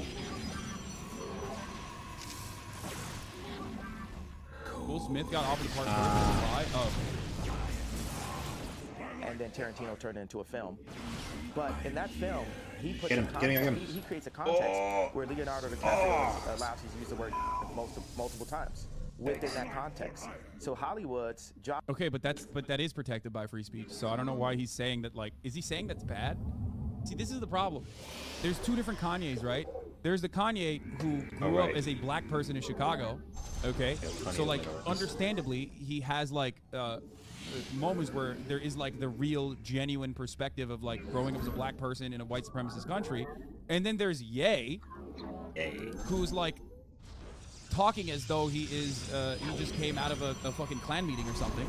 Okay, So while he's talking about, you know, people being able to say the N-word, it's like, okay, that analysis is like strange, but I kind of see what you're trying to say. But then he turns around and he's like, he's about to say like, well, why can't, you know, why can't other white people say it or something? I don't fucking know. It's the framework. They allow what content, what content is accepted and what's not.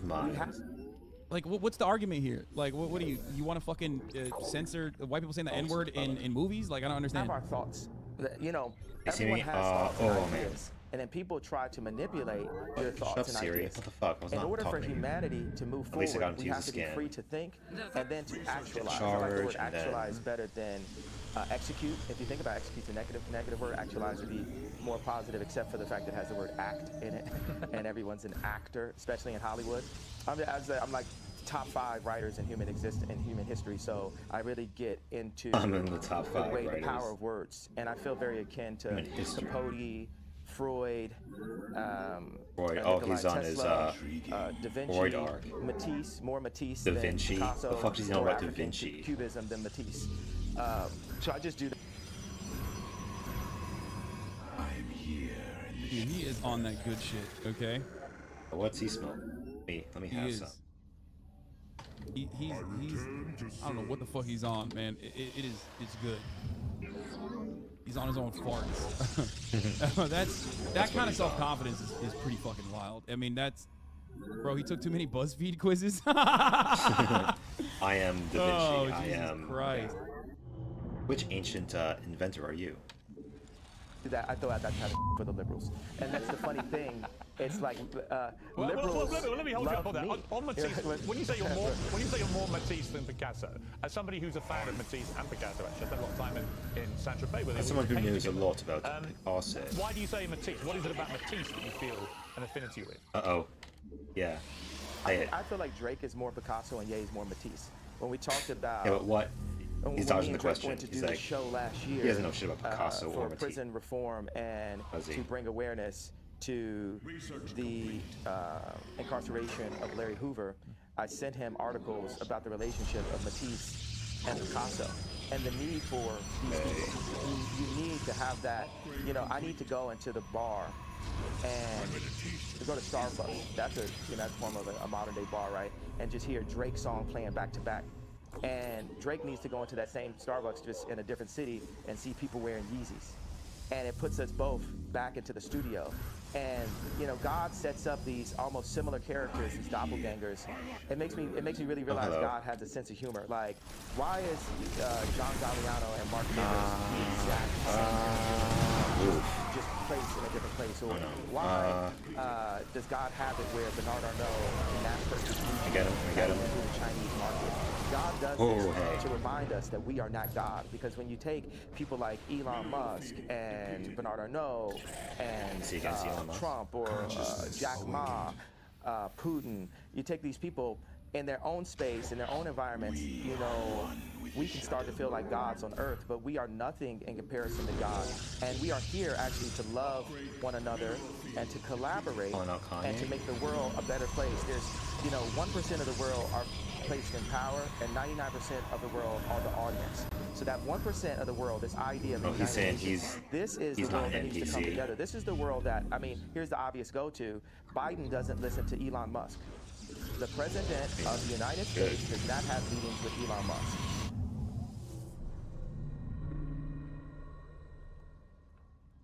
Oh, you. I don't even. Get him. Bro, I don't even know what to take. Okay, like, I'm pausing, but like, what's the take that I can give here? He's going crazy. That is. Hey, here, come get me. That's retarded. Oh. They fucking. He says the R word. Oh no, they couldn't catch the second half of that. No. Oh.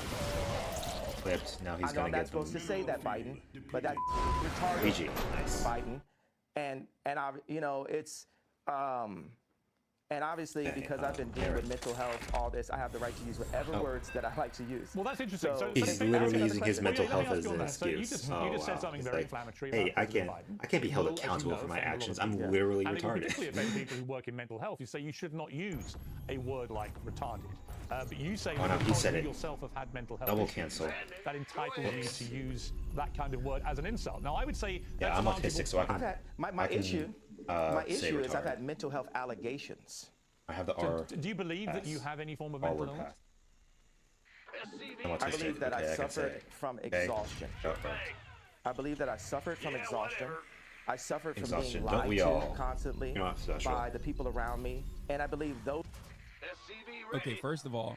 Dude, I'm tired. I'm tired of everyone's bullshit. Okay? Yeah, aren't we all?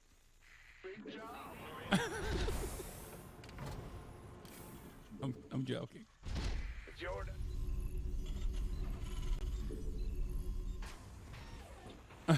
Also, the R word, I think, like this isn't even to like disparage ableism, like genuine ableism or whatever.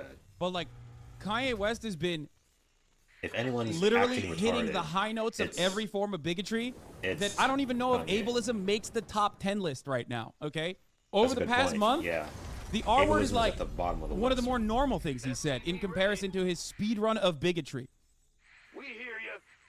It's up there. Okay, it's up there for like I don't know if you're a Twitch streamer, I guess, you know what I mean, who otherwise doesn't have other you know, bigoted moments or anything, and then you're like, wow, I can't believe this Minecrafter said the R word, fucking cancel him, you know what I mean? But like this man has been glitchless, any percentage, speed running every form of bigotry for the past month. From anytime there's a camera on him, he's like, oh, it's my time to shine. It's the cancellation speedrun. How many things can he get canceled for? A big deal for Tina Kitten, not so much for Kanye. Exactly. Like if that happened. 1 month he's gonna come out and say like, oh, this is all performance art. You cannot hold me accountable for any action because exhaustion. This is a prank, but I also bro. believe that I'm extremely Don't you get it? And I'm here to make the world a better Don't you place. get like this commentary I was making on our society? The left media trying to pick on me, and y'all picked on me enough, and y'all finally touched the person. That's not going to stand. That's not going to take it anymore. And that's part of the reason why I'm on Uncensored. There's clips of you saying it. Shit's annoying because a lot of people aren't understanding. Oh my gosh! Oh, I've said the R word. Yes. Let's play that. One, it was a very common part of my vernacular back in the day. I stopped saying it in my private life, and there have been instances where I've slipped up, for sure. But like, again, people getting mad at me. People getting mad at me for that is hilarious because, you know, there are people who still say it non-fucking stop, but people get mad at me for saying it. Why? Because I don't have any other fucking form of bigotry that you can fucking attach on. So that is kind of the point I was making. Some people find any reason to cancel. Because what they like is for me to be quiet. Interesting thing about racism and cancel culture is kind of similar, It is entertaining, though. Racism works on itself. I can go into the Gucci store at age 18 and I just assume that people think that I'm about to steal, so I buy more things. With cancel culture, when I brought Marilyn Manson on stage with me when he was dealing with allegations, my stepbrother Marilyn was canceling himself. With so many people comment on my White Lives Matter t-shirt, there's people who are saying right there in Fashion Week, when are you going home? I'm so afraid. People thought I was going to cancel myself. I'm not going to cancel myself. I'm going to keep on delivering what I feel, because guess what? It's very split opinions, by the way. If I talk to a black person... Very split opinions on whether Jews control the media or not. Prepare. Add-on complete. Dude. That makes under $1 million a year. They really, oh my gosh. They really relate to George Floyd comments and feel hurt that I would even bring it up and question. Wait, what? He said there's black people that are offended by his George Floyd comments. Understandable. They were horrible. Is he going to say that there's also black people that are not offended by it? Like, as in what? Fucking Candace Owens, that's it? They have multiple documentaries on the death of JFK, but we're just supposed to believe this one media outlet version that preys on our trauma and our pain. And then, if I talk to rich black people, or white people, Jew or Catholic or atheist, they're really into the Jewish media comment because it affects their business interests. Okay, it was really interesting. It's all Jews business. There have been documentaries on JFK. Yeah, like JFK's the president, bro. What the fuck? Of course there's documentaries on JFK's assassination. But like, Dude, I'm genuinely confused how he's trying to tie that together. Hold on, I need to think for a moment. I'm trying to understand what he's trying to say here. Like, I'm making a comparison to JFK's assassination plot, which there are still unanswered questions, okay, around, like, to this fucking day, is understandable. Comparing that to an open and shut case that happened in broad fucking daylight in front of, 45 people basically filming it from every fucking angle that went to court is wild.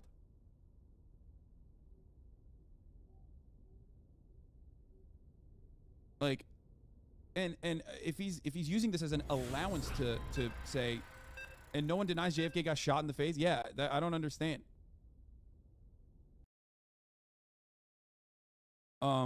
But what I don't get is like, oh, well, why can't they make a documentary? They made a documentary on JFK. Why can't they make one on George Floyd? Okay, but the documentary, the only documentary thus far that has been made on George Floyd's murder is with a specific purpose. It's not even like just asking questions. The specific purpose is to get suckers like you into believing that George Floyd was not fucking murdered when the white supremacist criminal justice system even found a white police officer guilty of murder, which is something that they do not do. I have yet to see a documentary also on JFK's assassination that said, hey, I don't know if you know this, but JFK, what if his head did that on its own? But still. You know what I mean? Hard to believe that they will be intimidated. What if JFK's head did that on its own? It's a car accident. Millions of people get in car accidents every year. Why is this one that important? Think about it. Sometimes people spontaneously bust. George Floyd. And the reality of that, it's not a media interpretation of how he died, because the Hennepin County Chief Medical Examiner concluded. There are a lot of Candace Owens like black Republicans. The leftists choose to believe 99% of Afro-Americans are Democrats. Yeah, dude. The understander of the black community is here, guys. He said Afro-Americans. My man said Afro-Americans, dude. That's like... Thank you, Dr. Max. He's going to follow up by saying, I'm black, actually. The only time I've ever heard anyone use the term Afro-Americans was when Kramer was apologizing for screaming the N-word. Okay? That is the only time I've ever heard the term Afro-Americans be used. Okay? It's not a term. Oh my gosh, what? Oh, man. You scared me. Bro, just say blacks, okay? With a hard S. That is even, better than what you are trying to do here. Because it's like so disingenuous, okay? Yep. It's so disingenuous, like Afro-Americans, like what are you being polite? Do you think you're being polite here? What the fuck? Like whatever happened to that used to be not politically incorrect, right? The Grim Reaper has arrived. SCV ready. That Floyd died from cardiopulmonary arrest. His heart stopped, complicated by the way the police restrained him and compressed his neck. Now, he also said there were other contributing conditions. Wait. Well, hang on, let me finish. There were other contributing conditions, narrowed arteries, high blood pressure, and fentanyl intoxication. But although these were significant conditions, he said, and things that played a role in the death, they didn't directly cause the death. The cause of death was what that policeman did. Well, why would a coroner lie? What makes you believe that? Why would a coroner lie? I love people being like, it gets used in Europe. This motherfucker is talking about black people in America, okay? Claiming that there are black conservatives out there. There's like so many black conservatives who think like Candace Owens out there, while also using the term Afro-Americans. If he's in fucking Sweden, how about he shut the fuck up about issues that he has no idea on then, okay? You saying, well, that's actually a European term. It's European nomenclature. Doesn't actually make the, is not playing a contributing role or a supporting role in his argument. Roger. And he's not even coming back with anything, so I can't even hear him anymore. He just fucking said that and left. Because he could get paid to lie. Because he could get paid to lie. Yeah, I watched it. The majority of the Why can you comment on the UK then? Because I understand it better than you. Okay, that's why.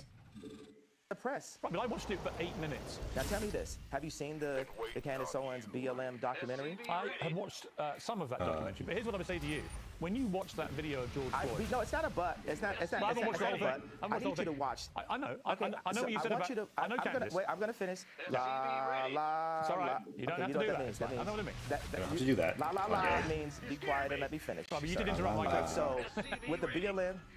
No, I wasn't finished. You're pressing agenda. You haven't seen the whole thing. I don't have an agenda. I just read you what the coroner said.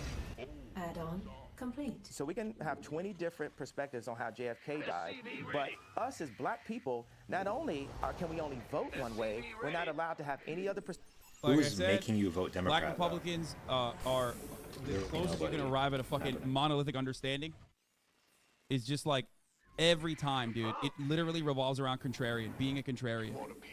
Always. It's always the same. I'm not like everybody else. I'm not like everybody else. Not like the other. This deep desire to come across as it's like built out of like resentment for other black people, and this deep desire to just say like I'm so different. I am so different than all these other black people out there. Oh yeah, you think 90% of black voters vote for the Democratic Party? Well, guess what? I'm different. So I'm so different. I'm not doing that. I'm escaping the Democratic Party plantation. Perspectives, and that the area. You really should not say this. Oh, I did. For George Floyd, where he passed, the murder rate is up 50%. And nothing, this is so-called movement, but it didn't move blacks anywhere. Right, now listen, so me as a black person. I will say there are legit. Wait, who are you speaking on how black people feel, though, man? Man, shut the fuck up, okay? Suck my cock, okay? I'm a political commentator. Of course I'm going to talk about black Republicans as a voting bloc when I'm talking about how it comes from a deep resentment and a desire to claim that you are not a part of a fucking monolith, okay? Shut up. This kind of fucking weird, idiotic, neoliberal, identity politics-focused understanding of culture and politics is literally the reason why Candace Owens exists, okay? You inherently, black or white, whatever your background is, when you fucking do that, you are legitimizing the defense shield that Candace Owens puts up every time when she's like, oh, I can say whatever the fuck I want because I'm a black woman. That's how she gets to use white supremacist talking points. You fucking idiot. Shut up. Yes, I, as a white dude, specifically a fucking white dude from Turkey, who is that far removed from any sort of genuine and personal understanding of white supremacy, even though I do see some of the tail end of that as a Muslim guy, okay? But nowhere near the same as a black person can have a better take on racism in America than someone like Candace Owens, who gets fucking paid to spread white supremacist talking points. If you come back to me and make this idiotic argument like, oh, she's a black woman, though, she knows better than you do, I'm going to tell you to suck my white cock. Shut up! I don't give a fuck what your personal background is either, because you're a fucking idiot at that point. Doesn't matter if you're black, doesn't matter if you're white, you're just a fucking idiot. You've been duped into legitimately, like, taking this weird, no nuance approach. Get him. God Get damn him. it. Holy shit. Really thought you could just do that? Oh, man. Yeah. I don't get the rules surrounding. Don't you understand that that is precisely how Republicans think? That's precisely how racist people think. They are literally using that as a weapon all the time. That's how they can get away with like tokenizing someone like fucking Candace Owens and making it seem like her very clear white supremacist agitated propaganda is actually legitimate. Candace Owens' entire role in this arena, okay? Candace Owens' entire role in this arena, in this political arena, is to make white racists feel comfortable about their racism. Because they can always point back to her and go, see, she's one of the good ones, and she's saying the same shit that my Uncle Bo was saying. Okay? That's her job. She's not a useful idiot. She's not an idiot. I love Bo. She's actually a horrible person. Okay? This better be good. SCV ready. She is very willingly a soldier of white supremacy. She knows what she's doing. Don't give her that out by being like, she's a useful idiot. She's not a useful idiot. She's just useful. The idiots are all the fucking people that literally look to that and go, well, that's a black woman. She probably knows better. Okay?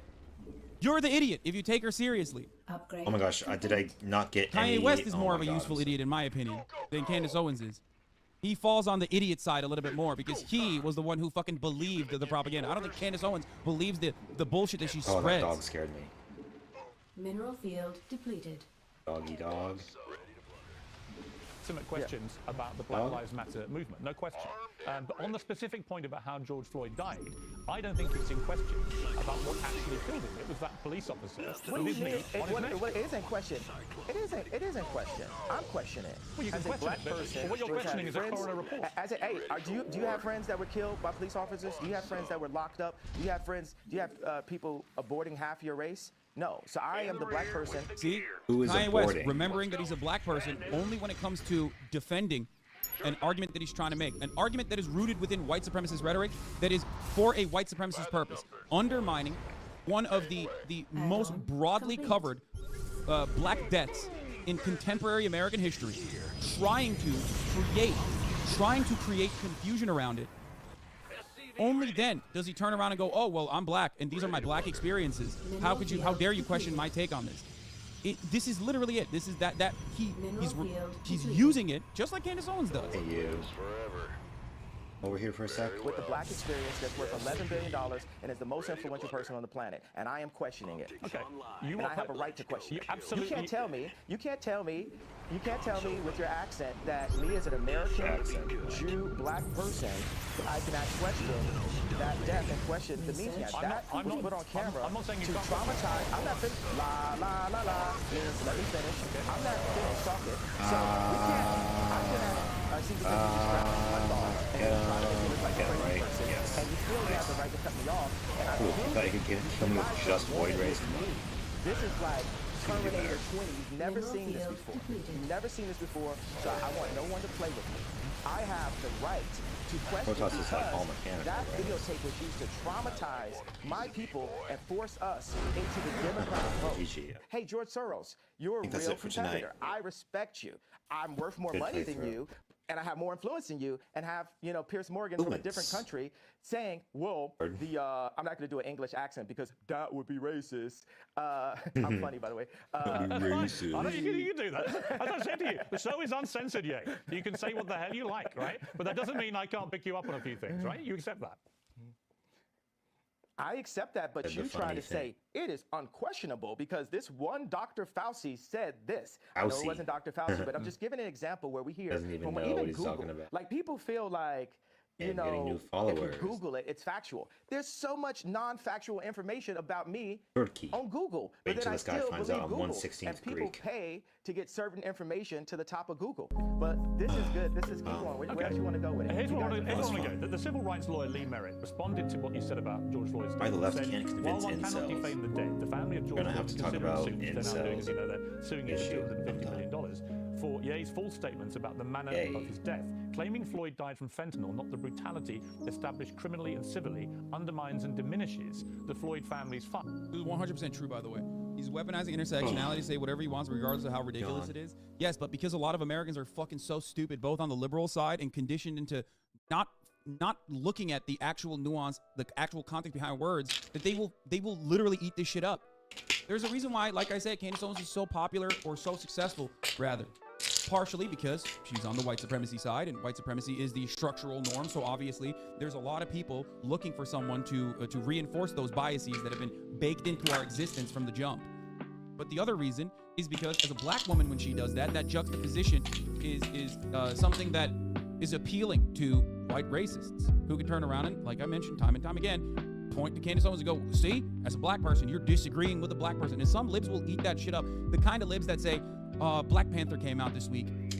I don't think we should be going to the movie theaters. This is one for the black people. I don't want to take up a space I don't want to take up a space from a black person, that wants to watch Black Panther. It's your movie. Like, you're a fucking idiot, dude. Just go watch it. What the fuck's wrong with you? Like, it's just, like, what the fuck is wrong with you? That's the liberal version of that same fucking idiotic brain disease. The fucking Marvel movie, man. The fuck? Yeah. Imagine being the one white guy, the theater full of black dudes watching it's just white, performative nonsense. White okay, Panther. It's not about like Black Panther. Undermining or attacking white supremacy as a structural problem. The Giga Chad it's not, white it's guy not taking it apart piece by piece. It's just thought, it's a way that white liberals want to fucking feel good about themselves. That's it. What's all this? What's all this racial that shit politics? Sucks. And by the way, if you are one of those people that like have operated this way, I'm just gonna let you know, every single black person knows what you're doing, and they laugh about it when you say dumb shit like that. If you're the type of white person that sees a black person and immediately goes, "I'm so sorry for police brutality," or immediately starts bringing that shit up and not treating this black person like a person, but a black person, okay, you're still otherizing black people. It's still coming from the other side of that very same fucking coin. Sheldon, I want to talk about old governor. Be normal. Serve the top of the hour ad break to everyone, okay? Black, white, doesn't matter. Because at the top of the hour, you get hit and with wokeness. a 60-second ad break. Because she's not wearing a mask. Okay. That's why. And if you no longer want to see those ads, all you need to do is subscribe. Which you can do for $5, or if you don't have $5 because you used it on the latest himbo drop, you can do it for free with the Twitch Prime by connecting your Amazon Prime account to your Twitch account, where you get one free Prime subscription a month. Use it on your favorite streamer. Sheldon just might pull through. Or you can get gifted a sub if you're lucky. Here's the 1 minute ad right now. Victory. Capital. Full speed ahead. We have worked harder than ever. We got into this race over Easily 18 the months most ago. informed thing I've heard you say as a black woman with all white women liberal roommates. That's literally all I think when they speak like that. It's performative. It's a way for white people to center themselves in yet another conversation. A conversation that's supposed to feature black people and black experiences and black attitudes and black ideas. Anyway. Sheldon is against COVID vaccination, man. No, I like it when white people feel bad for their ancestors. Please tell me how you hate what they did, then give me money. Right. Okay, well, if you want to... These two chatters rated this ad segue an average of 541. This is Governor Kathy Hochul's New York. Donate to Black Cash App Sweat. A video of just a random subway fight. Wait, what's going on here?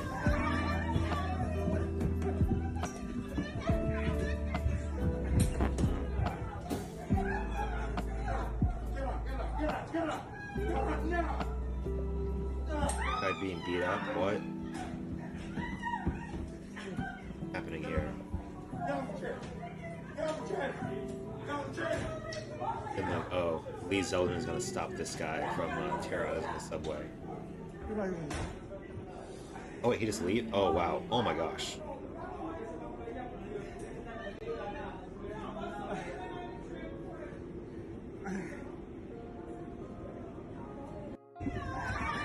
This guy was being attacked too.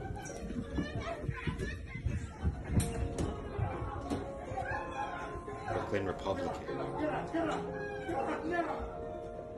Oh wait, is Lee Zeldin the Republican?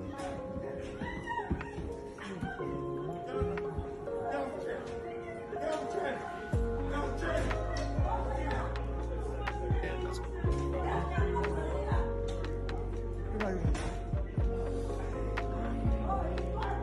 oof. Did he break his wrist or something? Wrist was broken. They say Lee Zeldin is unfit for the office. All New Yorkers I watched as Trump has died or free vaccine. Oh yeah, withheld federal people.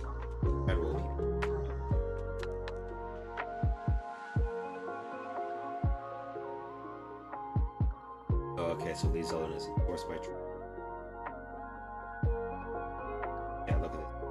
I can't vote for some. Looks like I'm lookist.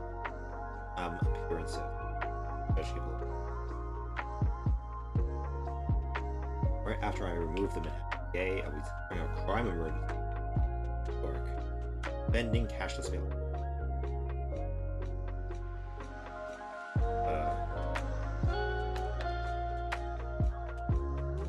I'm pumping enabler was Coleman's bug.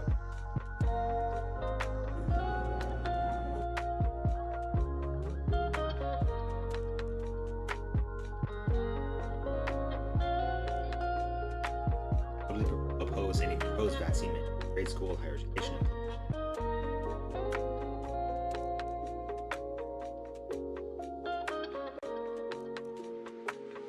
Oh, they're saying not one party.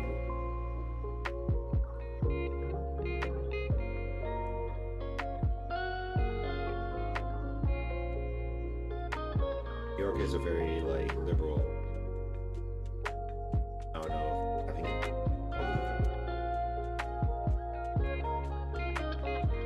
is willing to work with Dems and let the woke district attorney, or the woke district cares more about him.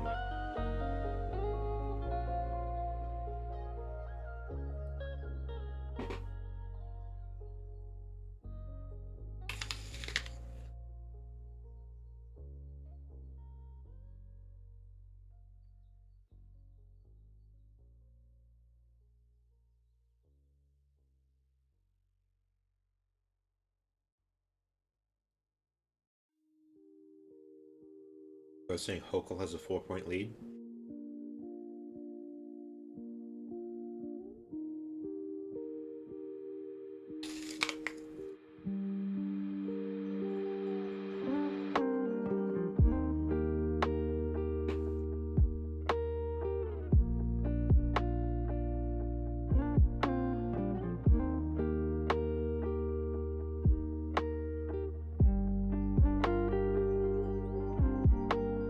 Democrats, but they're voting for Lee Zeldin because they want change.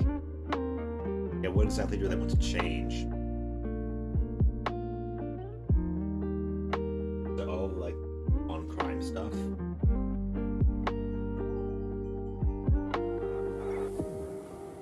And he's like anti-abortion, anti-mandate, vaccine. Is he anti-abortion? How anti-abortion is he? That's his big.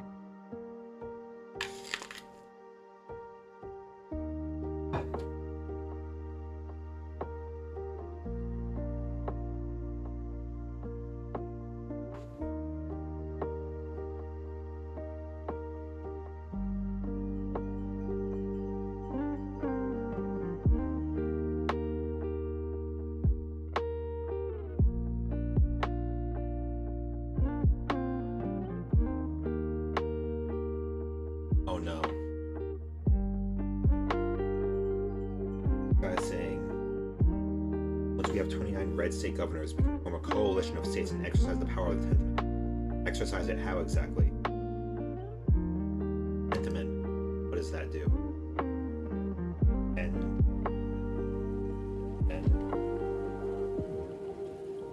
power is not delegated to the High Constitution or accredited by the states respectively.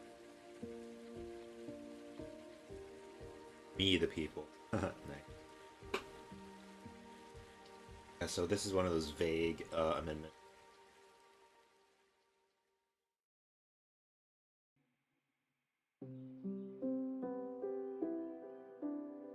Catch-all for any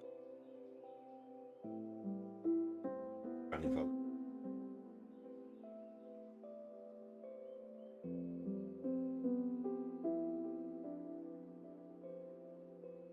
Serve to the states respectively, or to yeah, what powers exactly do they want? They want to remove powers from the federal government? And what powers you're talking about?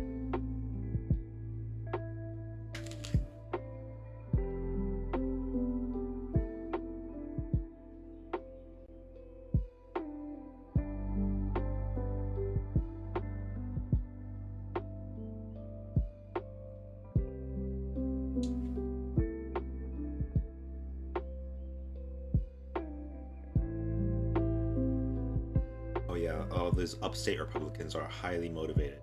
Lots of Republicans. A lot.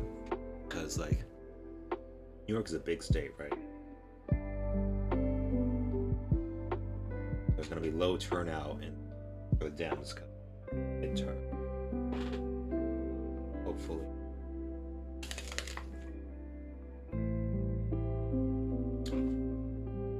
Get out the vote this time.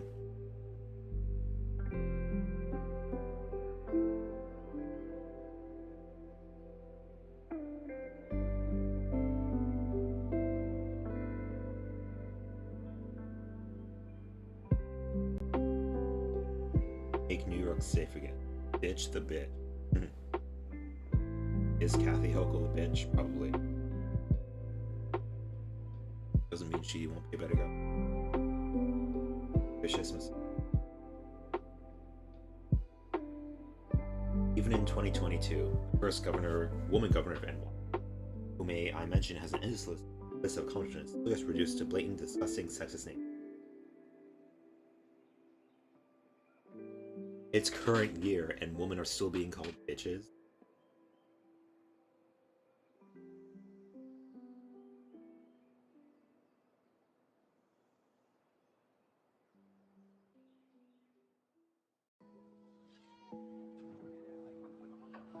Technically it is like a gen.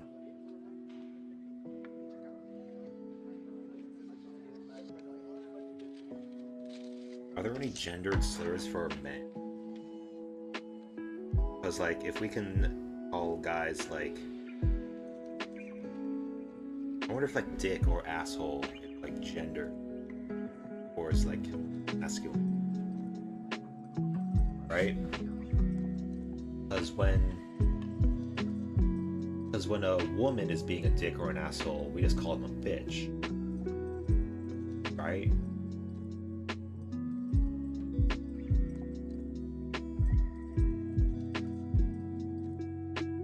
Or voting for Sheldon, voted for repeal, all this is addition. Study out earlier this year suggested that Medicaid expansions led to reduced arrests, particularly drug-related arrests, for the author's greater insurance coverage, creates new avenues for individuals to care, seek treatment, and avoid criminalization. Yeah. The classic, like...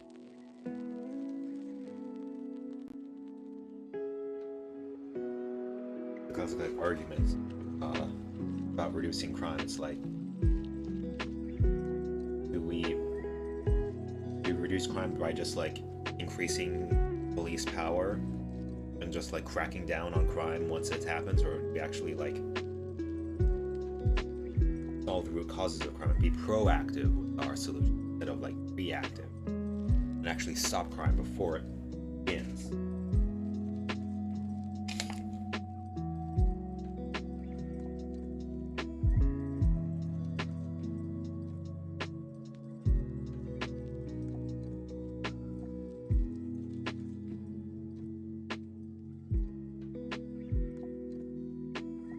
To increase officer subways.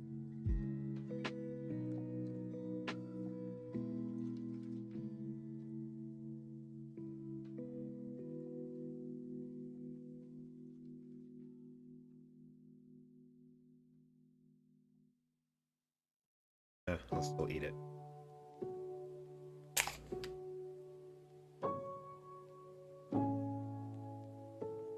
I believe the rest for tomorrow.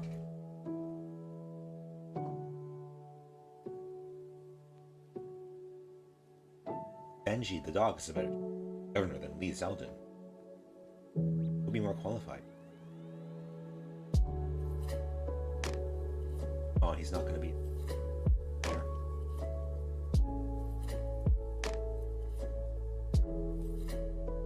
Like a crusader. Hashtag above the law. Thought you guys were all about law and order, but you're above the law.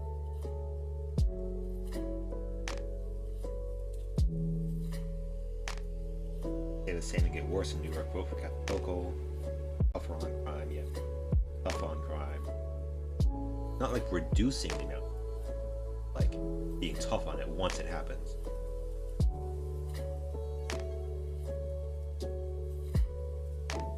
Ooh, now Kathy Hochul is starting to tough on.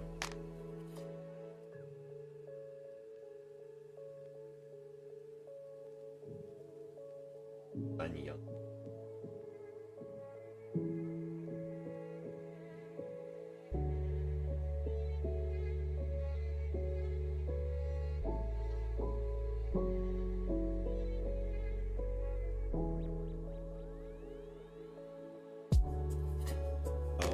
Oh, right.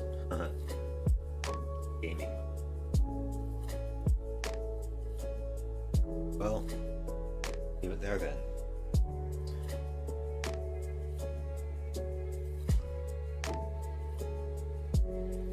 Probably better get that done soon, right?